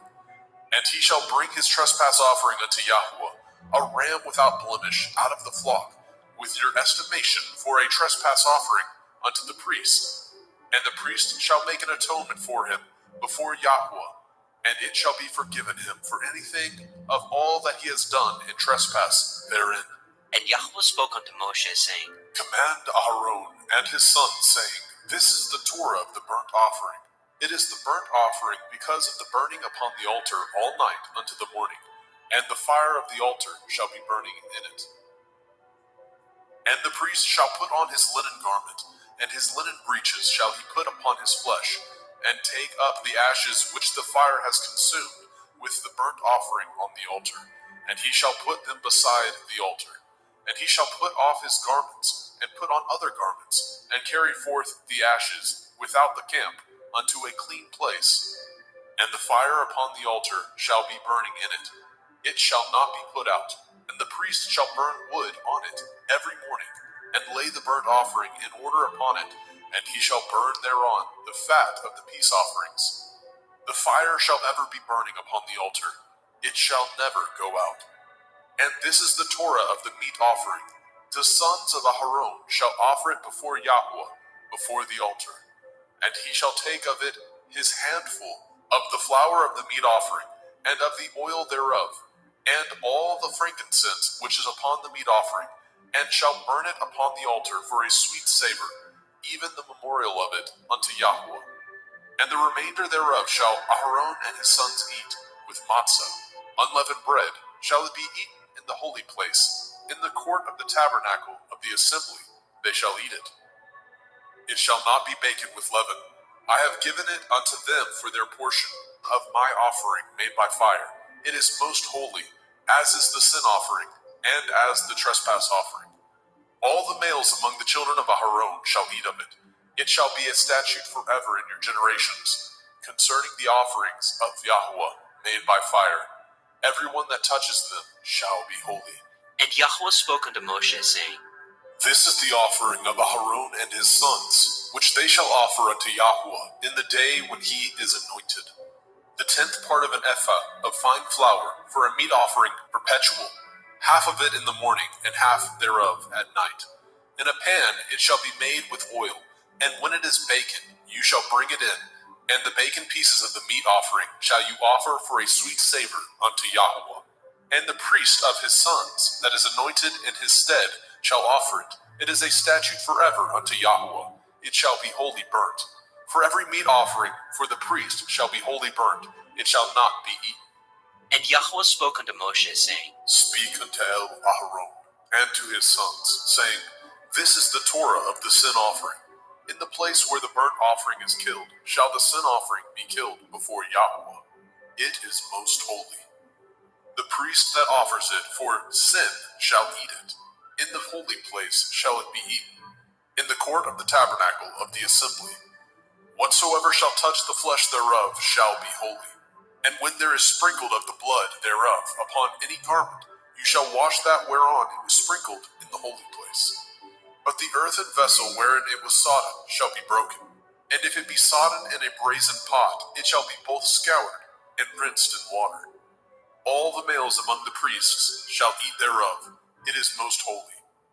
And no sin offering, whereof any of the blood is brought into the tabernacle of the assembly, to reconcile withal in the holy place, shall be eaten. It shall be burnt in the fire. Vayikra, Leviticus chapter 7. Likewise, this is the Torah of the trespass offering. It is most holy. In the place where they kill the burnt offering, shall they kill the trespass offering, and the blood thereof shall he sprinkle round about upon the altar. And he shall offer it of all the fat thereof, the rump, the fat that covers the inwards, and the 2 kidneys, and the fat that is on them, which is by the flanks, and the caul that is above the liver, with the kidneys it shall he take away. And the priest shall burn them upon the altar for an offering made by fire unto Yahweh. It is a trespass offering. Every male among the priests shall eat thereof. It shall be eaten in the holy place. It is most holy. As the sin offering is, so is the trespass offering. There is one Torah for them. The priest that makes atonement therewith shall have it. And the priest that offers any man's burnt offering, even the priest shall have to himself the skin of the burnt offering which he has offered. And all the meat offering that is baken in the oven, and all that is dressed in the frying pan, and in the pan, shall be the priest's that offer it. And every meat offering mingled with oil, and dry, shall all the sons of Aharon have, one as much as another. And this is the Torah of the sacrifice of peace offerings, which he shall offer unto Yahweh. If he offer it for thanksgiving, then he shall offer with the sacrifice of thanksgiving matzah, unleavened cakes, mingled with oil, and matzah wafers, anointed with oil, and cakes mingled with oil, of fine flour, fried. Besides the cakes, he shall offer for his offering hametz, leavened bread, with the sacrifice of thanksgiving of his peace offerings. And of it he shall offer one out of the whole oblation, for a heave offering unto Yahweh, and it shall be the priest that sprinkles the blood of the peace offerings. And the flesh of the sacrifice of his peace offerings for thanksgiving shall be eaten the same day that it is offered. He shall not leave any of it until the morning. But if the sacrifice of his offering be a vow, or a voluntary offering, it shall be eaten the same day that he offers his sacrifice. On the morrow also the remainder of it shall be eaten. But the remainder of the flesh of the sacrifice on the 3rd day shall be burnt with fire. And if any of the flesh of the sacrifice of his peace offerings be eaten at all on the 3rd day, it shall not be accepted, neither shall it be imputed unto him that offers it. It shall be an abomination, and the soul that eats of it shall bear his iniquity. And the flesh that touches any unclean thing shall not be eaten. It shall be burnt with fire. And as for the flesh, all that be clean shall eat thereof. But the soul that eats of the flesh of the sacrifice of peace offerings that pertain unto Yahweh, having his uncleanness upon him, even that soul shall be cut off from his people. Moreover, the soul that shall touch any unclean thing, as the uncleanness of man, or any unclean beast, or any abominable unclean thing, and eat of the flesh of the sacrifice of peace offerings, which pertain unto Yahweh, even that soul shall be cut off from his people. And Yahweh spoke unto Moshe, saying, Speak unto the children of Yasharah, saying, Ye shall eat no manner of fat, of ox, or of sheep, or of goat, and the fat of the beast that dies of itself, and the fat of that which is torn with beasts, may be used in any other use, but ye shall in no wise eat of it. For whosoever eats the fat of the beast, of which men offer an offering made by fire unto Yahweh, even the soul that eats it shall be cut off from his people. Moreover, ye shall eat no manner of blood, whether it be of fowl or of beast, in any of your dwellings. Whatsoever soul it be that eats any manner of blood, even that soul shall be cut off from his people. And Yahweh spoke unto Moshe, saying, Speak unto the children of Yasharel, saying, He that offers the sacrifice of his peace offerings unto Yahweh shall bring his oblation unto Yahweh of the sacrifice of his peace offerings. His own hand shall bring the offerings of Yahweh made by fire. The fat with the breast, it shall he bring. that the breast may be waved for a wave offering before Yahweh. And the priest shall burn the fat upon the altar, but the breast shall be Aharon's and his sons. And the right shoulder shall ye give unto the priest for a heave offering of the sacrifices of your peace offerings. He among the sons of Aharon that offers the blood of the peace offerings and the fat shall have the right shoulder for his part. For the wave breast and the heave shoulder have I taken of the children of Yasharel from off the sacrifices of their peace offerings, and have given them unto Aharon the priest, and unto his sons by a statute forever, from among the children of Yasharel.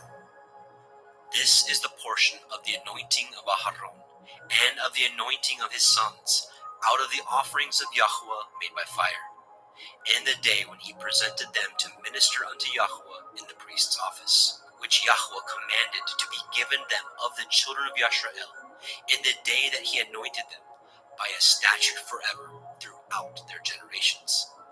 This is the Torah of the burnt offering, of the meat offering, and of the sin offering, and of the trespass offering, and of the consecrations, and of the sacrifice of the peace offerings, which Yahweh commanded Moshe in Mount Sinai, in the day that he commanded the children of Yasharel to offer their oblations unto Yahweh in the wilderness of Sinai.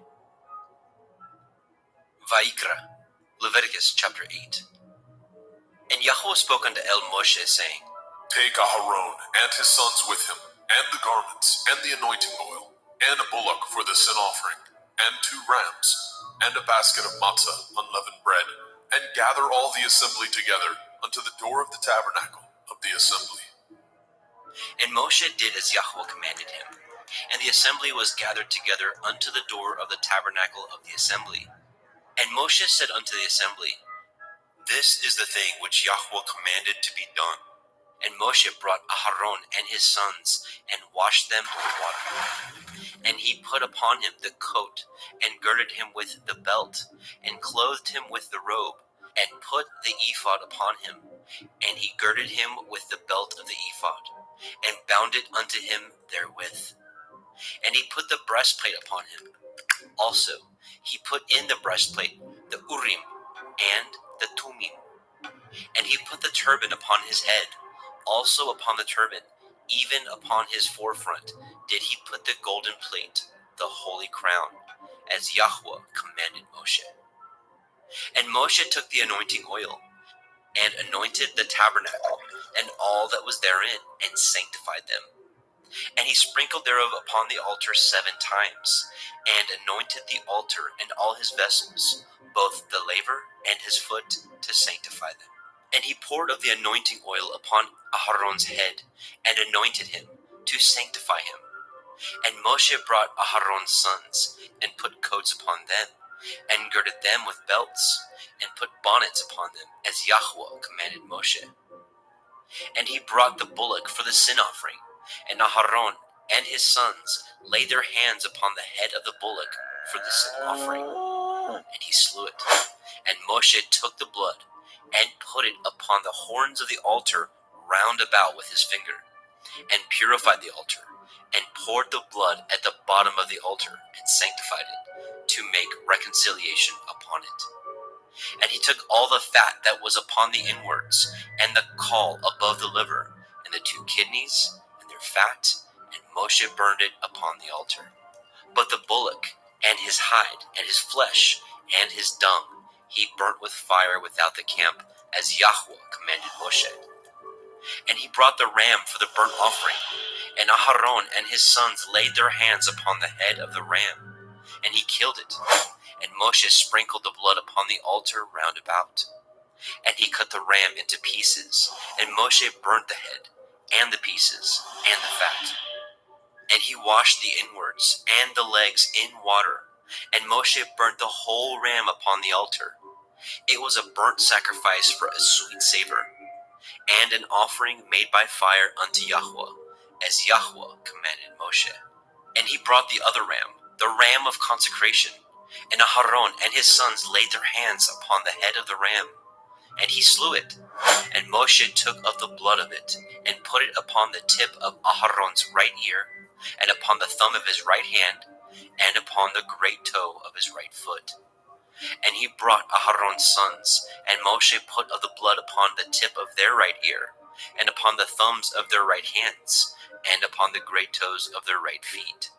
And Moshe sprinkled the blood upon the altar round about. And he took the fat, and the rump, and the fat that was upon the inwards, and the caul above the liver, and the 2 kidneys, and their fat, and the right shoulder.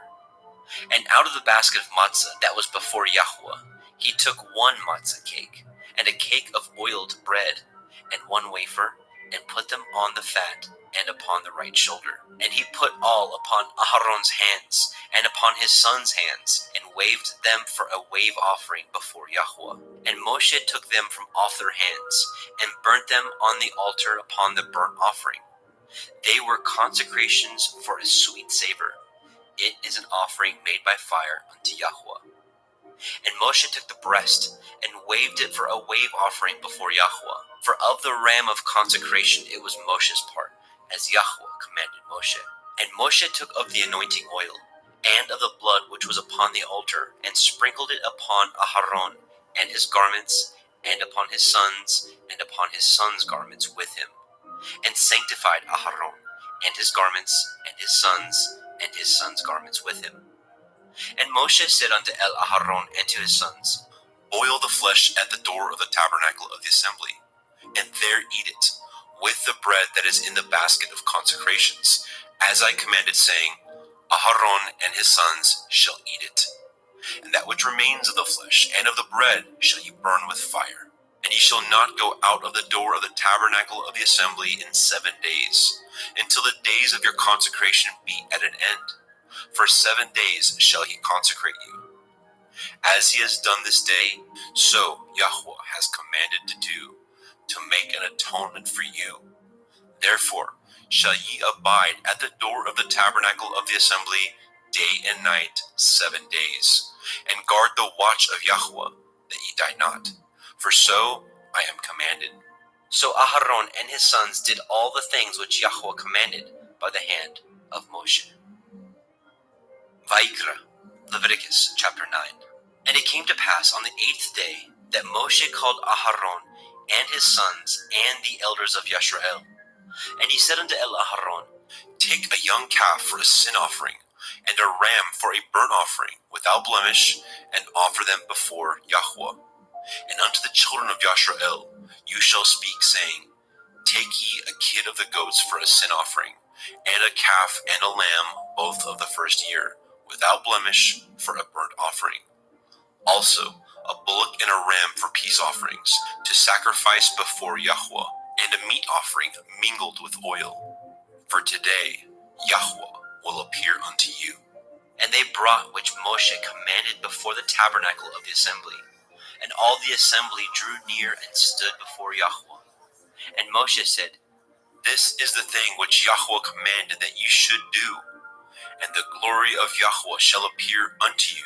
And Moshe said unto Aharon, Go unto the altar, and offer your sin offering, and your burnt offering, and make an atonement for yourself and for the people, and offer the offering of the people, and make an atonement for them, as Yahweh commanded. Aharon therefore went unto the altar, and slew the calf of the sin offering, which was for himself. And the sons of Aharon brought the blood unto him, and he dipped his finger in the blood, and put it upon the horns of the altar, and poured out the blood at the bottom of the altar. But the fat, and the kidneys, and the caul above the liver of the sin offering he burnt upon the altar, as Yahweh commanded Moshe. And the flesh and the hide he burnt with fire without the camp. And he slew the burnt offering, and Aharon's sons presented unto him the blood, which he sprinkled round about upon the altar. And they presented the burnt offering unto him, with the pieces thereof, and the head, and he burnt them upon the altar. And he did wash the inwards and the legs, and burnt them upon the burnt offering on the altar. And he brought the people's offering, and took the goat, which was the sin offering for the people, and slew it, and offered it for sin as the first. And he brought the burnt offering, and offered it according to the manner. And he brought the meat offering, and took a handful thereof, and burnt it upon the altar, beside the burnt sacrifice of the morning. He slew also the bullock and the ram for a sacrifice of peace offerings, which was for the people. And Aharon's sons presented unto him the blood, which he sprinkled upon the altar round about. And the fat of the bullock and of the ram, the rump, and that which covers the inwards, and the kidneys, and the caul above the liver, and they put the fat upon the breasts, and he burnt the fat upon the altar.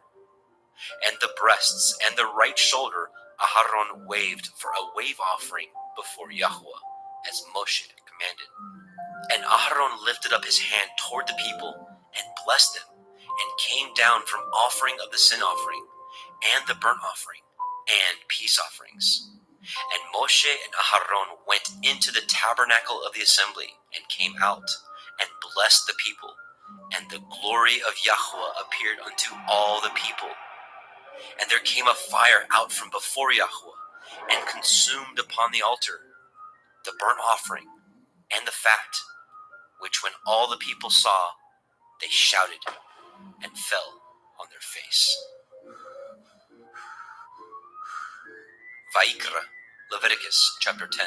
And Nadab and Abihu, the sons of Aharon, took either of them his censer, and put fire therein, and put incense thereon, and offered strange fire before Yahweh, which he commanded them not. And there went out fire from Yahweh, and devoured them, and they died before Yahweh. Then Moshe said unto Aharon, This is that Yahweh spoke, saying, I will be sanctified in them that come nigh me, and before all the people I will be glorified. And Aharon held his peace.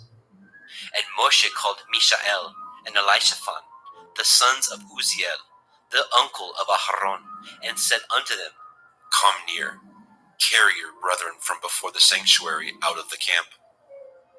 So they went near, and carried them in their coats out of the camp, as Moshe had said. And Moshe said unto Aharon, and unto Eleazar, and unto Ithamar his sons, Uncover not your heads, neither rend your clothes, lest ye die, and lest the wrath come upon all the people. But let your brethren, the whole house of Yashrael, bewail the burning which Yahweh has kindled. And ye shall not go out from the door of the tabernacle of the assembly, lest ye die. For the anointing oil of Yahweh is upon you. And they did according to the word of Moshe. And Yahweh spoke unto Aharon, saying, Do not drink wine, nor strong drink, you nor your sons with you, when ye go into the tabernacle of the assembly, lest ye die. It shall be a statute forever throughout your generations, and that ye may put difference between holy and unholy, and between unclean and clean, and that ye may teach the children of Yasharel all the statutes which Yahweh has spoken unto them by the hand of Moshe. And Moshe spoke unto Aharon, and unto Eleazar, and unto Ithamar, his sons that were left, Take the meat offering that remains of the offerings of Yahweh made by fire, and eat it without leaven beside the altar, for it is most holy. And ye shall eat it in the holy place, because it is your due, and your sons' due, of the sacrifices of Yahweh made by fire. For so I am commanded. And the wave breast and the heave shoulder shall ye eat in a clean place, you and your sons and your daughters with you, for they be your due, and your sons' due, which are given out of the sacrifices of peace offerings of the children of Yashrael. The heave shoulder and the wave breast shall they bring with the offerings made by fire of the fat, to wave it for a wave offering before Yahweh. And it shall be yours, and your sons with you, by a statute forever, as Yahweh has commanded. And Moshe diligently sought the goat of the sin offering, and behold, it was burnt. And he was angry with Eleazar and Ithamar, the sons of Aharon, which were left alive, saying, Wherefore have ye not eaten the sin offering in the holy place, seeing it is most holy? And Elohim has given it to you to bear the iniquity of the assembly, to make an atonement for them before Yahweh. Behold, the blood of it was not brought in within the holy place. Ye should indeed have eaten it in the holy place, as I commanded. And Aharon said unto Moshe, Behold, This day have they offered their sin offering and their burnt offering before Yahuwah, and such things have befallen me. And if I had eaten the sin offering today, should it have been accepted in the sight of Yahuwah? And when Moshe heard that, he was content. Vayikra, Leviticus chapter 11. And Yahweh spoke unto El Moshe and to El Aharon, saying unto them, Speak unto the children of Yasharel, saying, These are the beasts which ye shall eat among all the beasts that are on the earth.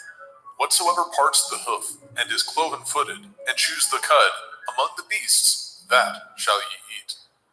Nevertheless, these shall ye not eat of them that chew the cud, or of them that divide the hoof. As the camel, because he chews the cud, but divides not the hoof, he is unclean unto you. And the coney, because he chews the cud, but divides not the hoof, he is unclean unto you. And the hare, because he chews the cud, but divides not the hoof, he is unclean unto you. And the swine, though he divide the hoof, and be cloven-footed, yet he chews not the cud, he is unclean to you. Of their flesh shall ye not eat, and their carcass shall ye not touch, they are unclean to you. These shall ye eat of all that are in the waters. Whatsoever has fins and scales in the waters, in the seas, and in the rivers, them shall you eat. And all that have not fins and scales in the seas and in the rivers, of all that move in the waters, and of any living thing which is in the waters, they shall be an abomination unto you. They shall be even an abomination unto you. Ye shall not eat of their flesh, but ye shall have their carcasses in abomination. Whatsoever has no fins nor scales in the water, that shall be an abomination unto you. And these are they which ye shall have an abomination among the fowls. They shall not be eaten. They are an abomination, the eagle, the ossifrage, and the osprey, and the vulture, and the kite after his kind, every raven after his kind, and the owl, and the nighthawk, and the cuckow, and the hawk after his kind, and the little owl, and the cormorant, and the great owl, and the swan, and the pelican, and the gier eagle, and the stork, and the heron after her kind, and the lapwing, and the bat. All fowls that creep going upon all four shall be an abomination unto you. Yet these may ye eat of every flying creeping thing that goes upon all four, which have legs above their feet, to leap withal upon the earth. Even these of them ye may eat, the locust after his kind, and the bald locust after his kind, and the beetle after his kind, and the grasshopper after his kind. But all other flying creeping things, which have 4 feet, shall be an abomination unto you. And for these ye shall be unclean. Whosoever touches the carcass of them shall be unclean until the evening. And whosoever bears aught of the carcass of them shall wash his clothes, and be unclean until the evening. The carcass of every beast which divides the hoof, and is not cloven-footed, nor chews the cud, are unclean unto you.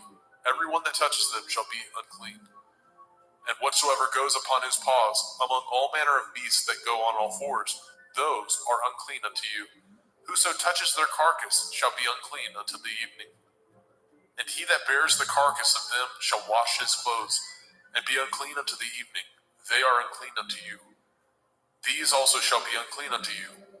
Among the creeping things that creep upon the earth, the weasel, the mouse, and the tortoise, after his kind, and the ferret, and the chameleon, and the lizard, and the snail, and the mole, these are unclean to you among all that creep. Whosoever touches them, when they be dead, shall be unclean until the evening. And upon whatsoever any of them, when they are dead, does fall, it shall be unclean, whether it be any vessel of wood, or raiment, or skin, or sack, whatsoever vessel it be, wherein any work is done, it must be put into water, and it shall be unclean until the evening, so it shall be cleansed. And every earthen vessel, where into any of them that falls, whatsoever is in it shall be unclean, and ye shall break it. Of all meat which may be eaten, that on which such water comes shall be unclean, and all drink that may be drunk in every vessel shall be unclean, and everything whereupon any part of their carcass falls shall be unclean, whether it be oven or range for pots, they shall be broken down, for they are unclean, and shall be unclean unto you. Nevertheless, a fountain or pit, wherein there is plenty of water, shall be clean, but that which touches their carcass shall be unclean. And if any part of their carcass falls upon any sowing seed which is to be sown, it shall be clean. But if any water be put upon the seed, and any part of their carcass fall thereon, it shall be unclean unto you. And if any beast of which ye may eat die, he that touches the carcass thereof shall be unclean until the evening. And he that eats of the carcass of it shall wash his clothes, and be unclean until the evening. He also that bears the carcass of it shall wash his clothes, and be unclean until the evening. And every creeping thing that creeps upon the earth shall be an abomination. It shall not be eaten. Whatsoever goes upon the belly, and whatsoever goes upon all fours, or whatsoever has more feet among all creeping things that creep upon the earth, them shall ye not eat, for they are an abomination. Ye shall not make yourselves abominable with any creeping thing that creeps, neither shall ye make yourselves unclean with them, that ye should be defiled thereby. For I am Yahuwah Elohaikum. Ye shall therefore sanctify yourselves, and ye shall be holy, for I am holy. Neither shall ye defile yourselves with any manner of creeping thing that creeps upon the earth. For I am Yahuwah, that brings you up out of the land of Mitzrayim, to be your Elohim. Ye shall therefore be holy, for I am holy. This is the Torah of the beasts, and of the fowl, and of every living creature that moves in the waters, and of every creature that creeps upon the earth, to make a difference between the unclean and the clean, and between the beast that may be eaten, and the beast that may not be eaten. Vaikra, Leviticus chapter 12. And Yahweh spoke unto Moshe, saying, Speak unto the children of Yasharel, saying, If a woman have conceived seed, and born a male child, then she shall be unclean 7 days. According to the days of the separation for her infirmity, shall she be unclean. And in the 8th day, the flesh of his foreskin shall be circumcised. And she shall then continue in the blood of her purifying 33 days. She shall touch no hallowed thing, nor come into the sanctuary, until the days of her purifying be fulfilled. But if she bear a female child, then she shall be unclean 2 weeks, as in her separation, and she shall continue in the blood of her purifying 66 days. And when the days of her purifying are fulfilled, for a son or for a daughter, she shall bring a lamb of the first year for a burnt offering, and a young pigeon, or a turtle dove, for a sin offering, unto the door of the tabernacle of the assembly, unto the priest, who shall offer it before Yahweh, and make an atonement for her, and she shall be cleansed from the issue of her blood. This is the Torah for her that has borne a male or a female. And if she be not able to bring a lamb, then she shall bring 2 turtle doves, or 2 young pigeons, the one for the burnt offering, and the other for a sin offering. And the priest shall make an atonement for her, and she shall be clean. Vaikra, Leviticus chapter 13. And Yahweh spoke unto El Moshe and El Aharon, saying, When a man shall have in the skin of his flesh a rising, a scab, or a bright spot, and it be in the skin of his flesh, like the plague of leprosy, then he shall be brought unto El Aharon the priest, or unto one of his sons the priests. And the priest shall look on the plague in the skin of the flesh, and when the hair in the plague is turned white, and the plague in sight be deeper than the skin of his flesh, it is a plague of leprosy, and the priest shall look on him and pronounce him unclean. If the bright spot be white in the skin of his flesh, and in sight be not deeper than the skin, and the hair thereof be not turned white, then the priest shall shut up him that has the plague 7 days. And the priest shall look on him the 7th day, and behold, if the plague in his sight be at a stay, and the plague spread not on the skin, then the priest shall shut him up 7 days more. And the priest shall look on him again the 7th day, and behold, if the plague be somewhat dark, and the plague spread not in the skin, the priest shall pronounce him clean. It is but a scab, and he shall wash his clothes and be clean. But if the scab spread much abroad in the skin, after that he has been seen of the priest for his cleansing, he shall be seen of the priest again. And if the priest see that, behold, the scab spreads in the skin, then the priest shall pronounce him unclean. It is a leprosy. When the plague of leprosy is in a man, then he shall be brought unto the priest. And the priest shall see him, and behold, if the rising be white in the skin, and it have turned the hair white, and there be quick raw flesh in the rising, It is an old leprosy in the skin of his flesh, and the priest shall pronounce him unclean, and shall not shut him up, for he is unclean. And if a leprosy break out abroad in the skin, and the leprosy cover all the skin of him that has the plague from his head even to his foot, wheresoever the priest looks, then the priest shall consider, and behold, if the leprosy have covered all his flesh, he shall pronounce him clean that has the plague. It is all turned white, he is clean. But when raw flesh appears in him, he shall be unclean. And the priest shall see the raw flesh and pronounce him to be unclean. For the raw flesh is unclean. It is a leprosy. Or if the raw flesh turn again, and be changed unto white, he shall come unto the priest. And the priest shall see him, and behold, if the plague be turned unto white, then the priest shall pronounce him clean that has the plague. He is clean. The flesh also, in which even in the skin thereof was a boil, and is healed. And in the place of the boil, where there be a white rising, or a bright spot, white, and somewhat reddish, and it be showed to the priest. And if, when the priest sees it, behold, it be in sight lower than the skin, and the hair thereof be turned white, the priest shall pronounce him unclean. It is a plague of leprosy, broken out of the boil.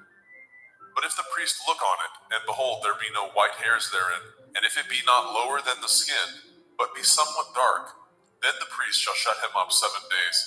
And if it spread much abroad in the skin, then the priest shall pronounce him unclean. It is a plague. But if the bright spot stay in his place, and spread not, it is a burning boil, and the priest shall pronounce him clean.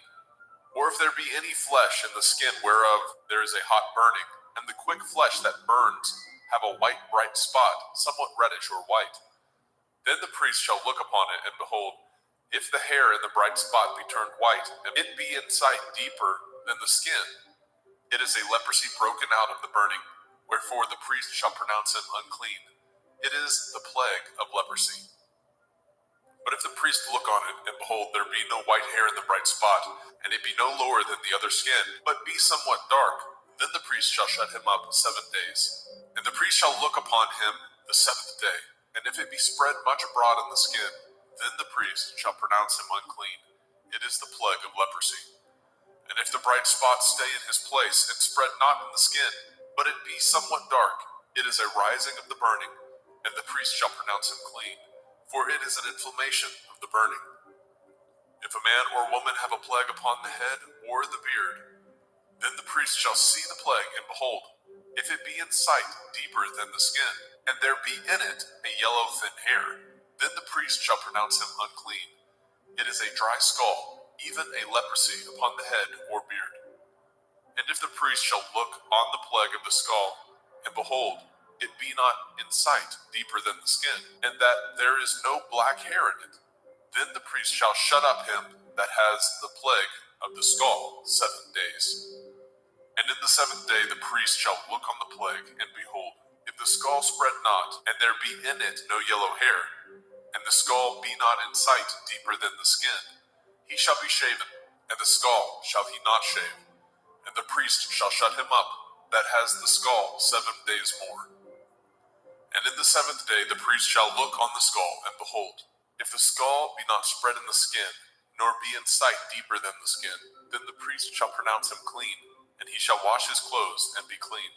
But if the skull spread much in the skin after his cleansing, then the priest shall look on him, and behold, if the skull be spread in the skin, the priest shall not seek for yellow hair, he is unclean. But if the skull be in his sight at a stay, and that there is a black hair grown up therein, the skull is healed, he is clean, and the priest shall pronounce him clean. If a man also or a woman have in the skin of their flesh bright spots, even white bright spots, then the priest shall look, and behold, if the bright spot in the skin of their flesh be darkish white, it is a freckled spot that grows in the skin, he is clean. And the man whose hair is fallen off his head, he is bald, yet is he clean. And he that has his hair fallen off from the part of his head towards his face, he is forehead bald, yet he is clean. And if there be in the bald head or bald forehead a white reddish sore, it is a leprosy sprung up in his bald head or his bald forehead.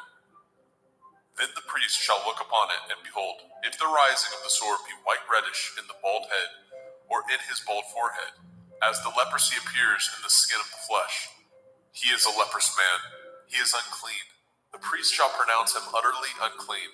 His plague is in his head. And the leper in whom the plague is, his clothes shall be rent, and his head bare, and he shall put a covering upon his upper lip, and shall cry, Unclean, unclean. All the days wherein the plague shall be in him shall he be defiled. He is unclean. He shall dwell alone. Without the camp shall his habitation be. The garment also that the plague of leprosy is in, whether it be a woolen garment or a linen garment, whether it be in the warp, the woof of linen, or of woolen, whether in a skin or anything made of skin. And if the plague be greenish or reddish in the garment or in the skin, either in the warp, or in the woof, or in anything of skin, it is a plague of leprosy, and shall be showed unto the priest. And the priest shall look upon the plague, and shut up it that has the plague 7 days. And he shall look on the plague on the 7th day.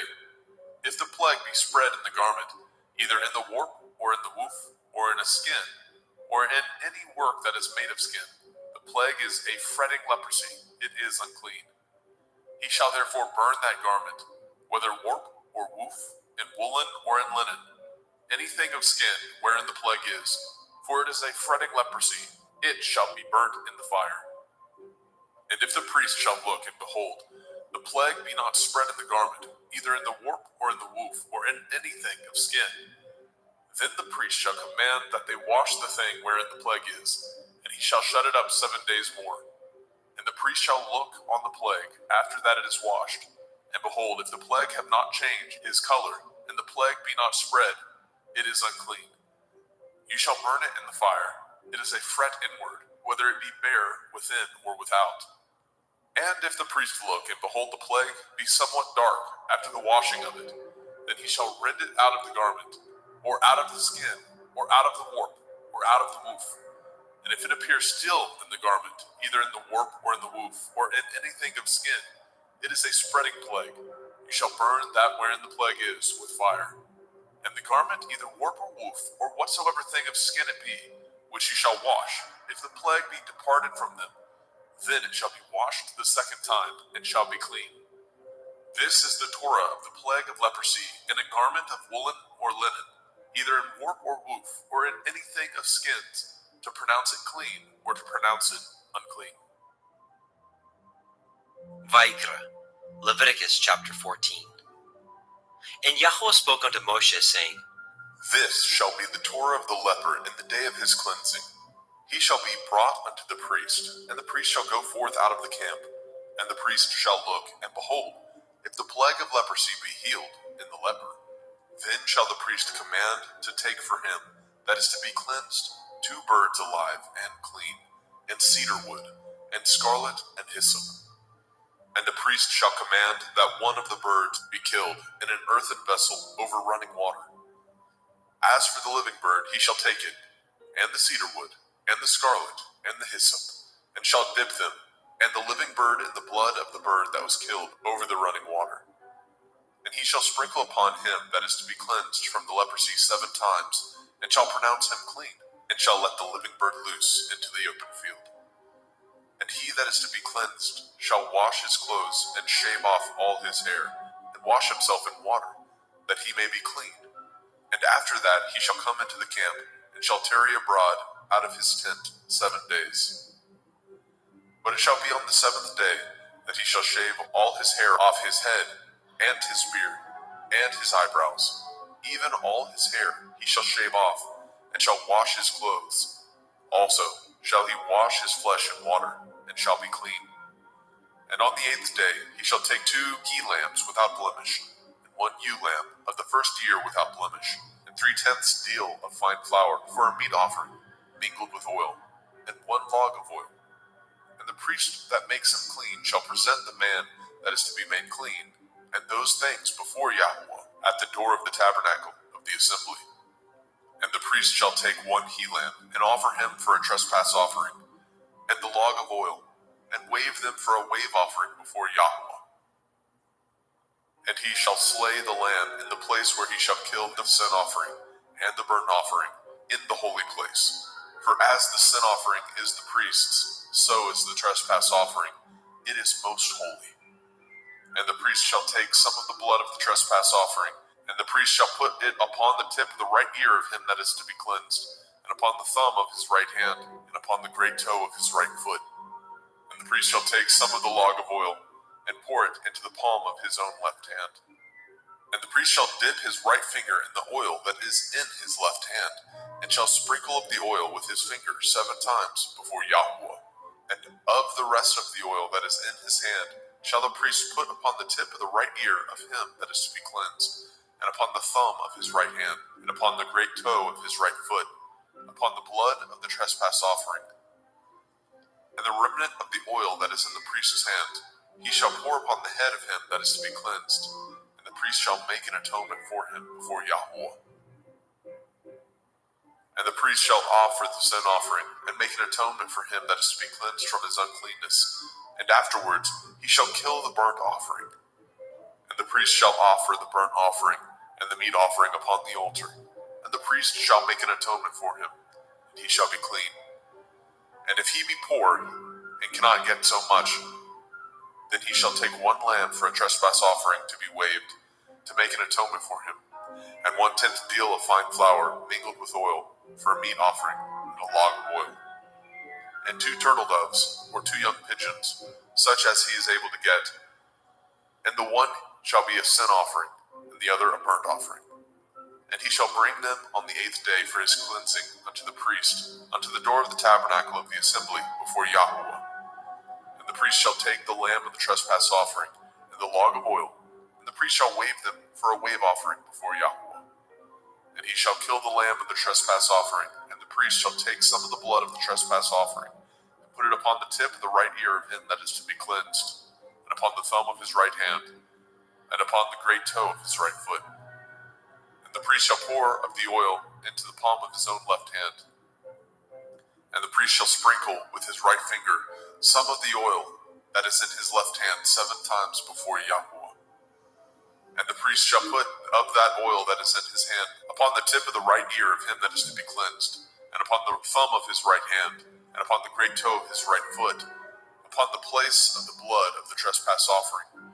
And the rest of the oil that is in the priest's hand he shall put upon the head of him that is to be cleansed, to make an atonement for him before Yahweh.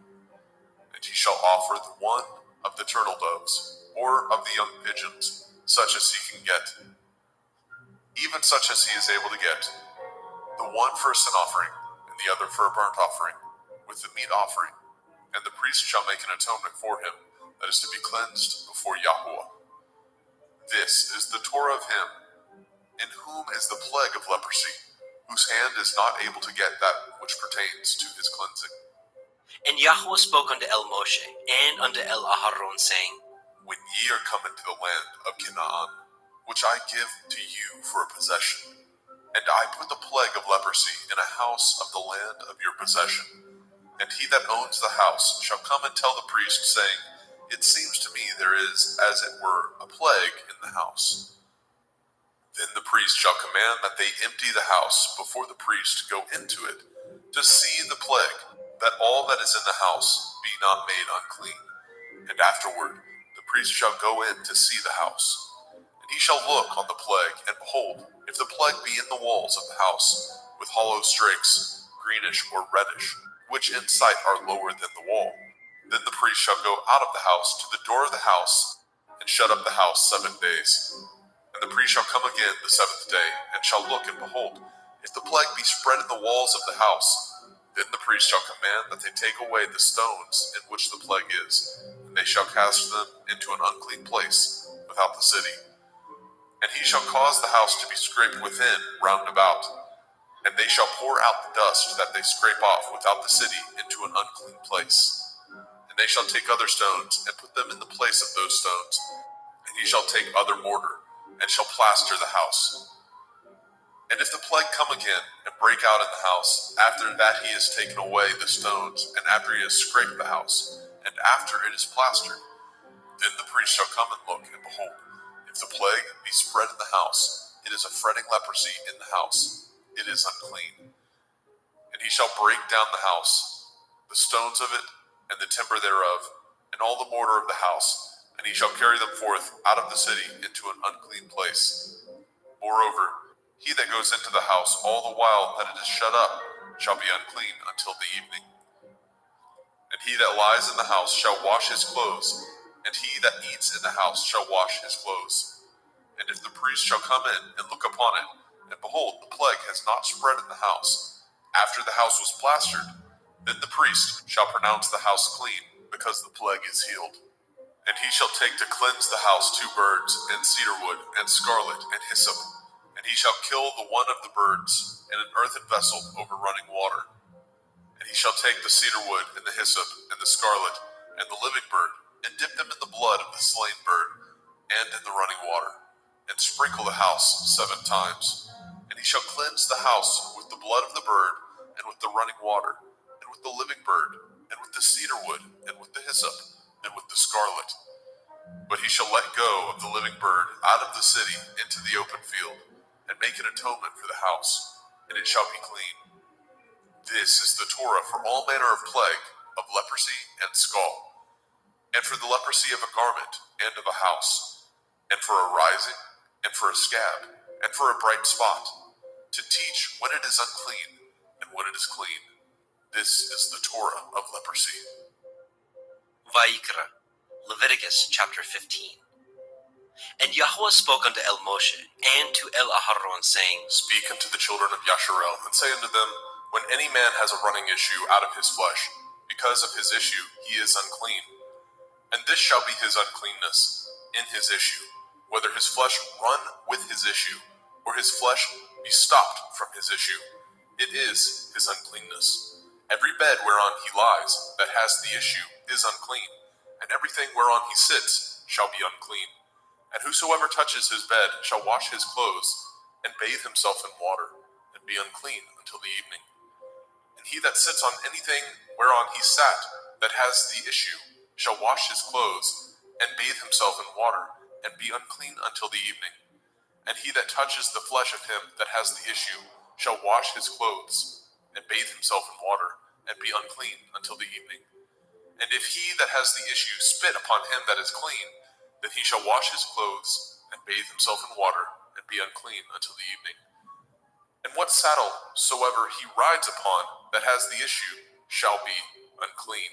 And whosoever touches anything that was under him shall be unclean until the evening. And he that bears any of those things shall wash his clothes, and bathe himself in water, and be unclean until the evening. And whomsoever he touches that has the issue, and has not rinsed his hands in water, he shall wash his clothes, and bathe himself in water, and be unclean until the evening. And the vessel of earth that he touches which has the issue shall be broken, and every vessel of wood shall be rinsed in water. And when he that has an issue is cleansed of his issue, then he shall number to himself 7 days for his cleansing, and wash his clothes, and bathe his flesh in running water, and shall be clean. And on the 8th day he shall take to him 2 turtle doves or 2 young pigeons, and come before Yahuwah unto the door of the tabernacle of the assembly, and give them unto the priest. And the priest shall offer them, the one for a sin offering, and the other for a burnt offering. And the priest shall make an atonement for him before Yahuwah for his issue. And if any man's seed of copulation go out from him, then he shall wash all his flesh in water, and be unclean until the evening. And every garment and every skin whereon is the seed of copulation shall be washed with water, and be unclean until the evening. The woman also with whom the man shall lie with seed of copulation, they shall both bathe themselves in water, and be unclean until the evening. And if a woman have an issue, and her issue and her flesh be blood, she shall be put apart 7 days, and whosoever touches her shall be unclean until the evening. And everything that she lies upon in her separation shall be unclean. Everything also that she sits upon shall be unclean. And whosoever touches her bed shall wash his clothes, and bathe himself in water, and be unclean until the evening. And whosoever touches anything that she sat upon shall wash his clothes, and bathe himself in water, and be unclean until the evening. And if it be on her bed, or on anything whereon she sits, when he touches it, he shall be unclean until the evening. And if any man lie with her at all, and her flower be upon him, he shall be unclean 7 days, and all the bed whereon he lies shall be unclean. And if a woman have an issue of her blood many days out of the time of her separation, or if it run beyond the time of her separation, all the days of the issue of her uncleanness shall be as the days of her separation. She shall be unclean. Every bed whereon she lies, all the days of her issue shall be unto her as the bed of her separation, and whatsoever she sits upon shall be unclean, as the uncleanness of her separation. And whosoever touches those things shall be unclean, and shall wash his clothes, and bathe himself in water, and be unclean until the evening. But if she be cleansed of her issue, then she shall number to herself 7 days, and after that she shall be clean.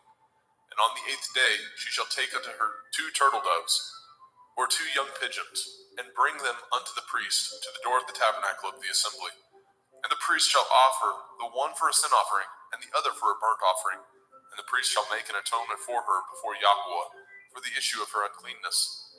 Thus shall ye separate the children of Yasharel from their uncleanness, that they die not in their uncleanness, when they defile my tabernacle that is among them. This is the Torah of him that has an issue, and of him whose seed goes from him, and is defiled therewith, and of her that is sick of her flowers, and of him that has an issue, of the man and of the woman, and of him that lies with her that is unclean. Vayikra, Leviticus chapter 16. And Yahweh spoke unto Moshe after the death of the 2 sons of Aharon, when they offered before Yahweh and died. And Yahweh said unto El Moshe, Speak unto El Aharon your brother, that he come not at all times into the holy place within the veil before the mercy seat, which is upon the ark, that he die not. For I will appear in the cloud upon the mercy seat. Thus shall Aharon come into the holy place, with a young bullock for a sin offering, and a ram for a burnt offering. He shall put on the holy linen coat, and he shall have the linen breeches upon his flesh, and shall be girded with a linen belt, and with the linen turban shall he be attired. These are holy garments. Therefore shall he wash his flesh in water, and so put them on. And he shall take of the assembly of the children of Yasharel 2 kids of the goats for a sin offering, and 1 ram for a burnt offering. And Aharon shall offer his bullock of the sin offering, which is for himself, and make an atonement for himself and for his house. And he shall take the 2 goats, and present them before Yahweh at the door of the tabernacle of the assembly. And Aharon shall cast lots upon the 2 goats, 1 lot for Yahuwah, and the other lot for Azazel. And Aharon shall bring the goat upon which Yahuwah's lot fell, and offer him for a sin offering. But the goat on which the lot fell to be for Azazel shall be presented alive before Yahweh, to make an atonement with him, and to let him go for Azazel into the wilderness. And Aharon shall bring the bullock of the sin offering, which is for himself, and shall make an atonement for himself and for his house, and shall kill the bullock of the sin offering, which is for himself. And he shall take a censer full of burning coals of fire from off the altar before Yahweh, and his hands full of sweet incense beaten small, and bring it within the veil. And he shall put the incense upon the fire before Yahweh, that the cloud of the incense may cover the mercy seat that is upon the testimony, that he die not. And he shall take of the blood of the bullock, and sprinkle it with his finger upon the mercy seat eastward. And before the mercy seat shall he sprinkle of the blood with his finger 7 times. Then shall he kill the goat of the sin offering that is for the people, and bring his blood within the veil, and do with that blood as he did with the blood of the bullock, and sprinkle it upon the mercy seat, and before the mercy seat.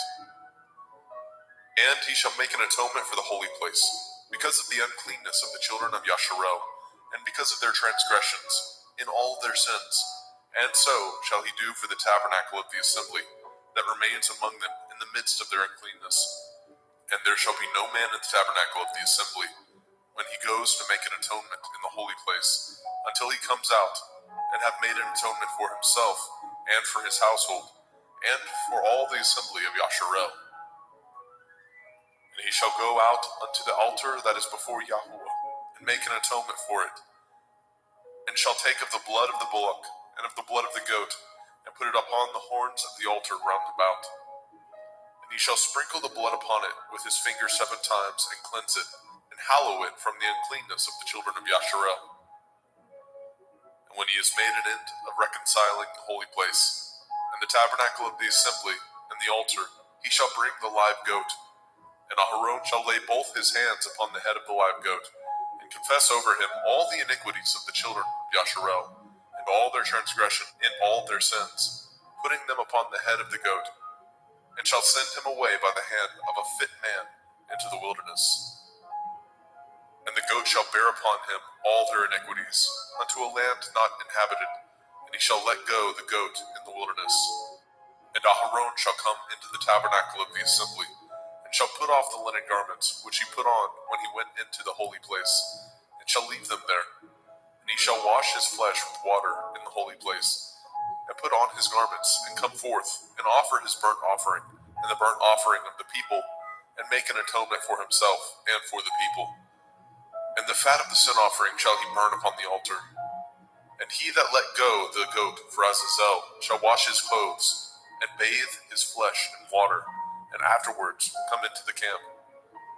And the bullock for the sin offering, and the goat for the sin offering, and whose blood was brought in to make an atonement in the holy place, shall one carry forth without the camp, and they shall burn in the fire their skins, and their flesh, and their dung.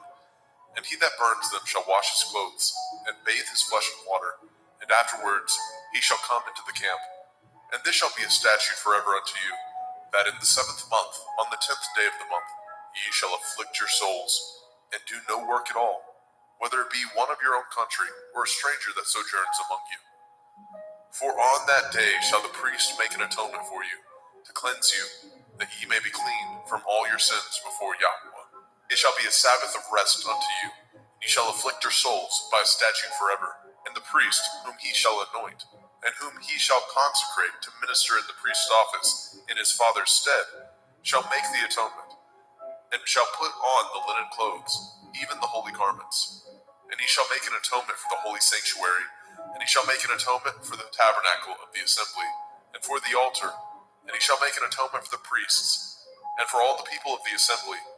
And this shall be an everlasting statute unto you, to make an atonement for the children of Yasharel for all their sins once a year. And he did as Yahweh commanded Moshe.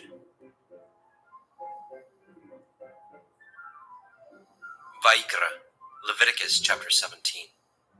And Yahweh spoke unto Moshe, saying, Speak unto El-Aharon and unto his sons, and unto all the children of Yasharel, and say unto them, This is the thing which Yahweh has commanded, saying, What man soever there be of the house of Yasharel, that kills an ox, or lamb, or goat, in the camp, or that kills it out of the camp, and brings it not unto the door of the tabernacle of the assembly, to offer an offering unto Yahweh before the tabernacle of Yahweh, blood shall be imputed unto that man.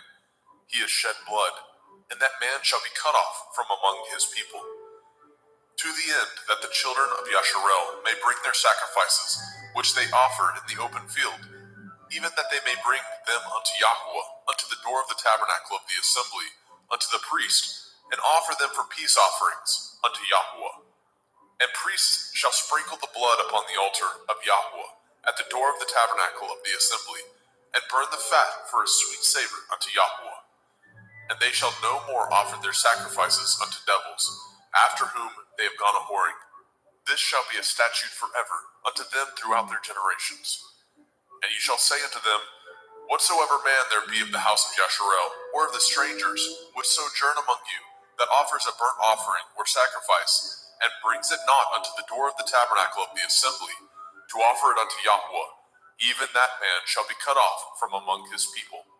And whatsoever man there be of the house of Yasharel, or of the strangers that sojourn among you, that eats any manner of blood, I will even set my face against that soul that eats the blood, and will cut him off from among his people. For the soul of the flesh is in the blood. He and I have given it to you upon the altar to make an atonement for your souls. For it is the blood of him that makes an atonement in the soul. Therefore I said unto the children of Yasharel, No soul of you shall eat blood, neither shall any stranger that sojourns among you eat blood. And whatsoever man there be of the children of Yasharel, or of the strangers that sojourn among you, which hunts and catches a beast or fowl that may be eaten, he shall even pour out the blood thereof, and cover it with dust. For it is the life of all flesh. The blood of it is for the life thereof. Therefore I said unto the children of Yasharel, Ye shall eat the blood of no manner of flesh, for the life of all flesh is the blood thereof. Whosoever eats it shall be cut off. And every soul that eats that which died of itself, or that which was torn with beasts, whether it be one of your own country or a stranger, he shall both wash his clothes and bathe himself in water, and be unclean until the evening. Then shall he be clean. But if he wash them not, nor bathe his flesh, then he shall bear his iniquity.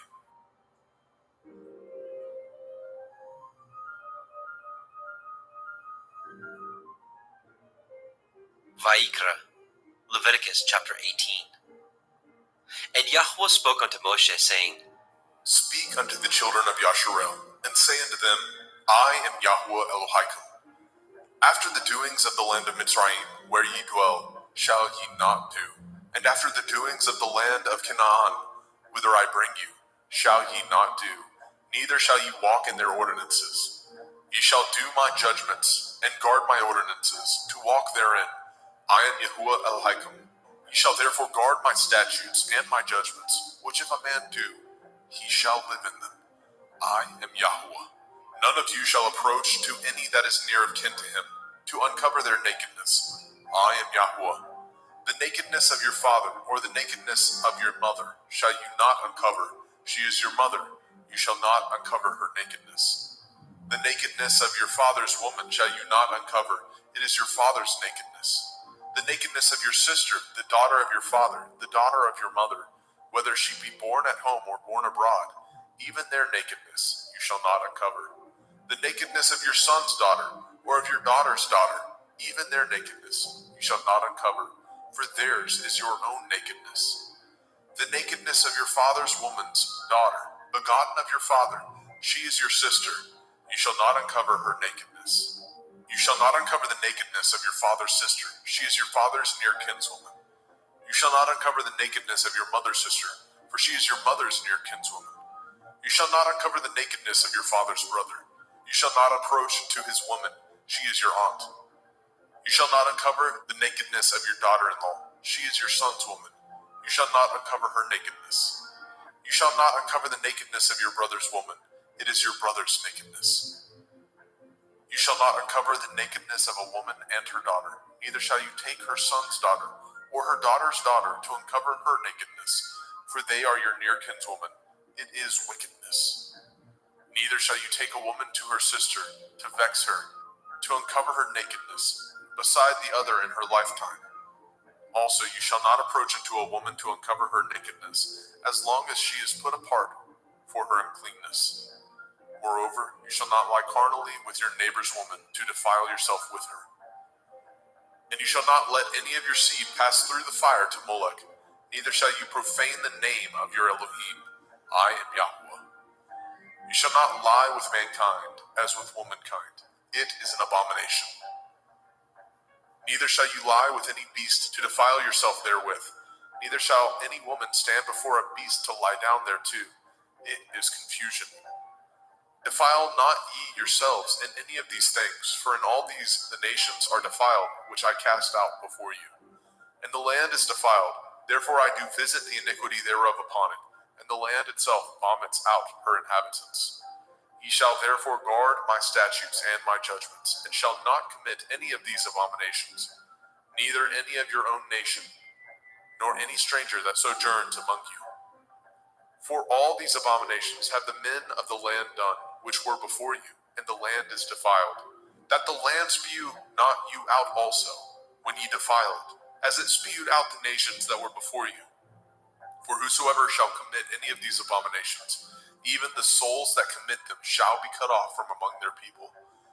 Therefore shall ye guard my ordinance, that ye commit not any of these abominable customs, which were committed before you, and that ye defile not yourselves therein.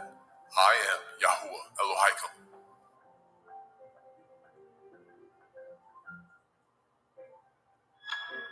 Vayikra, Leviticus chapter 19. And Yahweh spoke unto Moshe, saying, Speak unto all the assembly of the children of Yasharel, and say unto them, Ye shall be holy, for I, Yahuwah Elohim, am holy. Ye shall fear every man his mother and his father, and guard my Shabbathot. I am Yahuwah Elohaikum.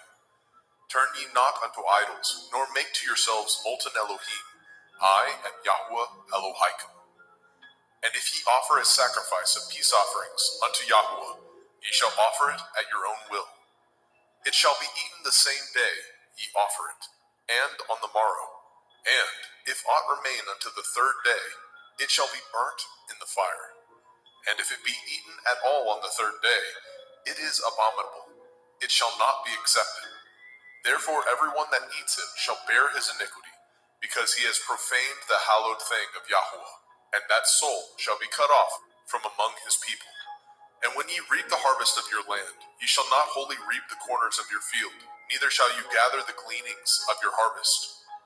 And you shall not glean your vineyard, neither shall you gather every grape of your vineyard. You shall leave them for the poor and stranger. I am Yahuwah Elohaikum.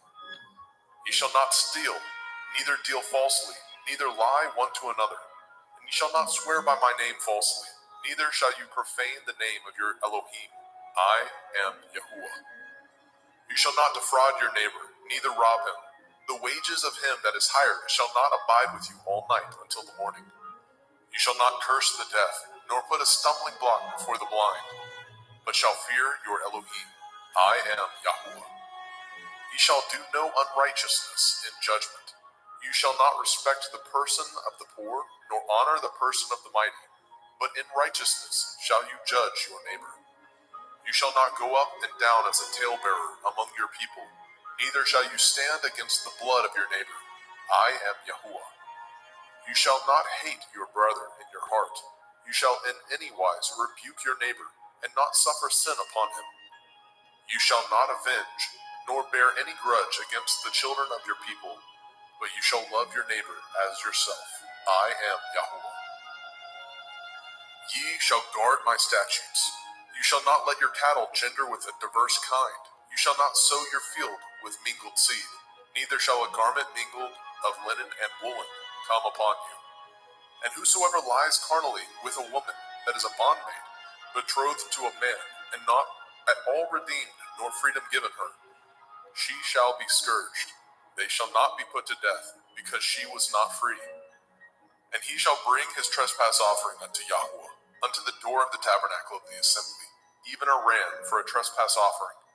And the priest shall make an atonement for him with the ram of the trespass offering before Yahuwah, for his sin which he has done, and the sin which he has done shall be forgiven him. And when ye come into the land, and shall have planted all manner of trees for food, then ye shall count the fruit thereof as uncircumcised. 3 years shall it be as uncircumcised unto you. It shall not be eaten of. But in the 4th year, all the fruit thereof shall be holy to praise Yahuwah withal. And in the 5th year shall ye eat of the fruit thereof, that it may yield unto you the increase thereof. I am Yahuwah Elohaikum. Ye shall not eat anything with the blood, neither shall ye use enchantment, nor practice sorcery. You shall not round the corners of your heads, neither shall you mar the corners of your beard. You shall not make any cuttings in your flesh for the dead, nor print any marks upon you. I am Yahuwah. Do not prostitute your daughter, to cause her to be a whore, lest the land fall to whoredom, and the land become full of wickedness. Ye shall guard my Shabbathot, and reverence my sanctuary. I am Yahuwah. Regard not them that have familiar spirits, neither seek after wizards to be defiled by them. I am Yahuwah Elohaikum. You shall rise up before the gray head, and honor the face of the old man, and fear your Elohim. I am Yahuwah. And if a stranger sojourn with you in your land, ye shall not vex him. But the stranger that dwells with you shall be unto you as one born among you, and you shall love him as yourself. For ye were strangers in the land of Mitzrayim. I am Yahuwah Elohaikum. Ye shall do no unrighteousness in judgment, in meat yard, in weight, or in measure. Just balances, just weights, a just ephah, and a just hin shall ye have. I am Yahuwah Elohaikum, which brought you out of the land of Mitzrayim. Therefore shall ye guard all my statutes, and all my judgments, and do them. I am Yahuwah.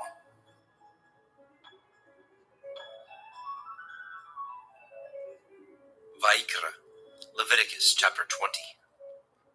And Yahweh spoke unto Moshe, saying, Again you shall say to the children of Yasharel, Whosoever he be of the children of Yasharel, or of the strangers that sojourn in Yasharel, that gives any of his seed unto Molech, he shall surely be put to death. The people of the land shall stone him with stones. And I will set my face against that man, and I will cut him off from among his people, because he has given of his seed unto Molech, to defile my sanctuary, and to profane my holy name. And if the people of the land do any ways hide their eyes from the man, when he gives of his seed unto Molech, and kill him not, then I will set my face against that man, and against his family, and will cut him off, and all that go a-whoring after him, to commit whoredom with Molech, from among their people. And the soul that turns after such as have familiar spirits, and after wizards, to go a-whoring after them, I will even set my face against that soul, and will cut him off from among his people. Sanctify yourselves, therefore, and be ye holy, for I am Yahuwah Elohaikum, and ye shall guard my statutes, and do them. I am Yahuwah Mekodishkim. For everyone that curses his father or his mother shall surely be put to death. He has cursed his father or his mother. His blood shall be upon him. And the man that breaks wedlock with another man's woman, even he that breaks wedlock with his neighbor's woman, the man and the woman that breaks wedlock shall surely be put to death. And the man that lies with his father's woman has uncovered his father's nakedness. Both of them shall surely be put to death. Their blood shall be upon them. And if a man lie with his daughter-in-law, both of them shall surely be put to death. They have wrought confusion. Their blood shall be upon them. If a man also lie with mankind, as he lies with a woman, both of them have committed an abomination. They shall surely be put to death. Their blood shall be upon them. And if a man take a woman and her mother, it is wickedness. They shall be burnt with fire, both he and they, that there be no wickedness among you.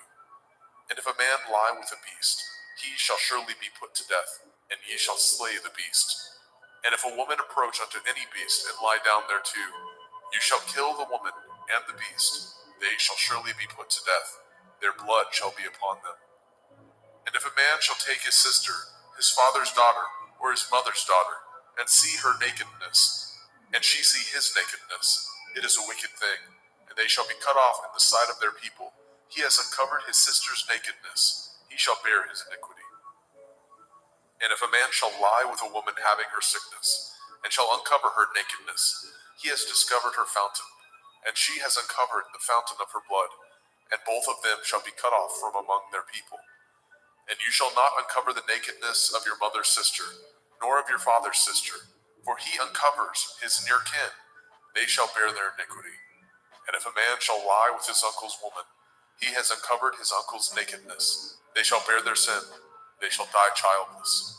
And if a man shall take his brother's woman, it is an unclean thing. He has uncovered his brother's nakedness. They shall be childless. Ye shall therefore guard all my statutes and all my judgments, and do them, that the land whither I bring you to dwell therein spew you not out. And ye shall not walk in the manner of the nation which I cast out before you. For they committed all these things, and therefore I abhorred them. But I have said unto you, ye shall inherit their land, and I will give unto you to possess it, a land that flows with milk and honey. I am Yahuwah Elohaikum, which have separated you from other people. Ye shall therefore put difference between clean beasts and unclean, and between unclean fowls and clean. And ye shall not make your souls abominable by beast, or by fowl, or by any manner of living thing that creeps on the ground, which I have separated from you as unclean. And ye shall be holy unto me, for I, Yahuwah, am holy, and have severed you from other people, that ye should be mine. A man also, or a woman that has a familiar spirit, or that is a wizard, shall surely be put to death. They shall stone them with stones. Their blood shall be upon them. Vayikra, Leviticus chapter 21. And Yahweh said unto Moshe, Speak unto the priests, the sons of Aharon, and say unto them, There shall none be defiled for the dead among his people, but for his kin that is near unto him, that is, for his mother, and for his father, and for his son, and for his daughter, and for his brother, and for his sister a virgin, that is nigh unto him, which has had no man, for her may he be defiled. But he shall not defile himself, being a chief among his people, to profane himself. They shall not make baldness upon their head, neither shall they shave off the corners of their beard, nor make any cuttings in their flesh. They shall be holy unto their Elohim, and not profane the name of their Elohim. For the offerings of Yahweh made by fire, and the bread of their Elohim they do offer. Therefore they shall be holy.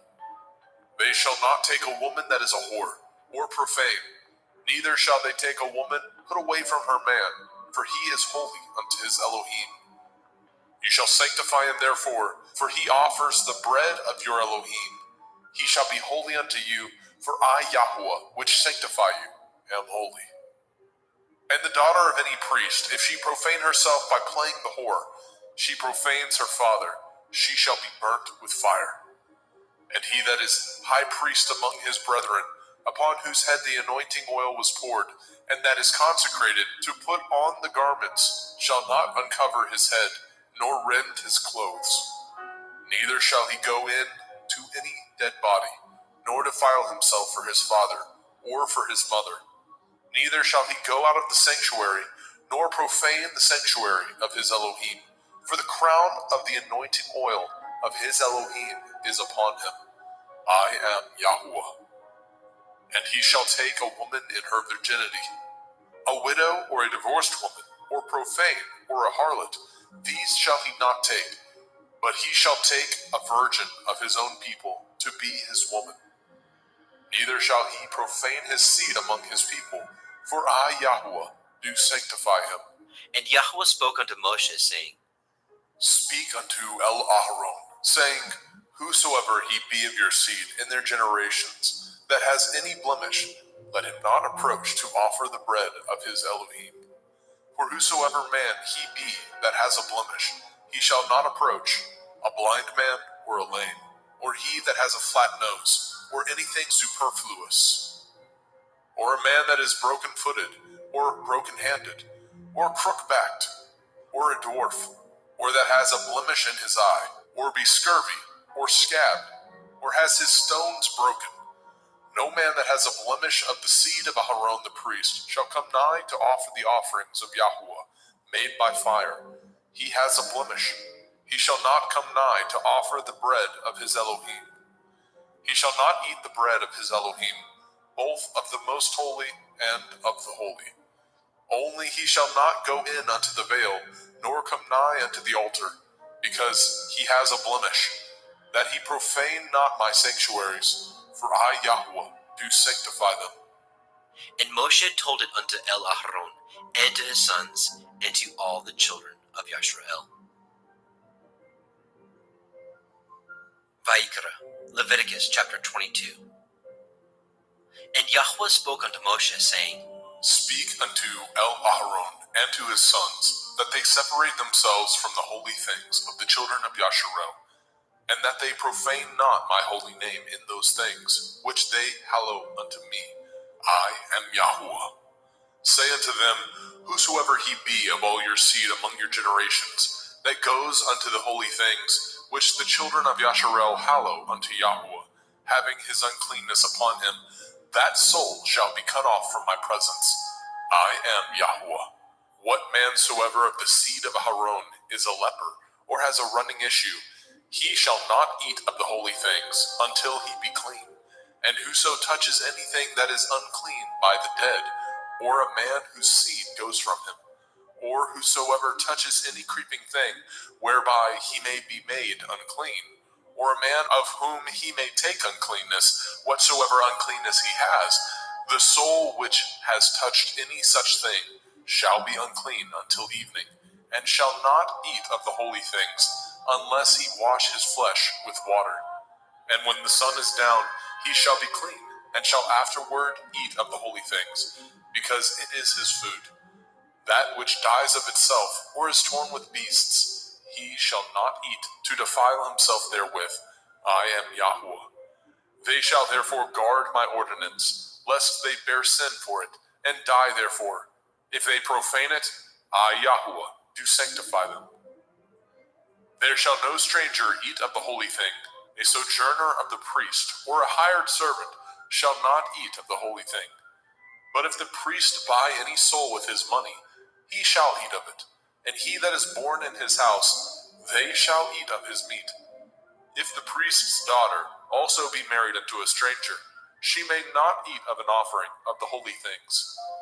But if the priest's daughter be a widow or divorced, and have no child, and is returned unto her father's house, as in her youth, she shall eat of her father's meat, but there shall no stranger eat thereof. And if a man eat of the holy thing unwittingly, then he shall put the fifth part thereof unto it, and shall give it unto the priest with the holy thing.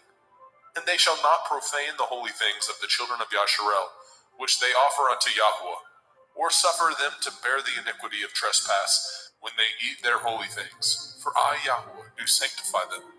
And Yahweh spoke unto El Moshe, saying, Speak unto El Aharon, and to his sons, and unto all the children of Yasharel, and say unto them, Whatsoever he be of the house of Yasharel, or of the strangers in Yasharel, that will offer his oblation for all his vows, and for all his freewill offerings, which they will offer unto Yahweh for a burnt offering, ye shall offer at your own will a male without blemish, of the cattle, of the sheep, or of the goats. But whatsoever has a blemish, that shall ye not offer, for it shall not be acceptable for you. And whosoever offers a sacrifice of peace offerings unto Yahweh to accomplish his vow, or a freewill offering in cattle or sheep, it shall be perfect to be accepted. There shall be no blemish therein. Blind or broken, or maimed, or having a running sore, or scurvy, or scabbed, ye shall not offer these unto Yahweh, nor make an offering by fire of them upon the altar unto Yahweh. Either a bullock or a lamb that has anything superfluous or lacking in his parts, that may you offer for a freewill offering, but for a vow it shall not be accepted. Ye shall not offer unto Yahweh that which is bruised, or crushed, or broken, or cut, neither shall ye make any offerings thereof in your land. Neither from a stranger's hand shall ye offer the bread of your Elohim of any of these, because their corruption is in them, and blemishes be in them. They shall not be accepted for you.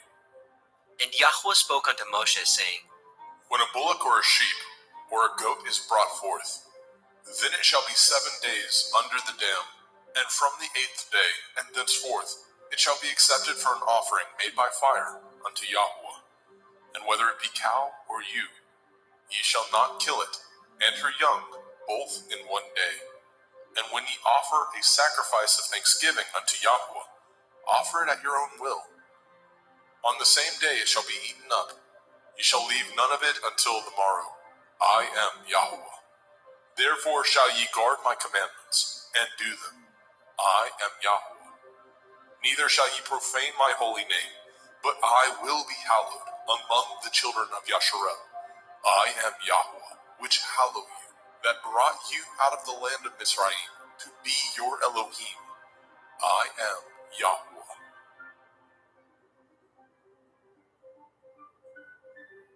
Vayikra, Leviticus chapter 23. And Yahweh spoke unto Moshe, saying, Speak unto the children of Yasharel, and say unto them concerning the feasts of Yahweh, which ye shall proclaim to be holy assemblies.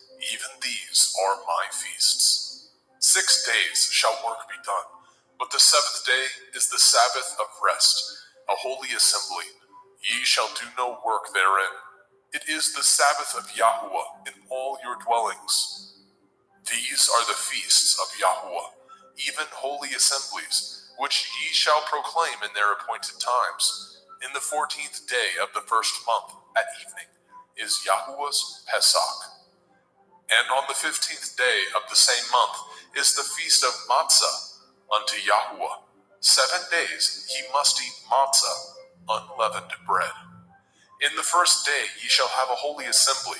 Ye shall do no servile work therein, but ye shall offer an offering made by fire unto Yahweh 7 days. In the 7th day is a holy assembly. Ye shall do no servile work therein.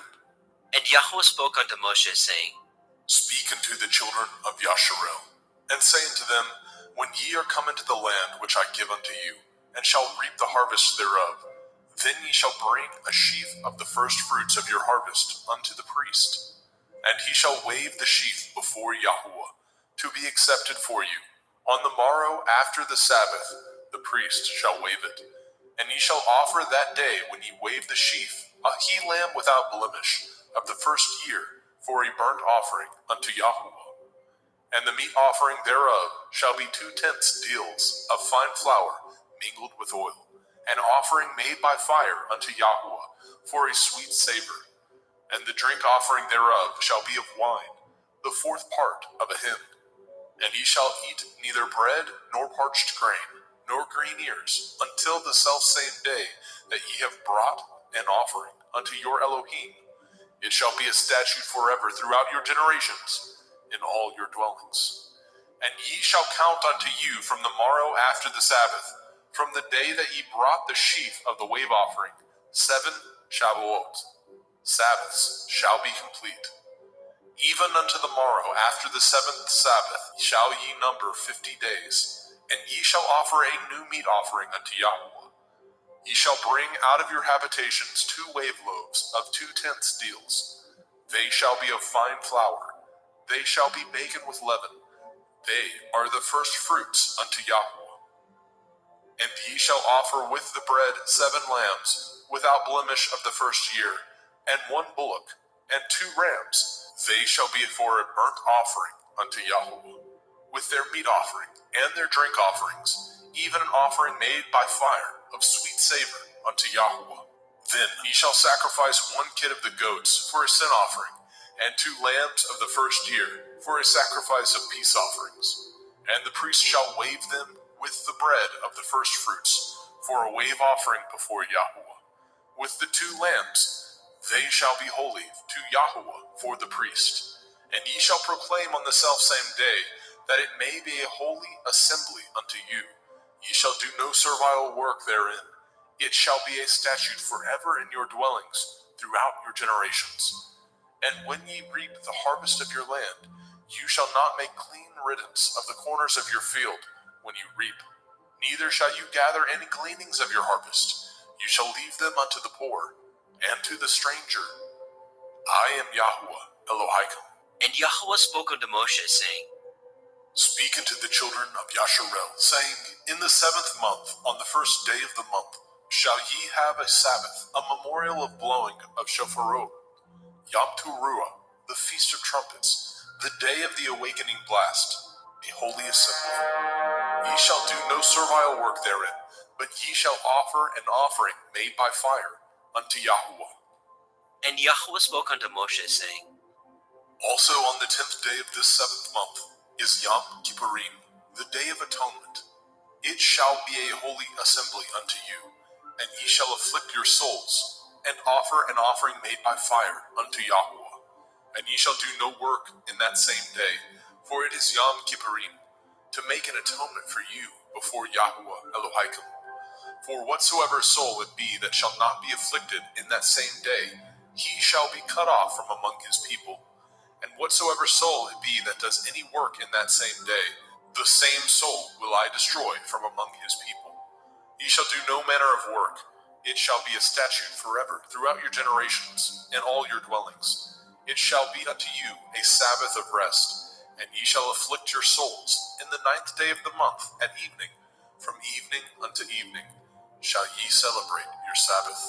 And Yahuwah spoke unto Moshe, saying, Speak unto the children of Yasharel, saying, The 15th day of this 7th month shall be the feast of Sukkot, tabernacles, for 7 days unto Yahuwah. On the first day shall be a holy assembly. Ye shall do no servile work therein. 7 days ye shall offer an offering made by fire unto Yahuwah. On the 8th day shall be a holy assembly unto you, and ye shall offer an offering made by fire unto Yahuwah. It is a solemn assembly, and ye shall do no servile work therein. These are the feasts of Yahuwah, which ye shall proclaim to be holy assemblies, to offer an offering made by fire unto Yahuwah, a burnt offering and a meat offering, a sacrifice and drink offerings, everything upon his day. besides the Shavuot, Sabbaths of Yahweh, and beside your gifts, and beside all your vows, and beside all your freewill offerings, which ye give unto Yahweh. Also in the 15th day of the 7th month, when ye have gathered in the fruit of the land, ye shall keep a feast unto Yahweh 7 days. On the 1st day shall be a Sabbath, and on the 8th day shall be a Sabbath. And ye shall take you on the 1st day the boughs of goodly trees, branches of palm trees, and the boughs of fig trees, and willows of the brook, and ye shall rejoice before Yahweh Elohim 7 days. And ye shall keep it a feast unto Yahweh 7 days in the year. It shall be a statute forever in your generations. Ye shall celebrate it in the 7th month. Ye shall dwell in sukkahs, booths, 7 days. All that are Yasharel born shall dwell in sukkahs. That your generations may know that I made the children of Yasharel to dwell in sukkahs, when I brought them out of the land of Mitzrayim. I am Yahweh Elohim. And Moshe declared unto the children of Yasharel the feasts of Yahweh.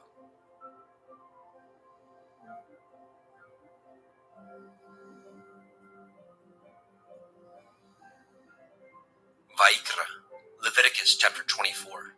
And Yahweh spoke unto Moshe, saying, Command the children of Yasharel that they bring unto you pure olive oil, beaten for the light, to cause the lamps to burn continually, without the veil of the testimony, in the tabernacle of the assembly.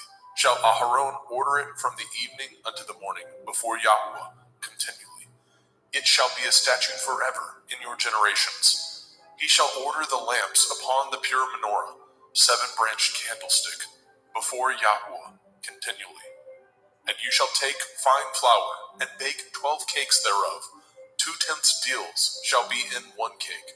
And you shall set them in 2 rows, 6 on a row, upon the pure table before Yahweh.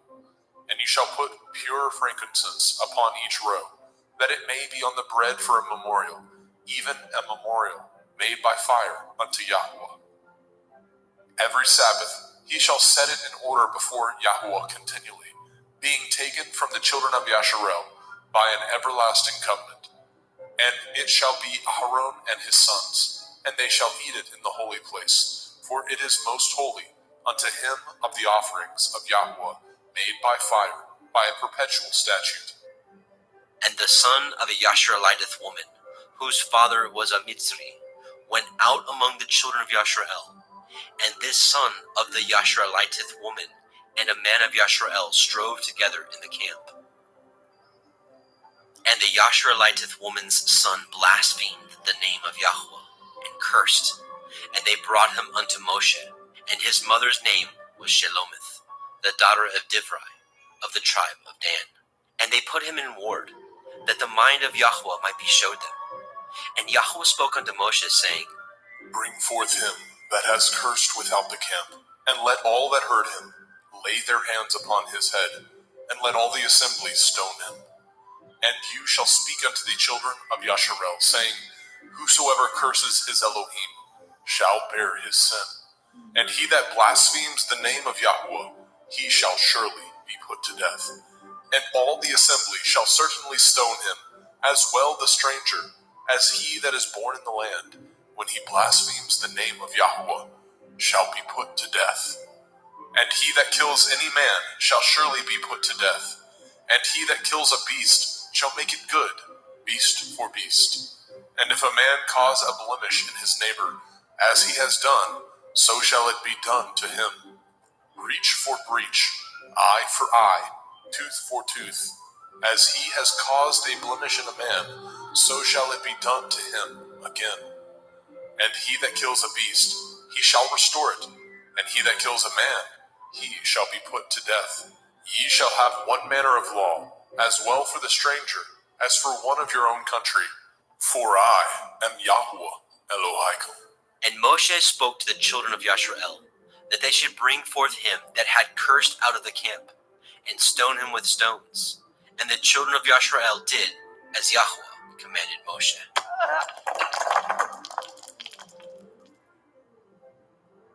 Vayikra, Leviticus chapter 25. And Yahweh spoke unto Moshe in Mount Sinai, saying, Speak unto the children of Yasharel, and say unto them, When ye come into the land which I give you, then shall the land keep a Sabbath unto Yahweh.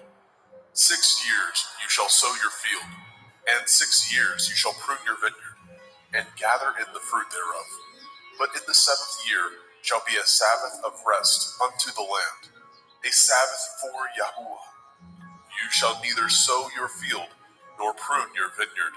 That which grows of its own accord of your harvest you shall not reap, neither gather the grapes of your vine undressed, for it is a year of rest unto the land. And the Sabbath of the land shall be food for you and for your servant, and for your maid, and for your hired servant, and for your stranger that sojourns with you, and for your cattle, and for the beasts that are in your land, shall all the increase thereof be meat. And you shall number 7 Shabbathot, Sabbaths of years unto you, 7 times 7 years, and the space of the 7 Shabbathot of years shall be unto you 49 years. Then shall you cause the shofar of the Jubilee to sound on the 10th day of the 7th month. In Yom Kippurim, the Day of Atonement, shall ye make the shofar sound throughout all your land. And ye shall hallow the 50th year, and proclaim liberty throughout all the land unto all the inhabitants thereof. It shall be a jubilee unto you, and ye shall return every man unto his possession, and ye shall return every man unto his family. A jubilee shall that 50th year be unto you. Ye shall not sow, neither reap that which grows of itself in it, nor gather the grapes in it of your vine undressed. For it is the jubilee, it shall be holy unto you. Ye shall eat the increase thereof out of the field. In the year of this jubilee, ye shall return every man unto his possession. And if ye sell aught unto your neighbor, or buy aught of your neighbor's hand, ye shall not oppress one another. According to the number of years after the jubilee, you shall buy of your neighbor, and according unto the number of years of the fruits, he shall sell unto you. According to the multitude of years, you shall increase the price thereof, and according to the fewness of years, you shall diminish the price of it. For according to the number of the years of the fruits he sells unto you. Ye shall not therefore oppress one another, but you shall fear your Elohim, for I am Yahuwah Elohaikum. Wherefore ye shall do my statutes, and guard my judgments, and do them, and ye shall dwell in the land in safety. And the land shall yield her fruit, and ye shall eat your fill, and dwell therein in safety. And if ye say, What shall we eat the 7th year? Behold, we shall not sow, nor gather in our increase. Then I will command my blessing upon you in the 6th year, and it shall bring forth fruit for 3 years. And ye shall sow the 8th year, and eat yet of old fruit until the 9th year. Until her fruits come in, ye shall eat of the old store. The land shall not be sold forever, for the land is mine, and ye are strangers and sojourners with me. And in all the land of your possession ye shall grant a redemption for the land. If your brother be waxen poor, and has sold away some of his possession, and if any of his kin come to redeem it, then shall he redeem that which his brother sold. And if the man have not to redeem it, and himself be able to redeem it, then let him count the years of the sale thereof, and restore the overplus unto the man whom he sold it, that he may return unto his possession. But if he be not able to restore it to him, then that which is sold shall remain in the hand of him that has bought it until the year of Jubilee. And in the Jubilee it shall go out, and he shall return unto his possession. And if a man sell a dwelling house in a walled city, then he may redeem it within a whole year after it is sold. Within a full year may he redeem it. And if it be not redeemed within the space of a full year, then the house that is in the walled city shall be established forever to him, that brought it throughout his generations. It shall not go out in the Jubilee, But the houses of the villages which have no wall round about them shall be counted as the fields of the country.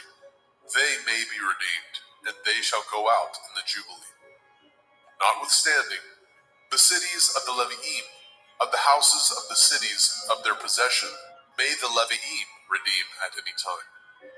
And if a man purchases of the Levi'im, then the house that was sold and the city of his possession shall go out in the year of Jubilee. For the houses of the cities of the Levi'im are their possession among the children of Yasharel. But the field of the suburbs of their cities may not be sold, for it is their perpetual possession. And if your brother be waxen poor and fallen in decay with you, then you shall relieve him, yea, though he be a stranger or a sojourner, that he may live with you. Take no usury of him, or increase, but fear your Elohim, that your brother may live with you. You shall not give him your money upon usury, nor lend him your victuals for increase. I am Yahuwah Elohaikum, which brought you forth out of the land of Mitzrayim, to give you the land of Canaan, and to be your Elohim. And if your brother that dwells by you be waxen poor, and be sold unto you, you shall not compel him to serve as a bondservant, but as a hired servant, and as a sojourner. He shall be with you, and shall serve you unto the year of Jubilee. And then shall he depart from you, both he and his children with him, and shall return unto his own family, and unto the possession of his fathers shall he return. For they are my servants, which I brought forth out of the land of Mitzrayim. They shall not be sold as bondmen.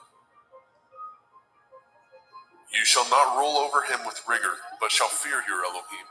Both your bondmen and your bondmaids, which you shall have, shall be of the heathen that are round about you. Of them shall ye buy bondmen and bondmaids. Moreover, of the children of the strangers that do sojourn among you, of them shall ye buy, and of their families that are with you, which they begat in your land, and they shall be your possession. And ye shall take them as an inheritance for your children after you, to inherit them for a possession. They shall be your bondmen forever. But over your brethren, the children of Yasharel, you shall not rule one over another with rigor. And if a sojourner or a stranger wax rich by you, and your brother that dwells by him wax poor, and sell himself unto the stranger or sojourner by you, or to the stock of the stranger's family, after that he is sold, he may be redeemed again. One of his brethren may redeem him. Either his uncle or his uncle's son may redeem him, or any that is nigh of kin unto him of his family may redeem him, or if he be able, he may redeem himself. And he shall reckon with him that bought him from the year that he was sold unto him, unto the year of Jubilee.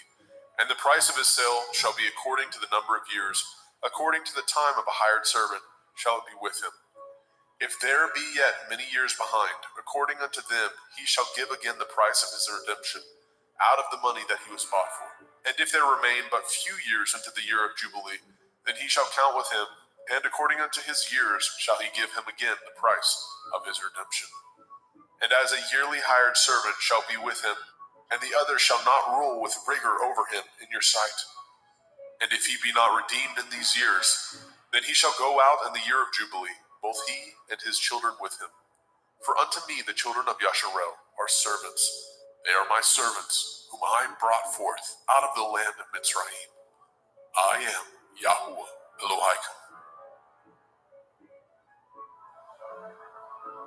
Vayikra, Leviticus chapter 26. Ye shall make you no idols, nor graven image, neither rear you up a standing image, neither shall ye set up any image of stone in your land, to bow down unto it, for I am Yahuwah Elohaikum. Ye shall guard my Sabbaths, and reverence my sanctuary. I am Yahuwah. If ye walk in my statutes, and guard my commandments, and do them, then I will give you rain in due season, and the land shall yield her increase, and the trees of the field shall yield their fruit. And your threshing shall reach unto the vintage, and the vintage shall reach unto the sowing time. And ye shall eat your bread to the full, and dwell in your land safely. And I will give peace in the land, lying down with nothing to fear, and the Sabbath of life, though evil be part of the land, there is no sword to bring in the land. And ye shall chase your enemies, and they shall fall before you by the sword. And 5 of you shall chase 100, and 100 of you shall put 10,000 to flight. And your enemies shall fall before you by the sword. For I will have respect unto you, and make you fruitful, and multiply you, and establish my covenant with you. And ye shall eat old store, and bring forth the old because of the new. And I will set my tabernacle among you, and my soul shall not abhor you. And I will walk among you, and will be your Elohim, and ye shall be my people. I am Yahuwah Elohaikum, which brought you forth out of the land of Mitzrayim, that ye should not be their bondmen. And I have broken the bands of your yoke, and made you go upright. But if ye will not hearken unto me, and will not do all these commandments, and if ye shall despise my statutes, or if your soul abhor my judgments, so that ye will not do all my commandments, but that ye break my covenant, I also will do this unto you. I will even appoint over you terror, consumption, and the burning on, that shall consume the eyes, and cause sorrow of heart, and ye shall sow your seed in vain, for your enemies shall eat it. And I will set my face against you, and ye shall be slain before your enemies. They that hate you shall reign over you, and ye shall flee when none pursues you. And if ye will not yet for all this hearken unto me, then I will punish you 7 times more for your sins. And I will break the pride of your power, and I will make your heaven as iron, and your earth as brass. And your strength shall be spent in vain, for your land shall not yield her increase, neither shall the trees of the land yield their fruits. And if ye walk contrary unto me, and will not hearken unto me, I will bring 7 times more plagues upon you according to your sins. I will also send wild beasts among you, which shall rob you of your children, and destroy your cattle, and make you few in number, and your highways shall be desolate. And if ye will not be reformed by me by these things, but will walk contrary unto me, then will I walk contrary unto you, and will punish you yet 7 times for your sins. And I will bring a sword upon you, that shall avenge the quarrel of my covenant.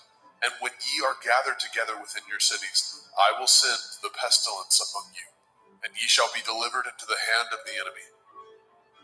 And when I have broken the staff of your bread, 10 women shall bake your bread in one oven, and they shall deliver you your bread again by weight, and ye shall eat and not be satisfied.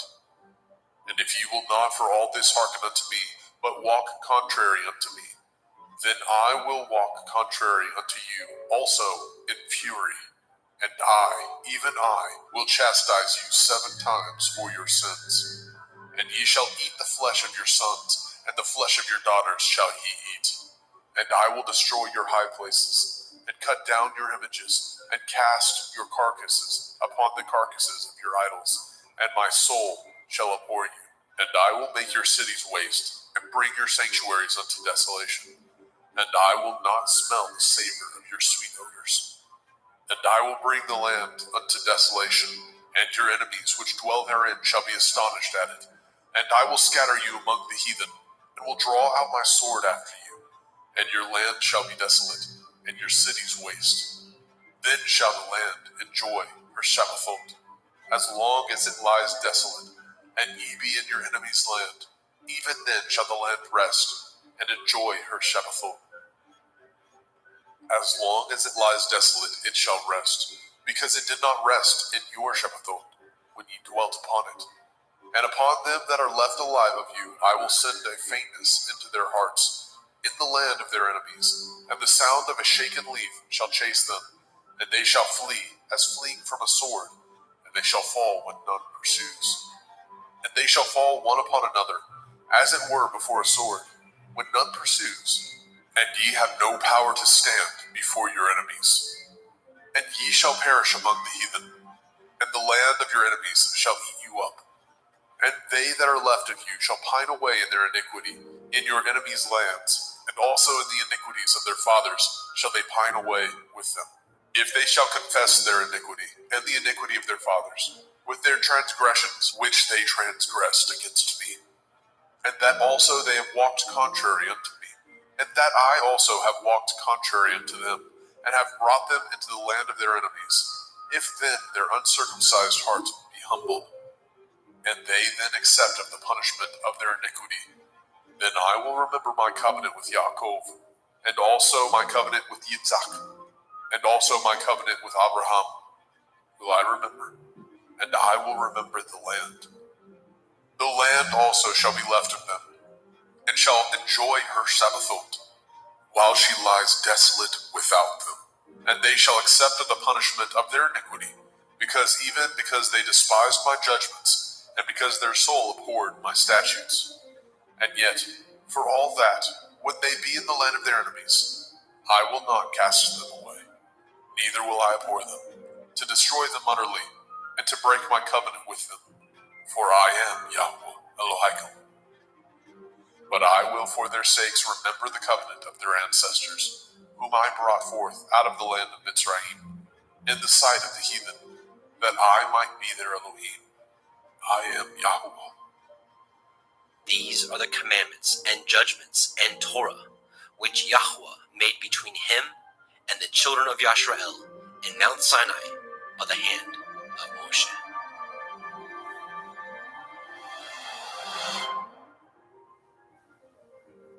Vayikra, Leviticus chapter 27. And Yahweh spoke unto Moshe, saying, Speak unto the children of Yasharel, and say unto them, When a man shall make a singular vow, the persons shall be for Yahuwah by your estimation. And your estimation shall be of the male from 20 years old, even unto 60 years old. Even your estimation shall be 50 shekels of silver, after the shekel of the sanctuary. And if it be a female, then your estimation shall be 30 shekels. And if it be from 5 years old, even unto 20 years old, then your estimation shall be of the male 20 shekels, and for the female 10 shekels. And if it be from a month old, even unto 5 years old, then your estimation shall be of the male 5 shekels of silver, and for the female your estimation shall be 3 shekels of silver. And if it be from 60 years old and above, if it be a male, then your estimation shall be 15 shekels, and for the female 10 shekels.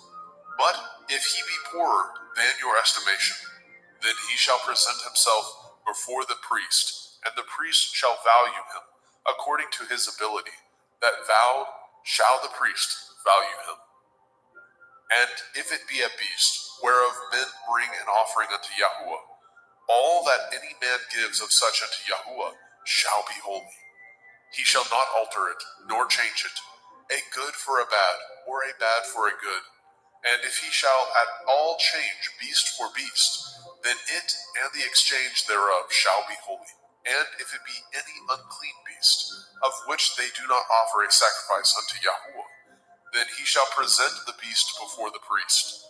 And the priest shall value it, whether it be good or bad, as you value it. Who are the priest, so shall it be.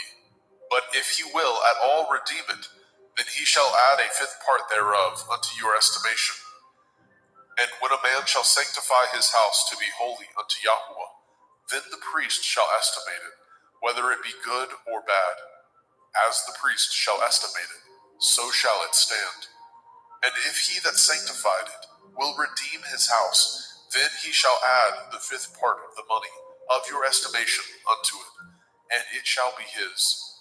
And if a man shall sanctify unto Yahuwah some part of a field of his possession, then your estimation shall be according to the seed thereof. A omer of barley seed shall be valued at 50 shekels of silver. If he sanctify his field from the year of Jubilee, according to your estimation, it shall stand. But if he sanctify his field after the Jubilee, then the priest shall reckon unto him the money according to the years that remain, even unto the year of Jubilee, and it shall be abated from your estimation. And if he that sanctified the field will in any wise redeem it, then he shall add the 5th part of the money of your estimation unto it, and it shall be assured to him. And if he will not redeem the field, or if he have sold the field to another man, it shall not be redeemed any more. But the field, when it goes out in the Jubilee, shall be holy unto Yahuwah. As a field devoted, the possession thereof shall be the priest's.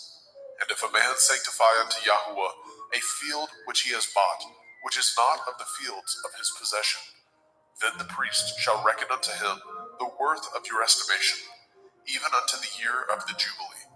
And he shall give your estimation in that day as a holy thing unto Yahuwah. In the year of the Jubilee, the field shall return unto him of whom it was bought, even to him to whom the possession of the land did belong. And all your estimation shall be according to the shekel of the sanctuary. 20 gerahs shall be the shekel. Only the firstling of the beasts, which should be Yahuwah's firstling, no man shall sanctify it, whether it be ox or sheep. It is Yahuwah's. And if it be of an unclean beast, and he shall redeem it according to your estimation, and shall add a 5th part of it thereto, or if it be not redeemed, then it shall be sold according to your estimation. Notwithstanding, no devoted thing that a man shall devote unto Yahuwah of all that he has, both of man and beast, and of the field of his possession, shall be sold or redeemed. Every devoted thing is most holy unto Yahuwah. None devoted, which shall be devoted of men, shall be redeemed, but shall surely be put to death. And all the tithe of the land, whether of the seed of the land, or of the fruit of the tree, is Yahuwah's. It is holy unto Yahuwah. And if a man shall at all redeem aught of his tithes, he shall add thereto the 5th part thereof.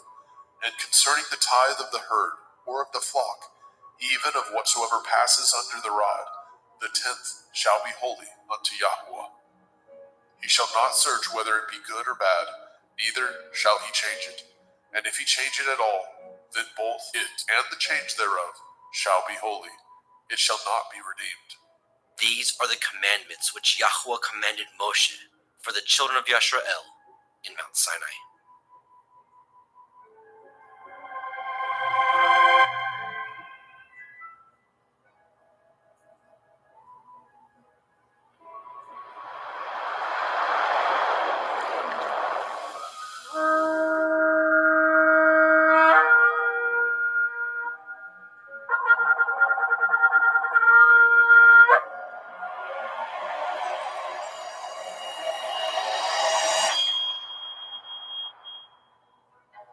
Bemidbar, Numbers, chapter 1. And Yahuwah spoke unto Moshe in the wilderness of Sinai, in the tabernacle of the assembly, on the 1st day of the 2nd month, in the 2nd year after they were come out of the land of Mitzrayim, saying, Take ye the sum of all the assembly of the children of Yasharel, after their families, by the house of their fathers, with the number of their names, every male by their polls, from 20 years old and upward, all that are able to go forth to war in Yasharel. You and Aharon shall number them by their armies, and with you there shall be a man of every tribe, everyone head of the house of his fathers. And these are the names of the men that shall stand with you. Of the tribe of Reuben, Elitzur, the son of Shedeur; of Shimon, Shalumiel, the son of Suri Yeshdai; of Yehuda, Nachshon, the son of Aminadab; of Yisachar, Nethaniel, the son of Suar; of Zebulun, Eliav, the son of Shalom; of the children of Joseph; of Ephraim, Elishama, the son of Amihud; of Manasseh, Gamliel, the son of Pedasdur; of Benjamin, Abidan, the son of Gideoni; of Dan, Achiezer, the son of Amishadai; of Asher, Pagiel, the son of Okran; of Gad, Eliasaph, the son of Deuel; of Naphtali, Ahira, the son of Enan. These were the renowned of the assembly, princes of the tribes of their fathers. heads of thousands in Yashrael. And Moshe and Aharon took these men which are expressed by their names, and they assembled all the assembly together on the first day of the second month. And they declared their pedigrees after their families, by the house of their fathers, according to the number of the names, from 20 years old and upwards by their polls. As Yahweh commanded Moshe, so he numbered them in the wilderness of Sinai.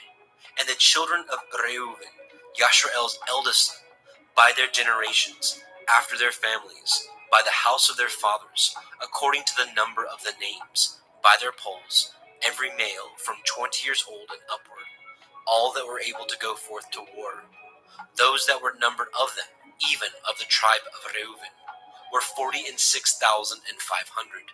Of the children of Shimon, by their generations, after their families, by the house of their fathers, those that were numbered of them, according to the number of the names, by their polls, every male from 20 years old and upward, all that were able to go forth to war.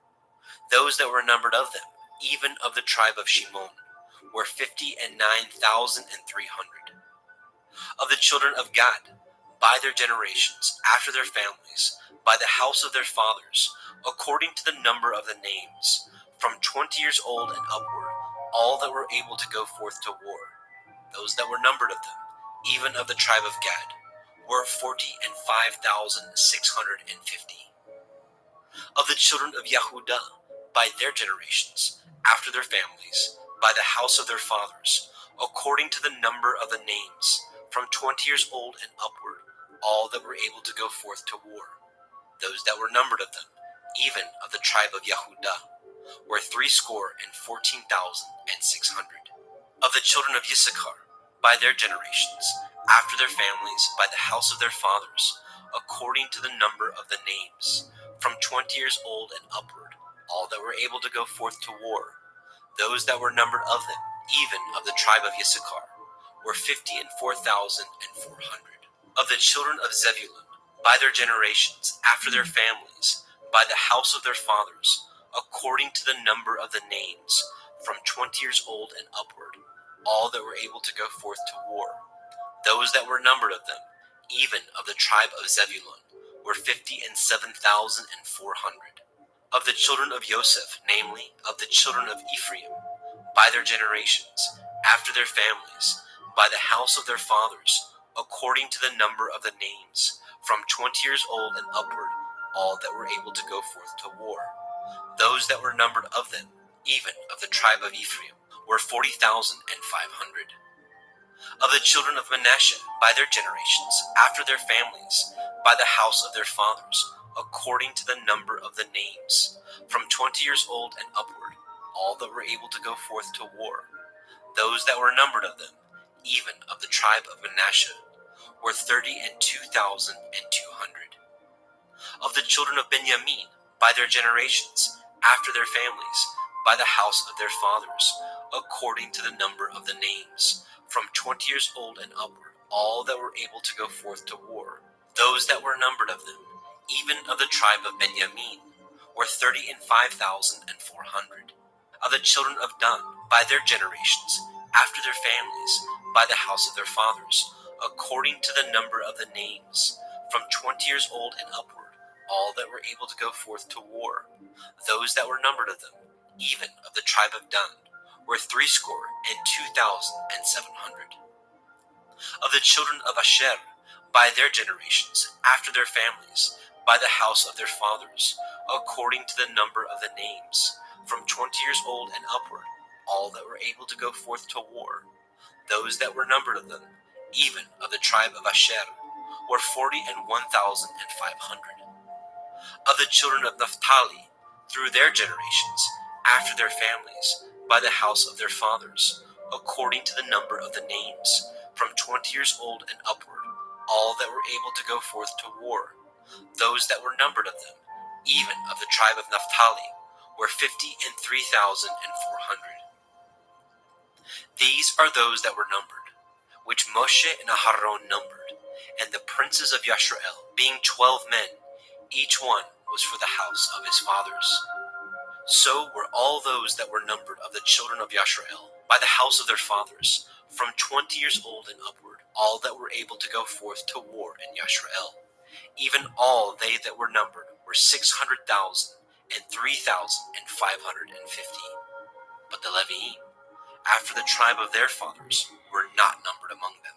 For Yahweh had spoken unto Moshe, saying, Only you shall not number the tribe of Levi, neither take the sum of them among the children of Yasharel.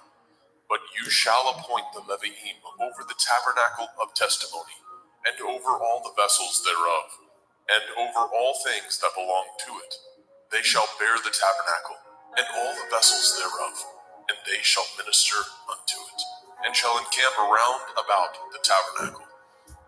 And when the tabernacle sets forth, the Leviim shall take it down, and when the tabernacle is to be pitched, the Leviim shall set it up, and the stranger that comes nigh shall be put to death.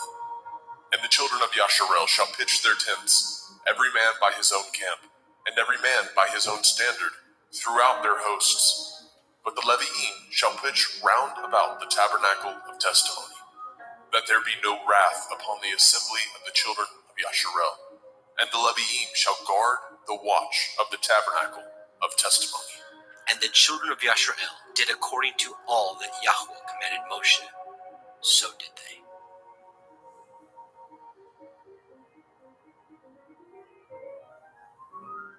Bemidbar, Numbers chapter 2.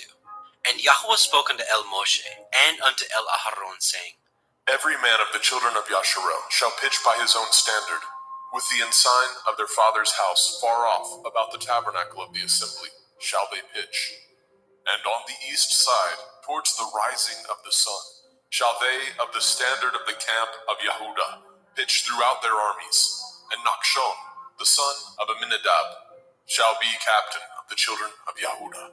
And his host, and those that were numbered of them, were 14,600. And those that do pitch next to him shall be the tribe of Issachar. And Nathaniel, the son of Zuar, shall be captain of the children of Issachar. And his host, and those that were numbered thereof, were 54,400. Then the tribe of Zebulun, and Eliav, the son of Chelon, shall be the captain of the children of Zebulun. And his host, and those that were numbered thereof, were 57,400. All that were numbered in the camp of Yehudah were 100,000 and 6,400 throughout their armies. These shall first set forth. On the south side shall be the standard of the camp of Reuven, according to their armies, and the captain of the children of Reuven shall be Elitzur, the son of Shedeur. And his host, and those that were numbered thereof, were 46,500. And those which pitch by him shall be the tribe of Shimon, and the captain of the children of Shimon shall be Shelumiel, the son of Shaddai. And his host, and those that were numbered of them, were 59,300. Then the tribe of Gad, and the captain of the sons of Gad, shall be Eliasaph, the son of Reuel. And his host, and those that were numbered of them, were 45,650. All that were numbered in the camp of Reuven were 100,050 and 1,450 throughout their armies. And they shall set forth in the second rank. Then the tabernacle of the assembly shall set forward with the camp of the Leviim in the midst of the camp. As they encamp, so shall they set forward, every man in his place by their standards. On the west side shall be the standard of the camp of Ephraim, according to their armies. And the captain of the sons of Ephraim shall be Elishama, the son of Ammihud. And his host, and those that were numbered of them, were 40,500. And by him shall be the tribe of Manasseh. And the captain of the children of Manasseh shall be Gamliel, the son of Pedastur. And his host, and those that were numbered of them, were 32,200.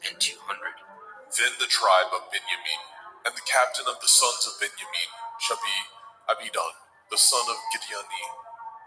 And his host, and those that were numbered of them, were 35,400. All that were numbered of the camp of Ephraim were 100,000 and 8,000 and 100 throughout their armies. And they shall go forward in the third rank. The standard of the camp of Dan shall be on the north side by their armies, and the captain of the children of Dan shall be Achiezer, the son of Ammishaddai. And his host, and those that were numbered of them, were 62,700.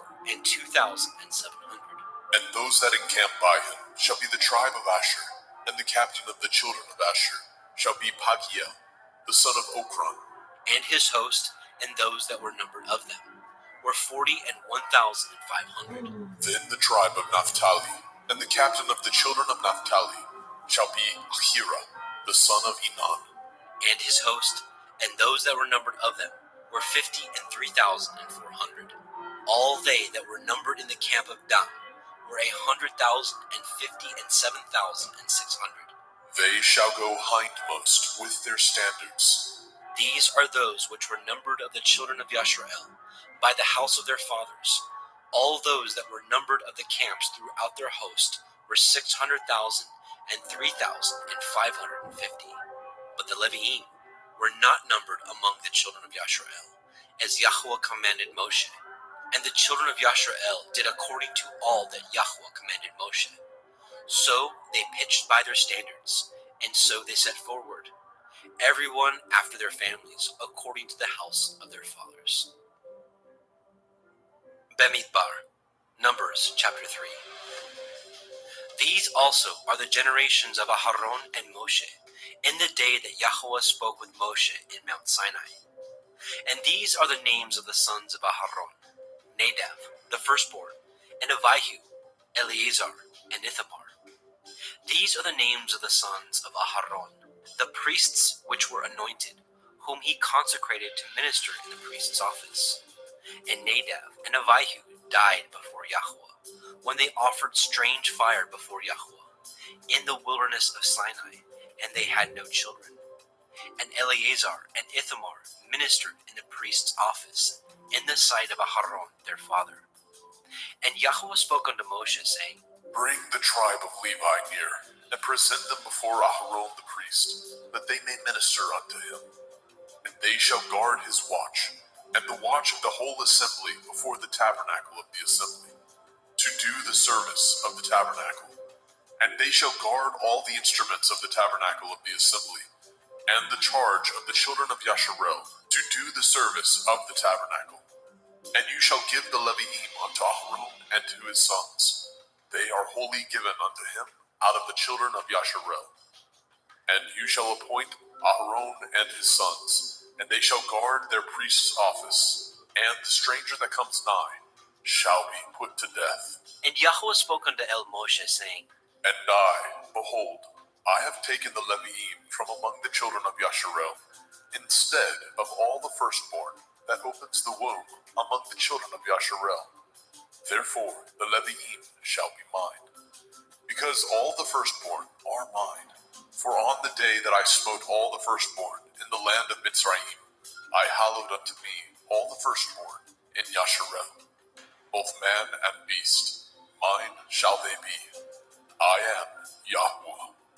And Yahweh spoke unto Moshe in the wilderness of Sinai, saying, Number the children of Levi after the house of their fathers, by their families. Every male from a month old and upward shall you number them. And Moshe numbered them according to the word of Yahweh, as he was commanded. And these were the sons of Levi by their names, Gershon, and Kohath, and Merari. And these are the names of the sons of Gershon by their families, Livni, and Shimei. And the sons of Kohath by their families, Amram, and Yitzchar, Chevron, and Uziel. And the sons of Merari by their families, Machli, and Mushi. These are the families of the Leviim, according to the house of their fathers. Of Gershon was the family of the Libniim, and the family of the Shimeim. These are the families of the Gershonim. Those that were numbered of them, according to the number of all the males, from a month old and upward, even those that were numbered of them were 7,500. The families of the Gershonim shall pitch behind the tabernacle westward, and the chief of the house of the father of the Gershonim shall be Eliasaph, the son of Lael, and the charge of the sons of Gershon in the tabernacle of the assembly shall be the tabernacle, and the tent, the covering thereof, and the hanging for the door of the tabernacle of the assembly, and the hangings of the court, and the curtain for the door of the court, which is by the tabernacle, and by the altar round about, and the cords of it for all the service thereof. And of Kohath was the family of the Amramim, and the family of the Yitzharim, and the family of the Chevronim, and the family of the Uzzialim. These are the families of the Kohathim. In the number of all the males from a month old and upward were 8,600, guarding the watch of the sanctuary. The families of the sons of Kohath shall pitch on the side of the tabernacle southward, and the chief of the house of the father of the families of the Kohathim shall be Elitzaphan, the son of Uzziah, and their charge shall be the ark, and the table, and the menorah, 7-branched candlestick, and the altars, and the vessels of the sanctuary, wherewith they minister, and the hanging, and all the service thereof. And Eleazar, the son of Aharon the priest, shall be chief over the chief of the Leviim, and have the oversight of them, that guard the watch of the sanctuary. Of Merari was the family of the Machlim, and the family of the Mushim. These are the families of Merari, and those that were numbered of them, according to the number of all the males, from a month old and upward, were 6,200. And the chief of the house of the father of the families of Merari shall be Zuriel, the son of Avihail. These shall pitch on the side of the tabernacle northward. And under the custody and charge of the sons of Merari shall be the boards of the tabernacle, and the bars thereof, and the pillars thereof, and the sockets thereof, and all the vessels thereof, and all that serves thereto, and the pillars of the court round about, and their sockets, and their pins, and their cords. But those that encamp before the tabernacle towards the east, even before the tabernacle of the assembly, eastward, shall be Moshe, and Aharon, and his sons, guarding the watch of the sanctuary, for the watch of the children of Yasharel, and the stranger that comes nigh shall be put to death. And all that were numbered of the Leviim, which Moshe and Aharon numbered at the commandment of Yahweh, throughout their families, all the males from a month old and upward, were 22,000. And Yahweh said unto El Moshe, Number all the firstborn of the males of the children of Yasharel, from a month old and upward, and take the number of their names, and you shall take the Leviim for me. I am Yahweh, instead of all the firstborn among the children of Yasharel, and the cattle of the Leviim, instead of all the firstlings among the cattle of the children of Yasharel. And Moshe numbered, as Yahweh commanded him, all the firstborn among the children of Yasharel, and all the firstborn males by the number of names, from a month old and upward, of those that were numbered of them, were 22,213. And Yahweh spoke unto El Moshe, saying, Take the Leviim, instead of all the firstborn among the children of Yasharel, and the cattle of the Leviim, instead of their cattle, and the Leviim shall be mine. I am Yahweh. And for those that are to be redeemed of the 213 of the firstborn of the children of Yasharel, which are more than the Leviim, you shall even take 5 shekels apiece by the pole. After the shekel of the sanctuary shall you take them, and you shall give the money wherewith the odd number of them is to be redeemed unto Aharon and to his sons. And Moshe took the redemption money of them that were over and above them that were redeemed by the Leviim. Of the firstborn of the children of Yasharel took he the money, 1,365 shekels, after the shekel of the sanctuary. And Moshe gave the money of them that were redeemed unto Aharon and to his sons, according to the word of Yahweh, as Yahweh commanded Moshe.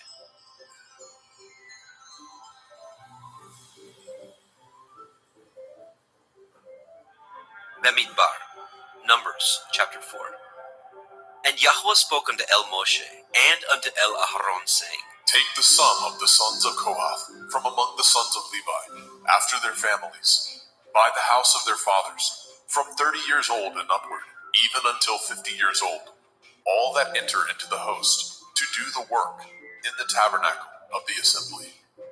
This shall be the service of the sons of Kohath in the tabernacle of the assembly, about the most holy things.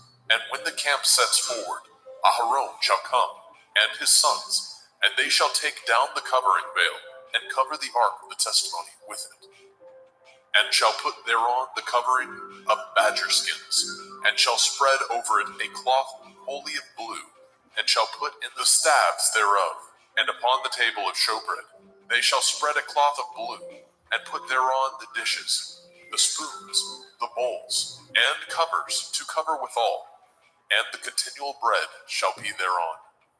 And they shall spread upon them a cloth of scarlet, and cover the same with a covering of badger skins, and shall put in the staves thereof. And they shall take a cloth of blue, and cover the menorah, 7-branched candlestick, of the light, and his lamps, and his tongs, and his snuff dishes, and all the oil vessels thereof, wherewith they minister unto it. And they shall put it, and all the vessels thereof, within a covering of badger skins, and shall put it upon a bar. And upon the golden altar they shall spread a cloth of blue, and cover it with a covering of badger skins, and shall put the staves thereof. And they shall take all the instruments of ministry, wherewith they minister in the sanctuary, and put them in a cloth of blue, and cover them with a covering of badger skins, and shall put them on a bar. And they shall take away the ashes from the altar, and spread a purple cloth thereon. And they shall put upon all the vessels thereof, wherewith they minister about it, even the censers, the flesh hooks, the shovels, the basins, all the vessels of the altar. And they shall spread upon it a covering of badger skins, and put to the staves of it. And when Aharon and his sons have made an end of covering the sanctuary, and all the vessels of the sanctuary, as the camp is to set forward, after that the sons of Kohath shall come to bear it, but they shall not touch any holy thing, lest they die. These things are the burden of the sons of Kohath in the tabernacle of the assembly. And to the office of Eleazar, the son of Aharon, the priest, pertains the oil for the light, and the sweet incense, and the daily meat offering, and the anointing oil, and the oversight of all the tabernacle, and of all that therein is, in the sanctuary, and in the vessels thereof. And Yahweh spoke unto El Moshe, and unto El Aharon, saying, Cut ye not off the tribe of the families of the Kohathim from among the Leviim, but thus do unto them, that they may live and not die. When they approach unto the most holy things, Aharon and his sons shall go in, and appoint them every one to his service and to his burden. But they shall not go in to see when the holy things are covered, lest they die. And Yahweh spoke unto El Moshe, saying, Take also the sum of the sons of Gershon throughout the houses of their fathers, by their families, from 30 years old and upward, until 50 years old shall you number them. All that enter in to perform the service, to do the work in the tabernacle of the assembly. This is the service of the families of the Gershonim, to serve and for burdens. And they shall bear the curtains of the tabernacle, and the tabernacle of the assembly, his covering, and the covering of the badger skins that is above upon it, and the hanging for the door of the tabernacle of the assembly, and the hangings of the court, and the hangings for the door of the gate of the court, which is by the tabernacle, and by the altar round about, and their cords, and all the instruments of their service, and all that is made for them, so shall they serve. At the appointment of Aharon and his sons shall be all the service of the sons of the Gershonim, in all their burdens, and in all their service, and he shall appoint unto them in charge all their burdens. This is the service of the families of the sons of Gershon, in the tabernacle of the assembly, and their charge shall be under the hand of Ithamar, the son of Aharon, the priest. As for the sons of Merari, You shall number them after their families, by the house of their fathers. From 30 years old and upward, even unto 50 years old, shall you number them. Everyone that enters into the service to do the work of the tabernacle of the assembly. And this is the charge of their burden, according to all their service in the tabernacle of the assembly. The boards of the tabernacle, and the bars thereof, and the pillars thereof, and sockets thereof, and the pillars of the court round about, and their sockets, and their pins, and their cords, with all their instruments, and with all their service, and by name ye shall reckon the instruments of the charge of their burden. This is the service of the families of the sons of Merari, according to all their service in the tabernacle of the assembly, under the hand of Itamar, the son of Aharon, the priest. And Moshe and Aharon and the chief of the assembly numbered the sons of the Kohathim after their families, and after the house of their fathers, from 30 years old and upward, even unto 50 years old, everyone that enters into the service, for the work in the tabernacle of the assembly. And those that were numbered of them by their families were 2,750. These were they that were numbered of the families of the Kohathim, all that might do service in the tabernacle of the assembly, which Moshe and Aharon did number according to the commandment of Yahweh by the hand of Moshe.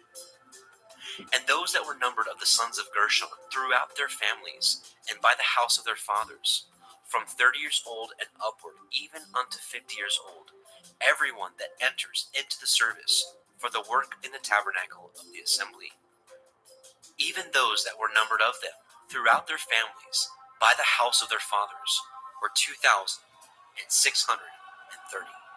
These are they that were numbered of the families of the sons of Gershon, of all that might do service in the tabernacle of the assembly, whom Moshe and Aharon did number according to the commandment of Yahweh. And those that were numbered of the families of the sons of Merari, throughout their families, by the house of their fathers, from 30 years old and upward, even unto 50 years old, everyone that entered into the service for the work in the tabernacle of the assembly. Even those that were numbered of them after their families were 3,200. These be those that were numbered of the families of the sons of Merari, whom Moshe and Aharon numbered according to the word of Yahweh by the hand of Moshe.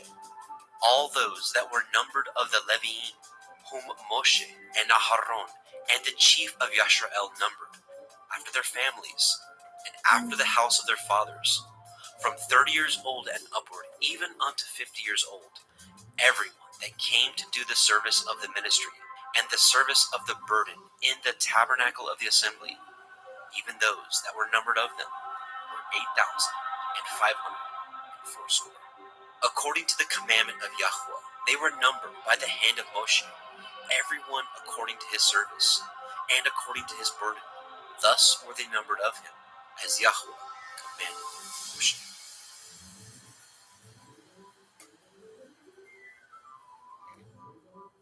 Bamidbar, Numbers, chapter 5. And Yahweh spoke unto El Moshe, saying, Command the children of Yasharel that they put out of the camp every leper, and everyone that has an issue, whosoever is defiled by the dead. Both male and female shall ye put out, without the camp shall ye put them, that they defile not their camp in the midst whereof I dwell. And the children of Yashrael did so, and put them out without the camp, as Yahweh spoke unto Moshe. So did the children of Yashrael. And Yahweh spoke unto Moshe, saying, Speak unto the children of Yasharel, when a man or woman shall commit any sin that men commit, to do a trespass against Yahweh, and that person be guilty, then they shall confess their sin which they have done, and he shall recompense his trespass with the principal thereof, and add unto the fifth part thereof, and give it unto him against whom he has trespassed. But if the man have no kinsman to recompense the trespass unto, let the trespass be recompensed unto Yahweh, even to the priest, beside the ram of the atonement, whereby an atonement shall be made for him. And every offering of all the holy things of the children of Yasharel, which they bring unto the priest, shall be his. And every man's hallowed thing shall be his. Whatsoever any man gives the priest, it shall be his. And Yahweh spoke unto Moshe, saying, Speak unto the children of Yasharel, and say unto them, If any man's woman go aside, and commit a trespass against him, and a man lie with her carnally, and it be hid from the eyes of her man, and be kept close, and she be defiled, and there be no witness against her, neither she be taken with the manner, and the ruach of jealousy come upon him, and he be jealous of his woman, and she be defiled.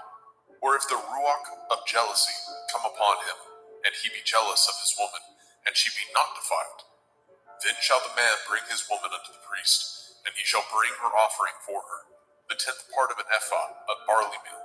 He shall pour no oil upon it, nor put frankincense thereon, for it is an offering of jealousy, an offering of memorial, bringing iniquity to remembrance.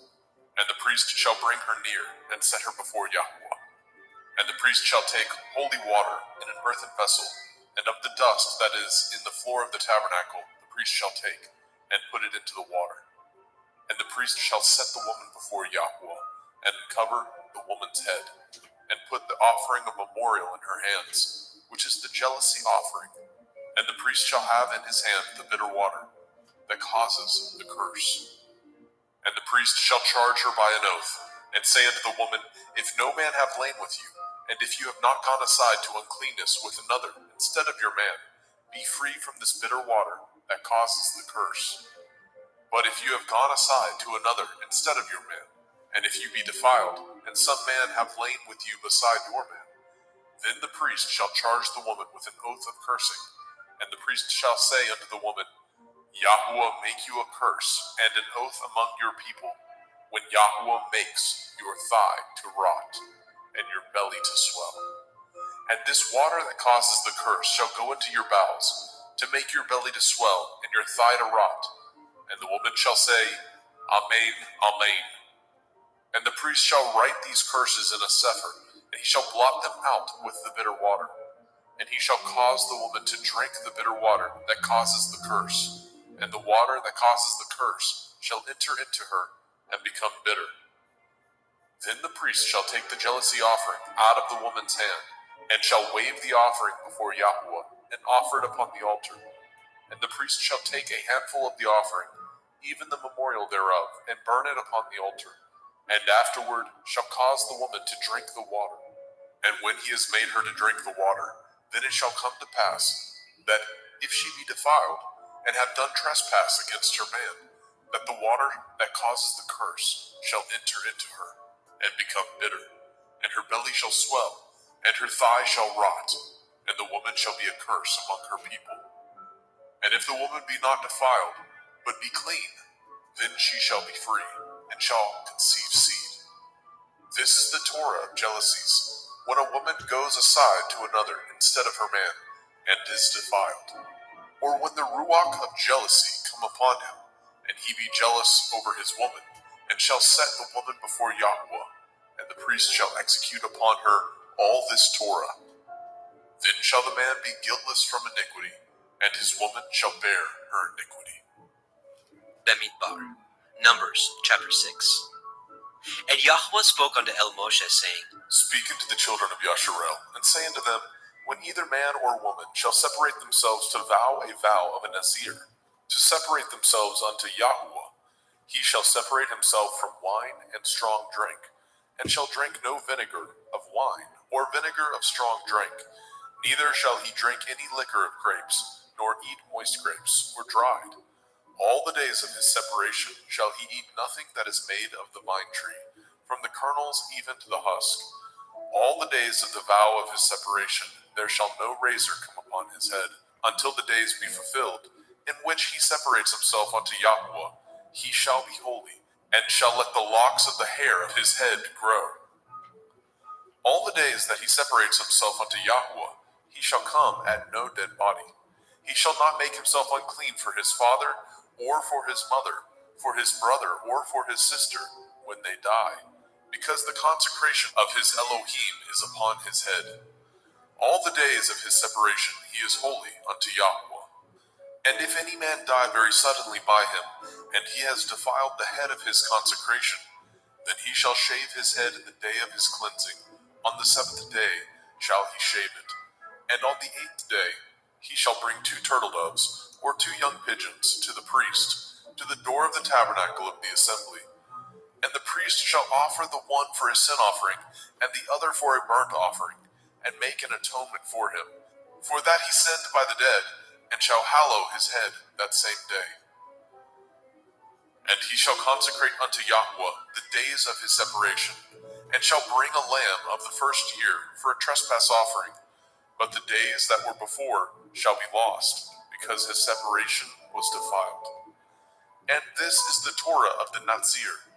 When the days of his separation are fulfilled, he shall be brought unto the door of the tabernacle of the assembly. And he shall offer his offering unto Yahweh, 1 he-lamb of the 1st year, without blemish, for a burnt offering, and 1 ewe-lamb of the 1st year, without blemish, for a sin offering, and 1 ram without blemish, for peace offerings, and a basket of matzah, unleavened bread, cakes of fine flour mingled with oil, and wafers of matzah anointed with oil, and their meat offering, and their drink offerings. And the priest shall bring them before Yahweh, and shall offer his sin offering, and his burnt offering. And he shall offer the ram for a sacrifice of peace offerings unto Yahweh, with the basket of matzah. The priest shall offer also his meat offering, and his drink offering.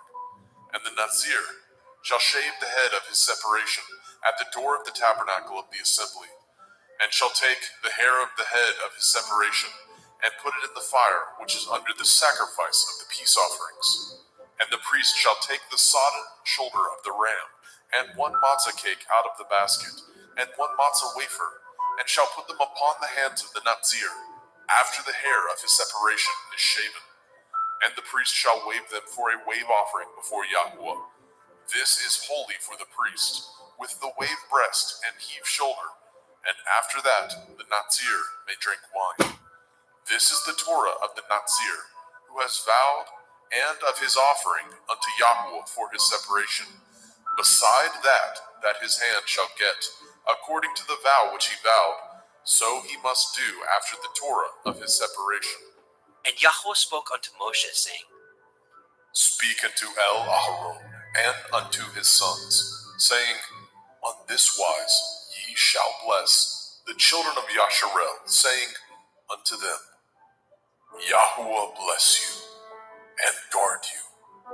Yahweh make his face shine upon you, and be gracious unto you. Yahweh lift up his countenance upon you, and give you peace.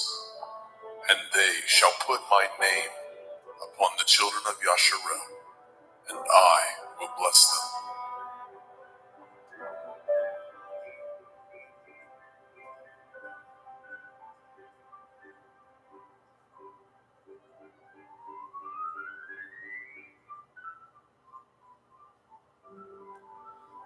Bemidbar, Numbers chapter 7. And it came to pass on the day that Moshe had fully set up the tabernacle, and had anointed it, and sanctified it, and all the instruments thereof, both the altar and all the vessels thereof, and had anointed them, and sanctified them, that the princes of Yasharel, heads of the house of their fathers, who were the princes of the tribes, and were over them that were numbered, offered. And they brought their offering before Yahweh, 6 covered wagons, and 12 oxen, a wagon for 2 of the princes, and for each 1 an ox. And they brought them before the tabernacle. And Yahweh spoke unto Moshe, saying, Take it of them, that they may be to do the service of the tabernacle of the assembly, and you shall give them unto the Leviim, to every man according to his service. And Moshe took the wagons and the oxen, and gave them unto the Leviim. 2 wagons and 4 oxen he gave unto the sons of Gershon, according to their service. And 4 wagons and 8 oxen he gave unto the sons of Merari, according unto their service, under the hand of Ithamar, the son of Aharon the priest. But unto the sons of Kohath he gave none, because the service of the sanctuary belonging unto them was that they should bear upon their shoulders. And the princes offered for dedicating of the altar in the day that it was anointed. Even the princes offered their offering before the altar. And Yahweh said unto El Moshe, They shall offer their offering, each prince on his day, for the dedicating of the altar. And he that offered his offering the first day was Nachshon, the son of Amminadab, of the tribe of Yehuda. And his offering was 1 silver charger, the weight thereof was 130 shekels, 1 silver bowl of 70 shekels, after the shekel of the sanctuary.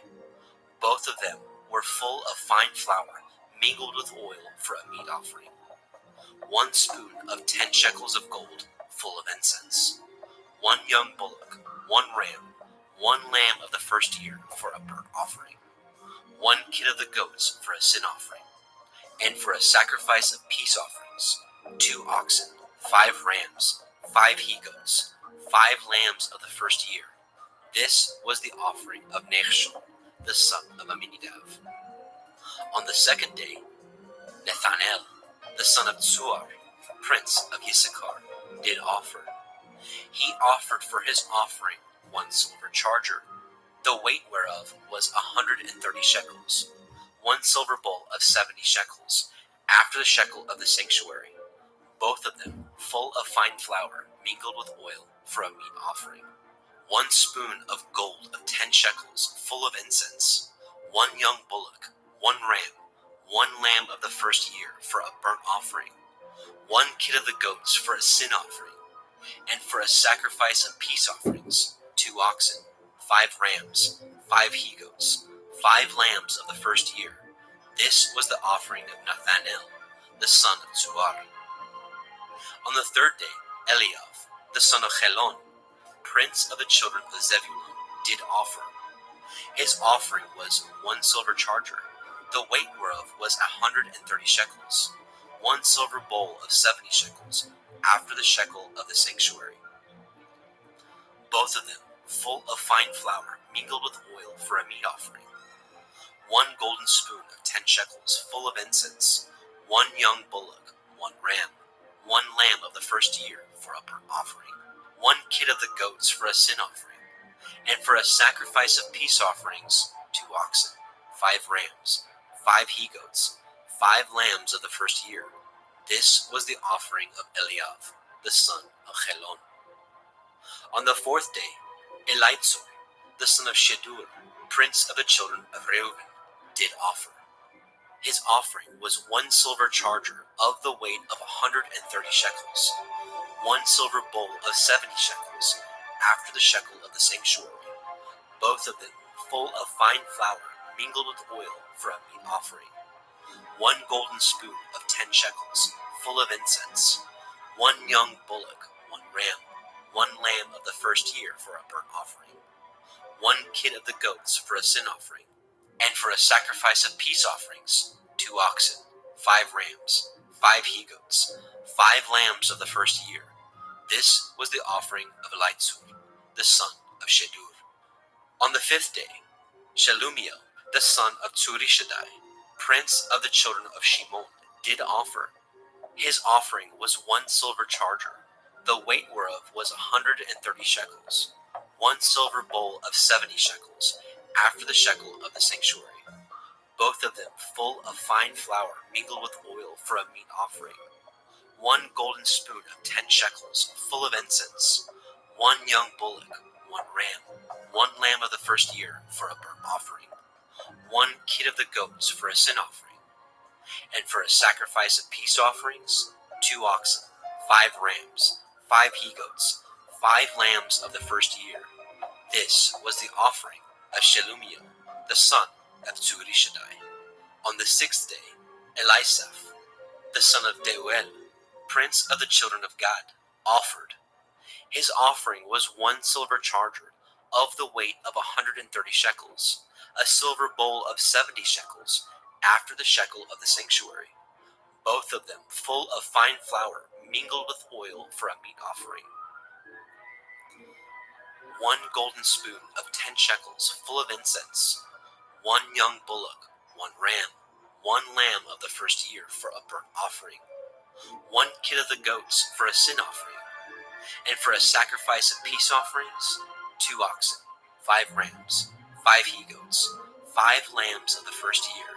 This was the offering of Elisaph, the son of Deuel. On the 7th day, Elishama, the son of Ammihud, prince of the children of Ephraim, offered. His offering was 1 silver charger, the weight whereof was 130 shekels, 1 silver bowl of 70 shekels, after the shekel of the sanctuary, both of them full of fine flour mingled with oil for a meat offering, 1 golden spoon of 10 shekels full of incense, 1 young bullock, 1 ram, 1 lamb of the first year for a burnt offering, 1 kid of the goats for a sin offering, and for a sacrifice of peace offerings, 2 oxen, 5 rams, 5 he-goats, 5 lambs of the first year. This was the offering of Elishama, the son of Ammihud. On the 8th day offered Gamaliel, the son of Pedatsur, prince of the children of Manasseh. His offering was 1 silver charger of the weight of 130 shekels, 1 silver bowl of 70 shekels, after the shekel of the sanctuary, both of them full of fine flour mingled with oil for a meat offering, 1 golden spoon of 10 shekels full of incense, 1 young bullock, 1 ram, 1 lamb of the first year for a burnt offering, 1 kid of the goats for a sin offering, and for a sacrifice of peace offerings, 2 oxen, 5 rams, 5 he-goats, 5 lambs of the first year. This was the offering of Gamaliel, the son of Pedatsur. On the 9th day, Avidan, the son of Gidonai, prince of the children of Benjamin, offered. His offering was 1 silver charger, the weight whereof was 130 shekels, 1 silver bowl of 70 shekels, after the shekel of the sanctuary, both of them full of fine flour mingled with oil for a meat offering, 1 golden spoon of 10 shekels full of incense, 1 young bullock, 1 ram, 1 lamb of the first year for a burnt offering, 1 kid of the goats for a sin offering, and for a sacrifice of peace offerings, 2 oxen, 5 rams, 5 he-goats, 5 lambs of the first year. This was the offering of Avidan, the son of Gidonai. On the 10th day, Achiezer, the son of Ammishaddai, prince of the children of Dan, offered. His offering was 1 silver charger, the weight whereof was 130 shekels, 1 silver bowl of 70 shekels, after the shekel of the sanctuary, both of them full of fine flour mingled with oil for a meat offering, 1 golden spoon of 10 shekels full of incense, 1 young bullock, 1 ram, 1 lamb of the first year for a burnt offering, 1 kid of the goats for a sin offering, and for a sacrifice of peace offerings, 2 oxen, 5 rams, 5 he-goats, 5 lambs of the first year. This was the offering of Achiezer, the son of Ammishaddai. On the 11th day, Pagiel, the son of Okran, prince of the children of Asher, offered.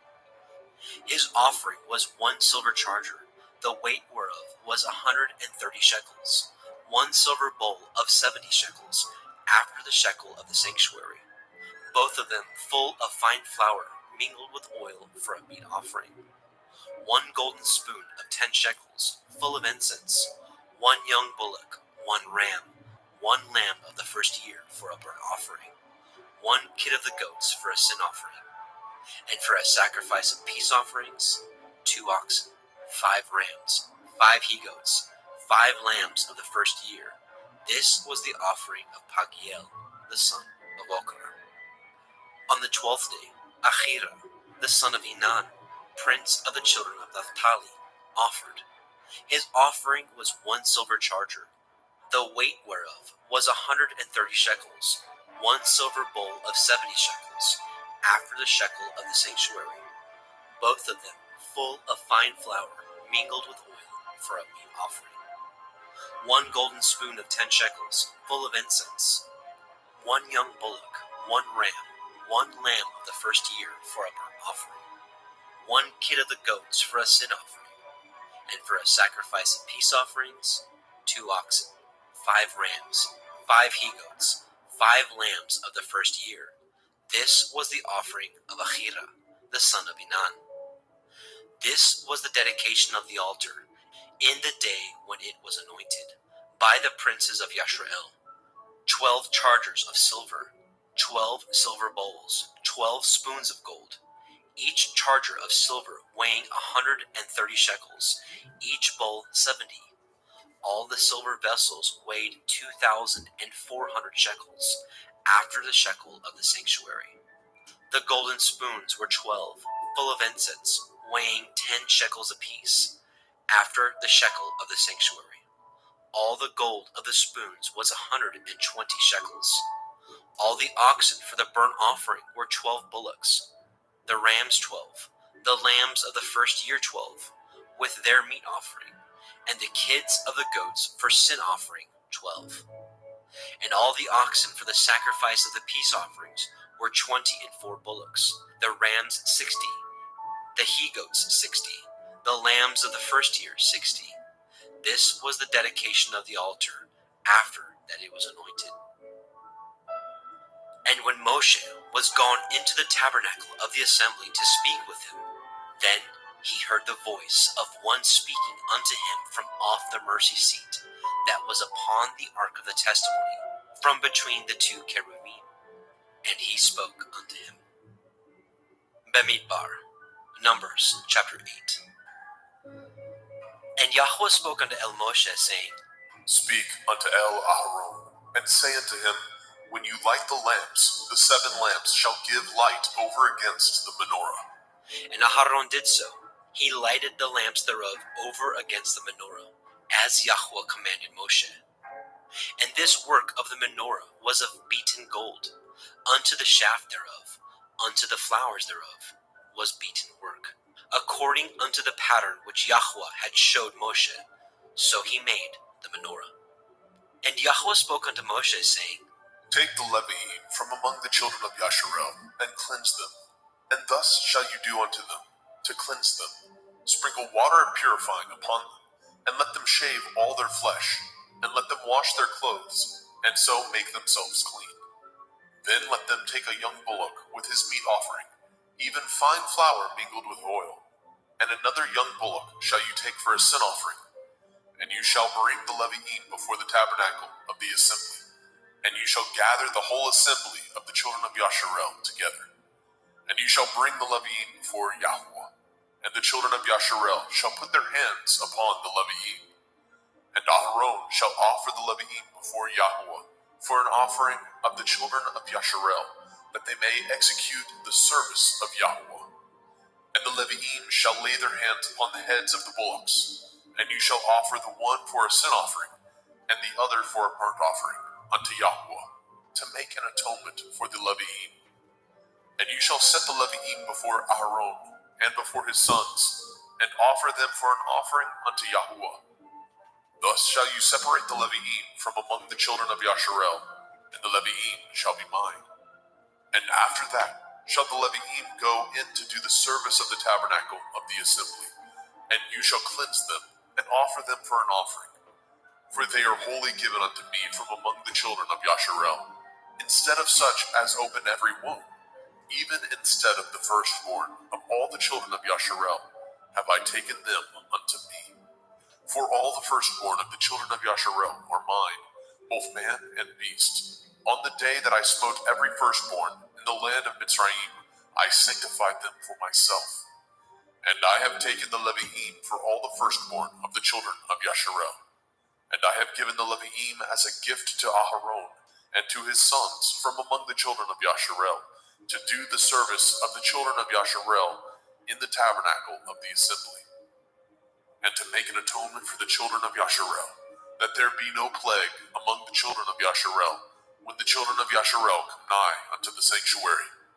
And Moshe and Aharon and all the assembly of the children of Yasharel did to the Leviim according unto all that Yahweh commanded Moshe concerning the Leviim. So did the children of Yasharel unto them. And the Leviim were purified, and they washed their clothes, And Aharon offered them as an offering before Yahweh. And Aharon made an atonement for them to cleanse them. And after that went the Leviim in to do their service in the tabernacle of the assembly before Aharon, and before his sons, as Yahweh had commanded Moshe concerning the Leviim, so did they unto them. And Yahweh spoke unto Moshe, saying, This is that belongs unto the Leviim, from 20 and 5 years old and upward. They shall go in to wait upon the service of the tabernacle of the assembly. And from the age of 50 years they shall cease waiting upon the service thereof, and shall serve no more, but shall minister with their brethren in the tabernacle of the assembly, to guard the watch, and shall do no service. Thus shall you do unto the Leviim, touching their charge. Bemidbar, Numbers chapter 9. And Yahweh spoke unto El Moshe in the wilderness of Sinai, in the first month of the second year, after they were come out of the land of Mitzrayim, saying, Let the children of Yasharel also keep the Pesach at his appointed time, in the 14th day of this month at evening. Ye shall keep it in his appointed time, according to all the rites of it, and according to all the ceremonies thereof, shall ye keep it. And Moshe spoke unto the children of Yasharel, that they should keep the Pesach. And they kept the Pesach on the 14th day of the first month at evening, in the wilderness of Sinai, according to all that Yahweh commanded Moshe. So did the children of Yasharel. And there were certain men who were defiled by the dead body of a man, that they could not keep the Pesach on that day. And they came before Moshe, and before Aharon on that day.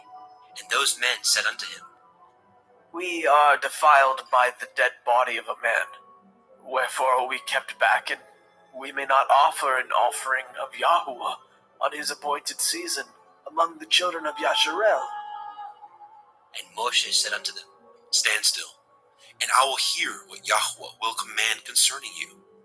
And Yahweh spoke unto Moshe, saying, Speak unto the children of Yasharel, saying, If any man of you, or of your posterity, shall be unclean by reason of a dead body, or be in a journey afar off, yet he shall keep the Pesach unto Yahweh. The 14th day of the second month at evening they shall keep it, and eat it with matzah and bitter herbs. They shall leave none of it unto the morning, nor break any bone of it. According to all the ordinances of the Pesach, they shall keep it. But the man that is clean, and is not in a journey, and forbears to keep the Pesach, even the same soul shall be cut off from among his people, because he brought not the offering of Yahweh in his appointed season. That man shall bear his sin. And if a stranger shall sojourn among you, and will keep the Pesach unto Yahweh, according to the ordinance of the Pesach, and according to the manner thereof, so shall he do. Ye shall have one ordinance, both for the stranger and for him that was born in the land. And on the day that the tabernacle was reared up, the cloud covered the tabernacle, namely, the tent of the testimony. And at evening there was upon the tabernacle, as it were, the appearance of fire, until the morning. So it was always. The cloud covered it by day, and the appearance of fire by night. And when the cloud was taken up from the tabernacle, then after that the children of Yasharel journeyed. And in the place where the cloud abode, there the children of Yasharel pitched their tents. At the commandment of Yahweh the children of Yasharel journeyed, and at the commandment of Yahweh they pitched. As long as the cloud abode upon the tabernacle, they rested in their tents. And when the cloud tarried long upon the tabernacle many days, then the children of Yasharel did guard the watch of Yahweh, and journeyed not. And so it was, when the cloud was a few days upon the tabernacle, according to the commandment of Yahweh, they abode in their tents, and according to the commandment of Yahweh they journeyed. And so it was, when the cloud abode from evening unto the morning, and that the cloud was taken up in the morning, then they journeyed. Whether it was by day or by night that the cloud was taken up, they journeyed. Or whether it were 2 days, or a month, or a year, that the cloud tarried upon the tabernacle, remaining thereon, The children of Yasharel abode in their tents and journeyed not. But when it was taken up, they journeyed. At the commandment of Yahweh, they rested in their tents, and at the commandment of Yahweh, they journeyed. They guarded the watch of Yahweh at the commandment of Yahweh by the hand of Moshe.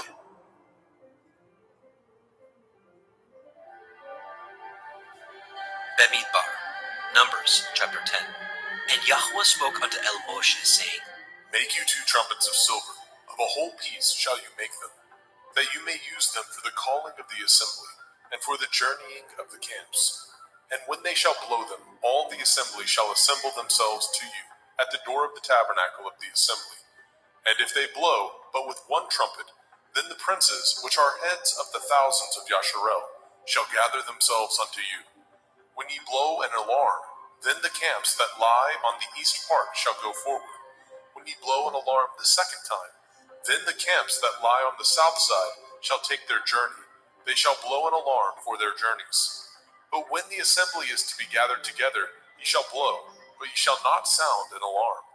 And the sons of Aharon the priest shall blow with the trumpets, and they shall be to you for an ordinance forever throughout your generations. And if ye go to war in your land against the enemy that oppresses you, and ye shall blow an alarm with the trumpets, and ye shall be remembered before Yahweh Elohim, and ye shall be saved from your enemies. Also in the day of your gladness, and in your solemn days, and in the beginnings of your months, ye shall blow with the trumpets over your burnt offerings, and over the sacrifices of your peace offerings, that they may be to you for a memorial before your Elohim. I am Yahweh Elohim. And it came to pass on the 20th day of the 2nd month, in the 2nd year, that the cloud was taken up from off the tabernacle of the testimony. And the children of Yasharel took their journeys out of the wilderness of Sinai, and the cloud rested in the wilderness of Paran. And they first took their journey according to the commandment of Yahweh by the hand of Moshe. In the first place went the standard of the camp of the children of Yehudah, according to their armies, and over his host was Nechshon, the son of Amminadab. And over the host of the tribe of the children of Issachar was Nathanael, the son of Tzuar. And over the host of the tribe of the children of Zebulun was Eliav, the son of Chelon. And the tabernacle was taken down, and the sons of Gershon and the sons of Merari set forward, bearing the tabernacle. And the standard of the camp of Reuven set forward according to their armies, and over his host was Elitzur, the son of Shedur. And over the host of the tribe of the children of Shimon was Shelumiel, the son of Tzurishaddai. And over the host of the tribe of the children of Gad was Elisaph, the son of Deuel. And the Kohathim set forward, bearing the sanctuary, and the other did set up the tabernacle against they came.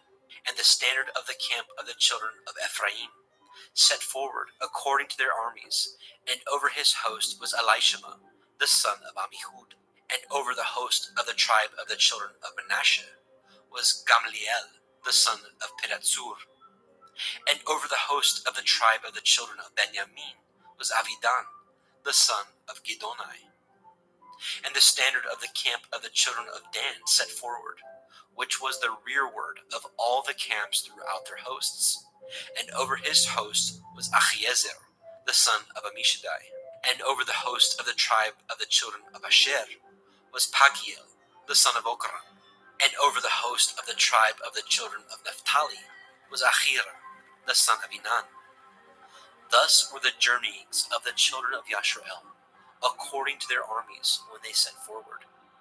And Moshe said unto Chovav, the son of Reuel, the Midianite, Moshe's father-in-law, We are journeying unto the place of which Yahweh said, I will give it you. Come with us, and we will do you good.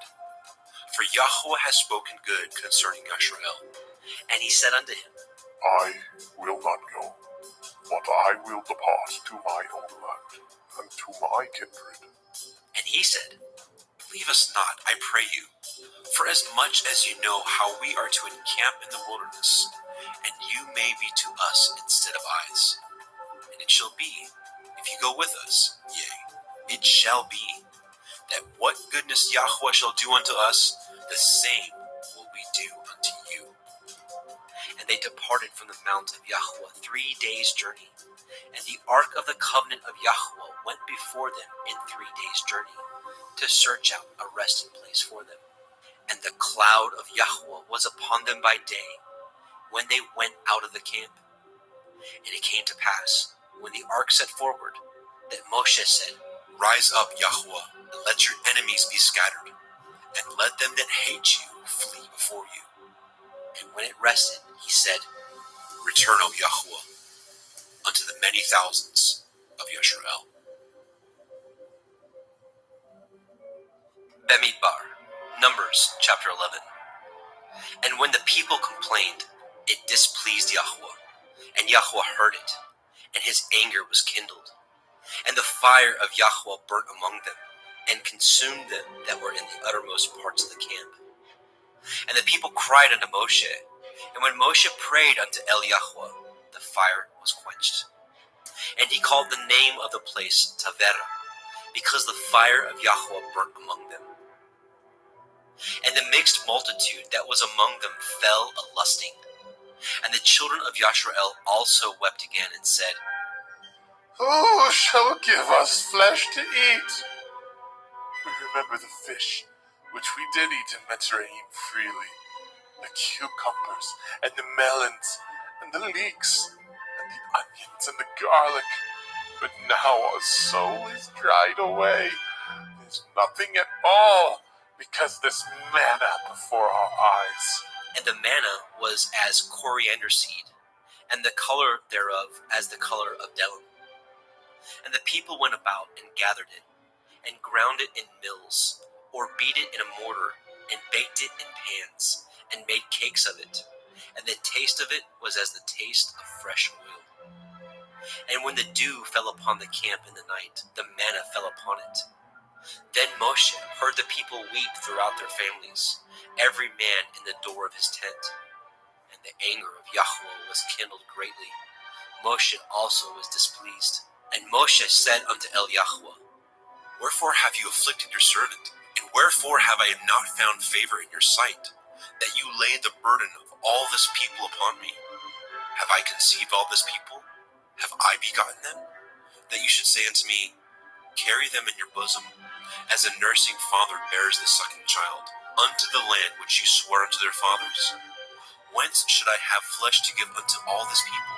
For they weep unto me, saying, Give us flesh, that we may eat. I am not able to bear all this people alone, because it is too heavy for me. And if you deal thus with me, kill me, I pray you, out of hand. If I have found favor in your sight, and let me not see my wretchedness. And Yahweh said unto Moshe, Gather unto me 70 men of the elders of Yasharel, whom you know to be elders of the people, and officers over them, and bring them unto the tabernacle of the assembly, that they may stand there with you. And I will come down and talk with you there, and I will take of the ruach which is upon you, and will put it upon them, and they shall bear the burden of the people with you, that you bear it not yourself alone. And say you unto the people, Sanctify yourselves against tomorrow, and ye shall eat flesh, for ye have wept in the ears of Yahweh, saying, Who shall give us flesh to eat? For it was well with us in Mitzrayim. Therefore, Yahweh will give you flesh, and ye shall eat.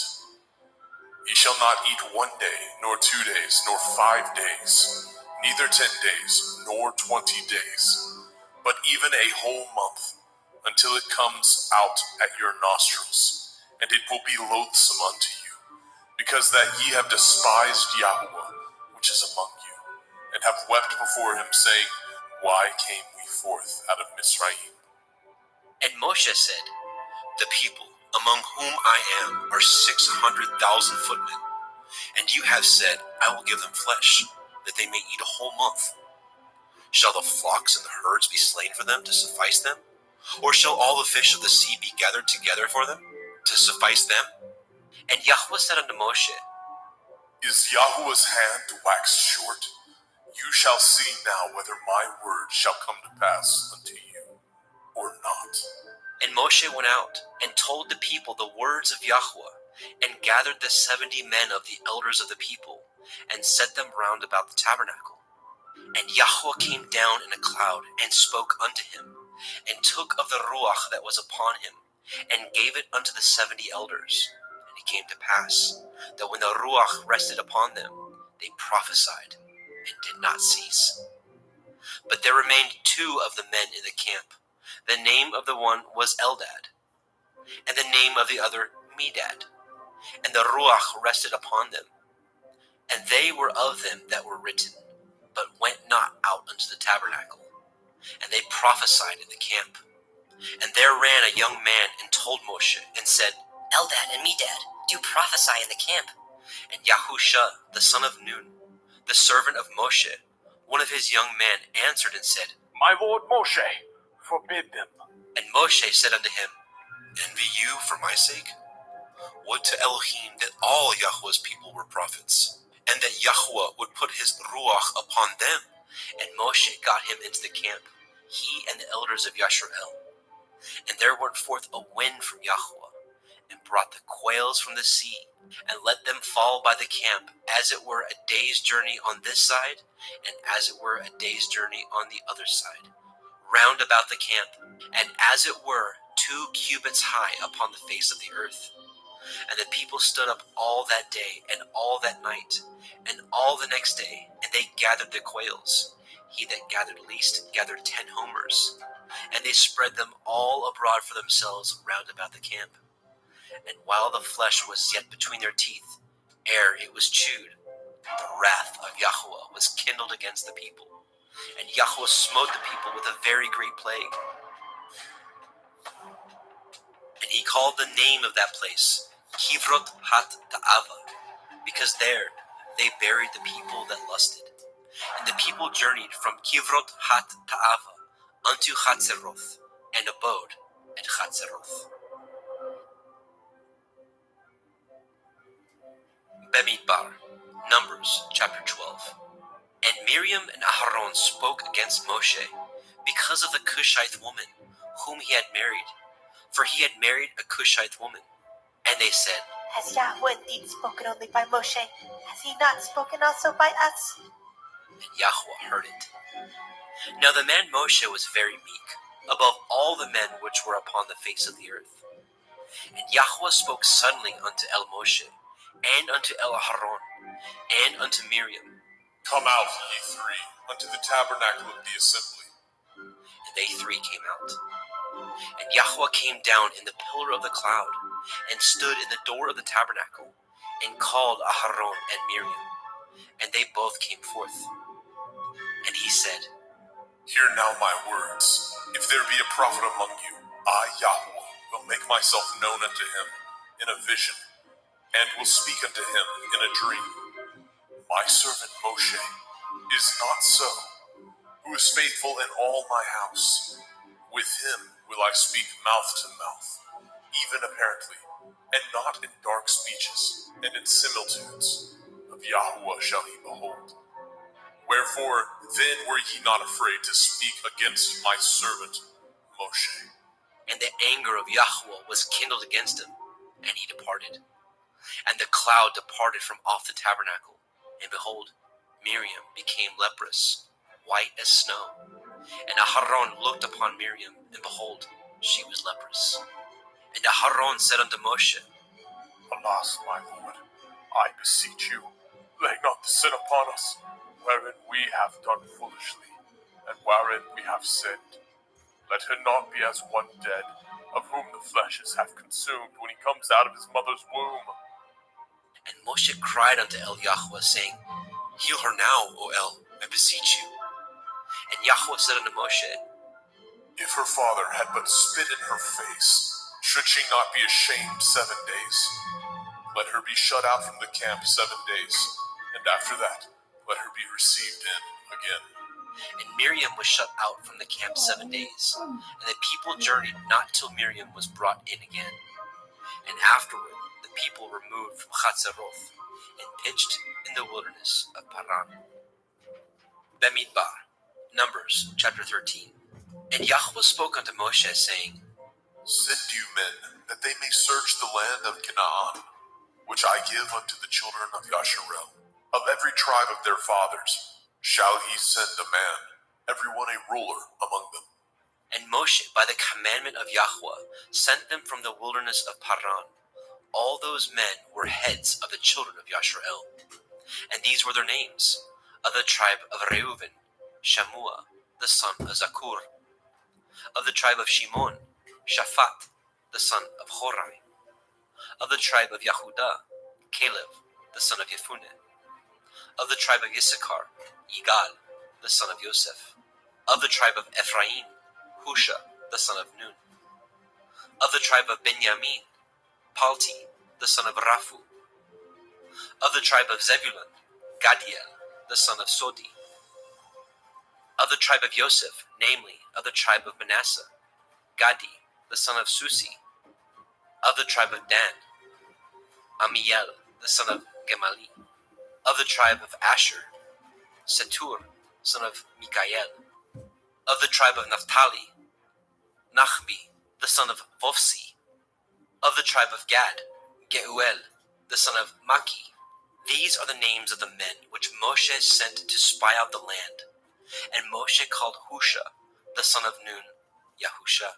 And Moshe sent them to spy out the land of Canaan, and said unto them, Get you up this way southward, and go up into the mountain, and see the land, what it is, and the people that dwell therein, whether they be strong or weak, few or many. And what the land is that they dwell in, whether it be good or bad, and what cities they be that they dwell in, whether in tents or in strongholds. And what the land is, whether it be fat or lean, whether there be wood therein or not. And be ye of good courage, and bring of the fruit of the land. Now the time was the time of the first ripe grapes. So they went up, and searched the land from the wilderness of Sin unto Rehov, as men come to Hamath. And they ascended by the Negev, and came unto Hebron, where Achiman, Shishai, and Talmai, the children of Anak were. Now Hebron was built 7 years before Tzoan in Mitzrayim. And they came unto the brook of Eshkol, and cut down from thence a branch with one cluster of grapes, and they bore it between two upon a staff. And they brought of the pomegranates, and of the figs. The place was called Nachal Eshkol, because of the cluster of grapes which the children of Yasharel cut down from thence.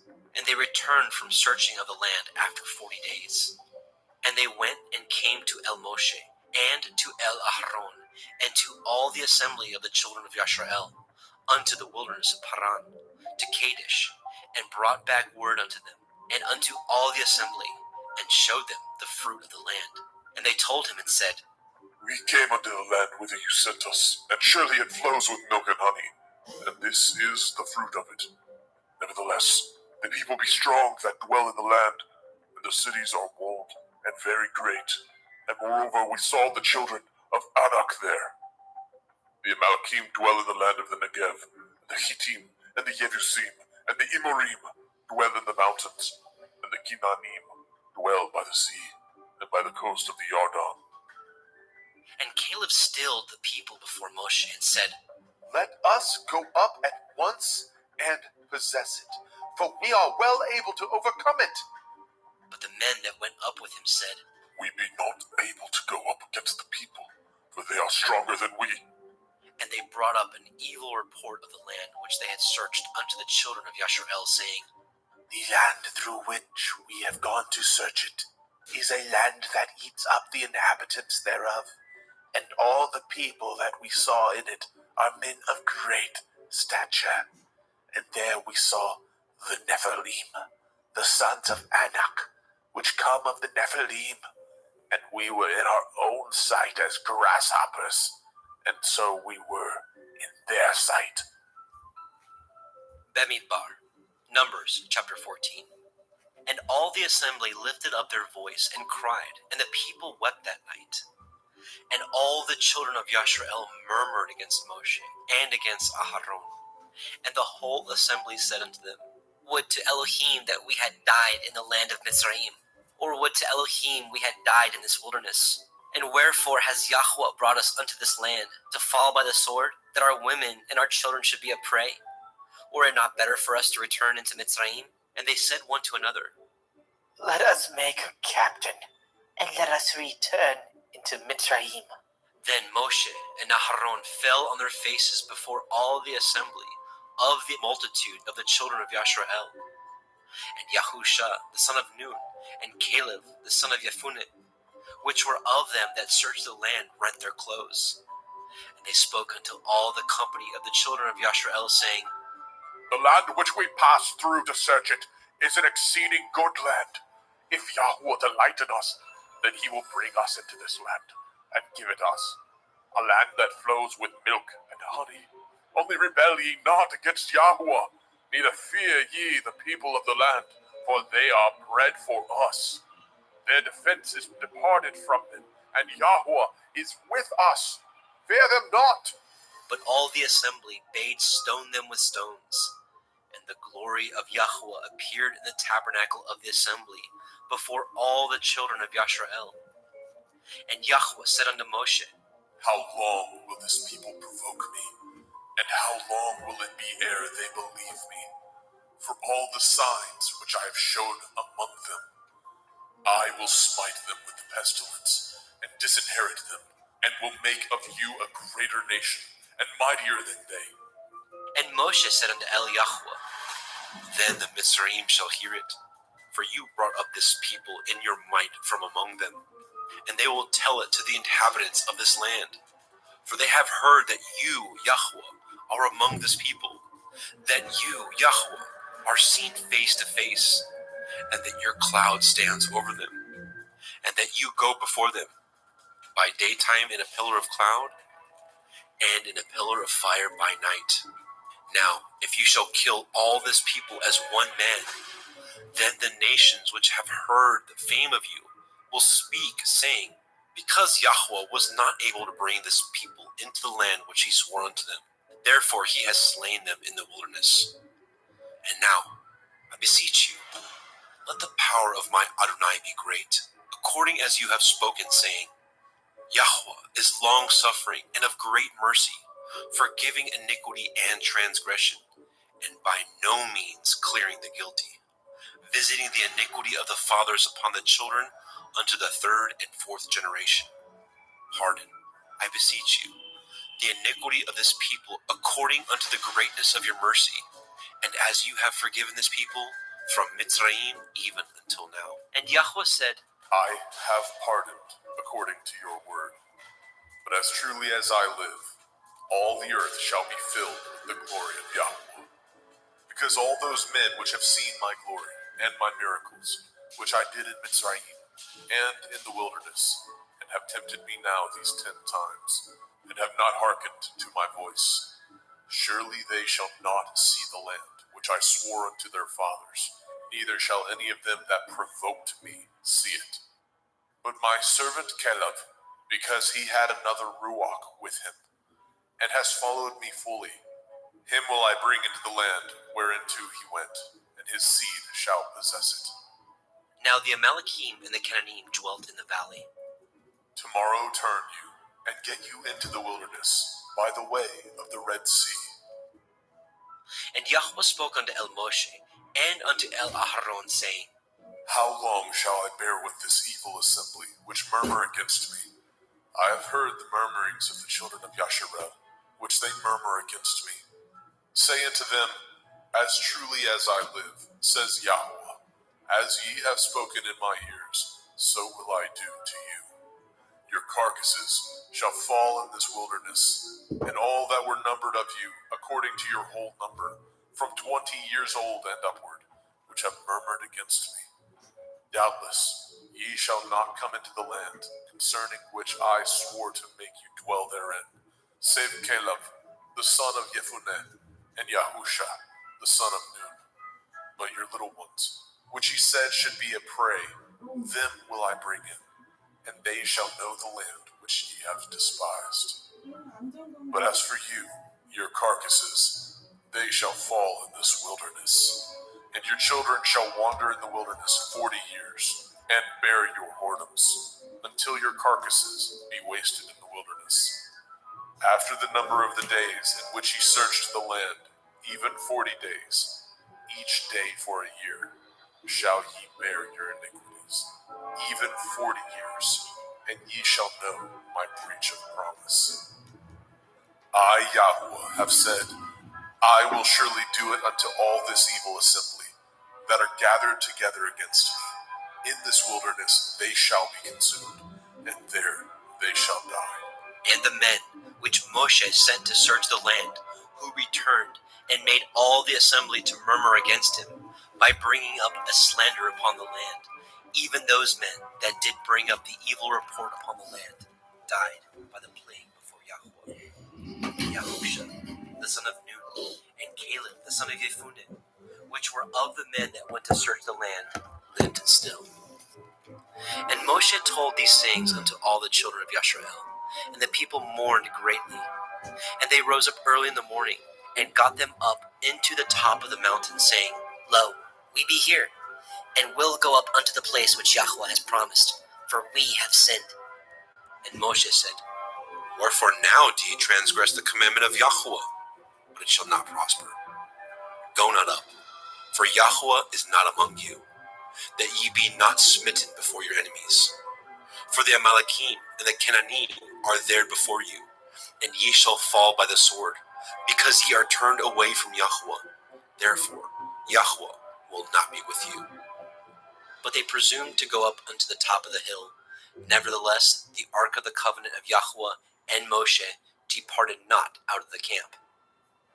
Then the Amalekim came down, and the Canaanite which dwelt in that hill, and smote them, and discomfited them, even unto Hormah. Bemidbar, Numbers chapter 15. And Yahuwah spoke unto El Moshe, saying, Speak unto the children of Yasharel, and say unto them, When ye are come into the land of your habitations, which I give unto you, and will make an offering by fire unto Yahuwah, a burnt offering, or a sacrifice in performing a vow, or in a freewill offering, or in your solemn feasts, to make a sweet savor unto Yahuwah, of the herd or of the flock, then shall he that offers his offering unto Yahuwah bring a meat offering of a 10th deal of flour, mingled with the 4th part of a hin of oil, and the 4th part of a hin of wine. For a drink offering shall you prepare with the burnt offering or sacrifice, for 1 lamb, or for a ram you shall prepare for a meat offering 2/10 deals of flour mingled with the 3rd part of a hin of oil. And for a drink offering you shall offer the 3rd part of a hin of wine, for a sweet savor unto Yahuwah.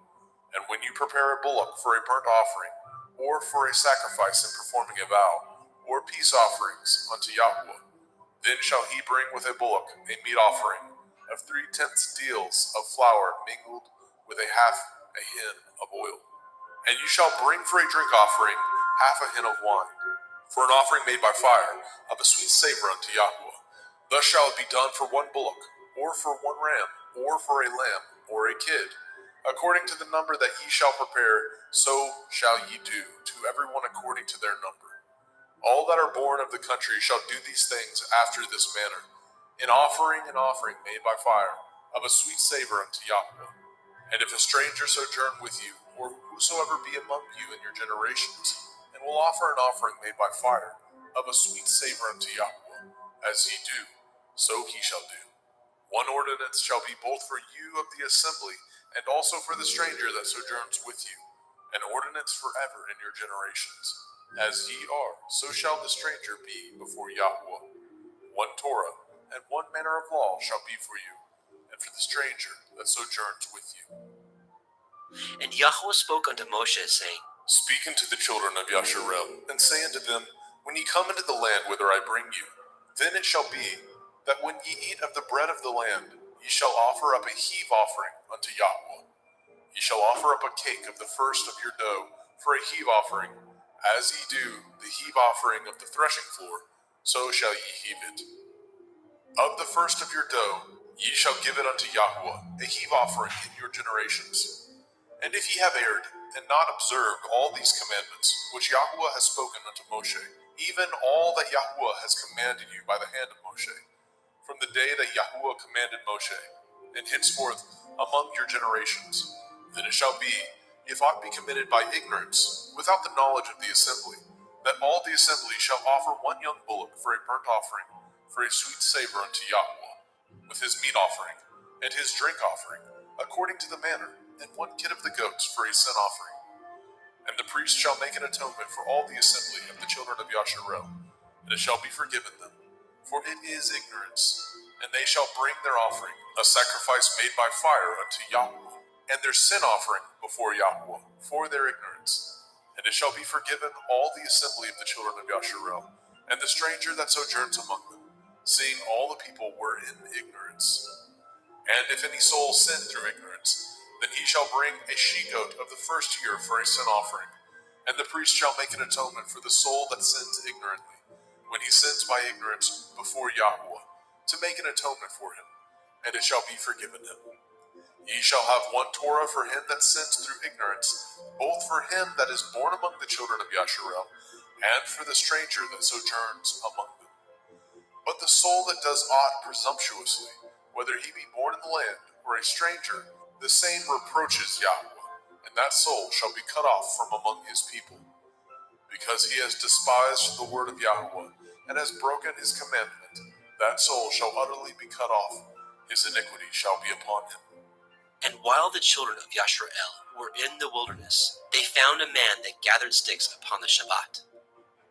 And they that found him gathering sticks brought him unto El Moshe and El Aharon, and unto all the assembly, and they put him in ward, because it was not declared what should be done to him. And Yahuwah said unto Moshe, The man shall surely be put to death. All the assembly shall stone him with stones without the camp. And all the assembly brought him without the camp, and stoned him with stones, and he died, as Yahuwah commanded Moshe. And Yahuwah spoke unto El Moshe, saying, Speak unto the children of Yasharel, and bid them that they make them tzitzits, a tassel or a fringe, in the borders of their garments throughout their generations, and that they put upon the tzitzit of the borders a riband of blue. And it shall be unto you a tzitzit, that ye may look upon it, and remember all the commandments of Yahuwah, and do them, and that ye seek not after your own heart and your own eyes, which ye use to go a-whoring, that ye may remember and do all my commandments, and be holy unto your Elohim. I am Yahuwah Elohaikum, which brought you out of the land of Mitzrayim, to be your Elohim. I am Yahuwah Elohaikum. Bemidbar, Numbers chapter 16.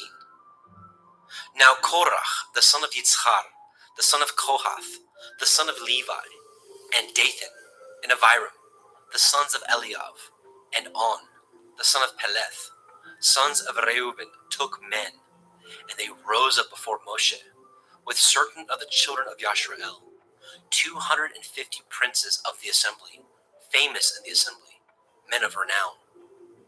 And they gathered themselves together against Moshe and against Aharon, and said unto them, Ye take too much upon you, seeing all the assembly are holy, every one of them, and Yahuwah is among them.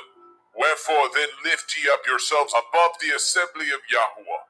And when Moshe heard it, he fell upon his face. And he spoke unto Korach and unto all his company, saying, Even tomorrow Yahuwah will show who are his, and who is holy, and will cause him to come near unto him. Even him whom he has chosen will he cause to come near unto him. This do. Take you censers, Korach, and all his company, and put fire therein, and put incense in them before Yahuwah tomorrow. And it shall be that the man whom Yahuwah chooses, he shall be holy. Ye take too much upon you, ye sons of Levi. And Moshe said unto Korach, Hear, I pray you, ye sons of Levi. Does it seem but a small thing unto you, that the Elohai of Yasharel has separated you from the assembly of Yasharel, to bring you near to himself, to do the service of the tabernacle of Yahuwah, and to stand before the assembly to minister unto them? And he has brought you near to him, and all your brethren, the sons of Levi, with you. And seek ye the priesthood also? For which cause both you and all your company are gathered together against Yahweh. And what is Aharon, that ye murmur against him? And Moshe sent to call Dathan and Abiram, the sons of Eliav, which said, We will not come up.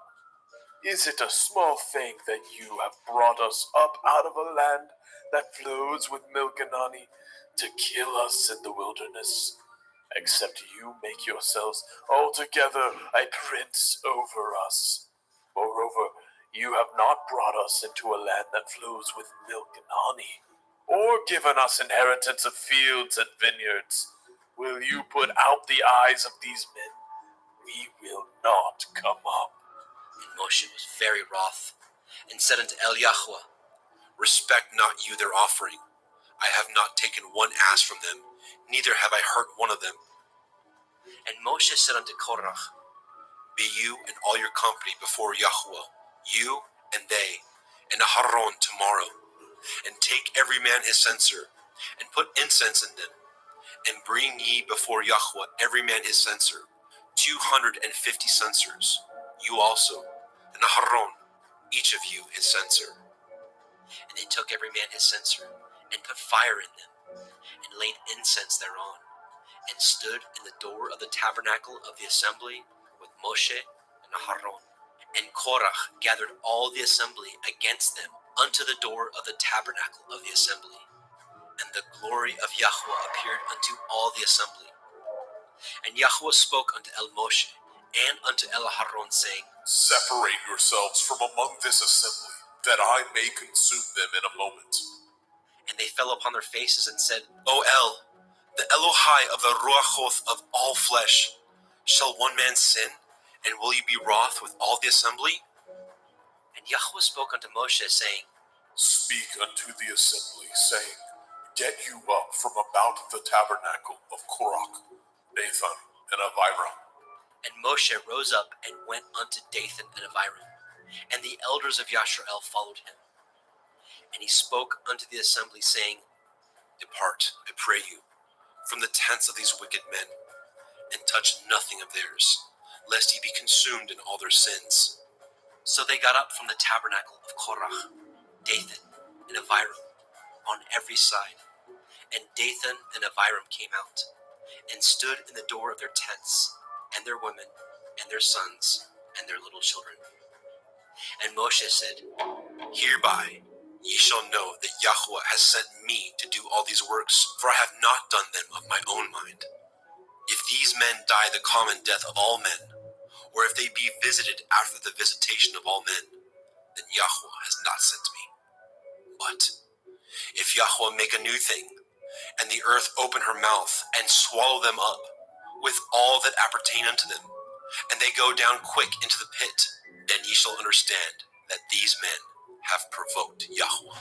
And it came to pass, as he had made an end of speaking all these words, that the ground clave asunder that was under them, and the earth opened her mouth, and swallowed them up, their houses, and all the men that appertained to Korach, and all their goods.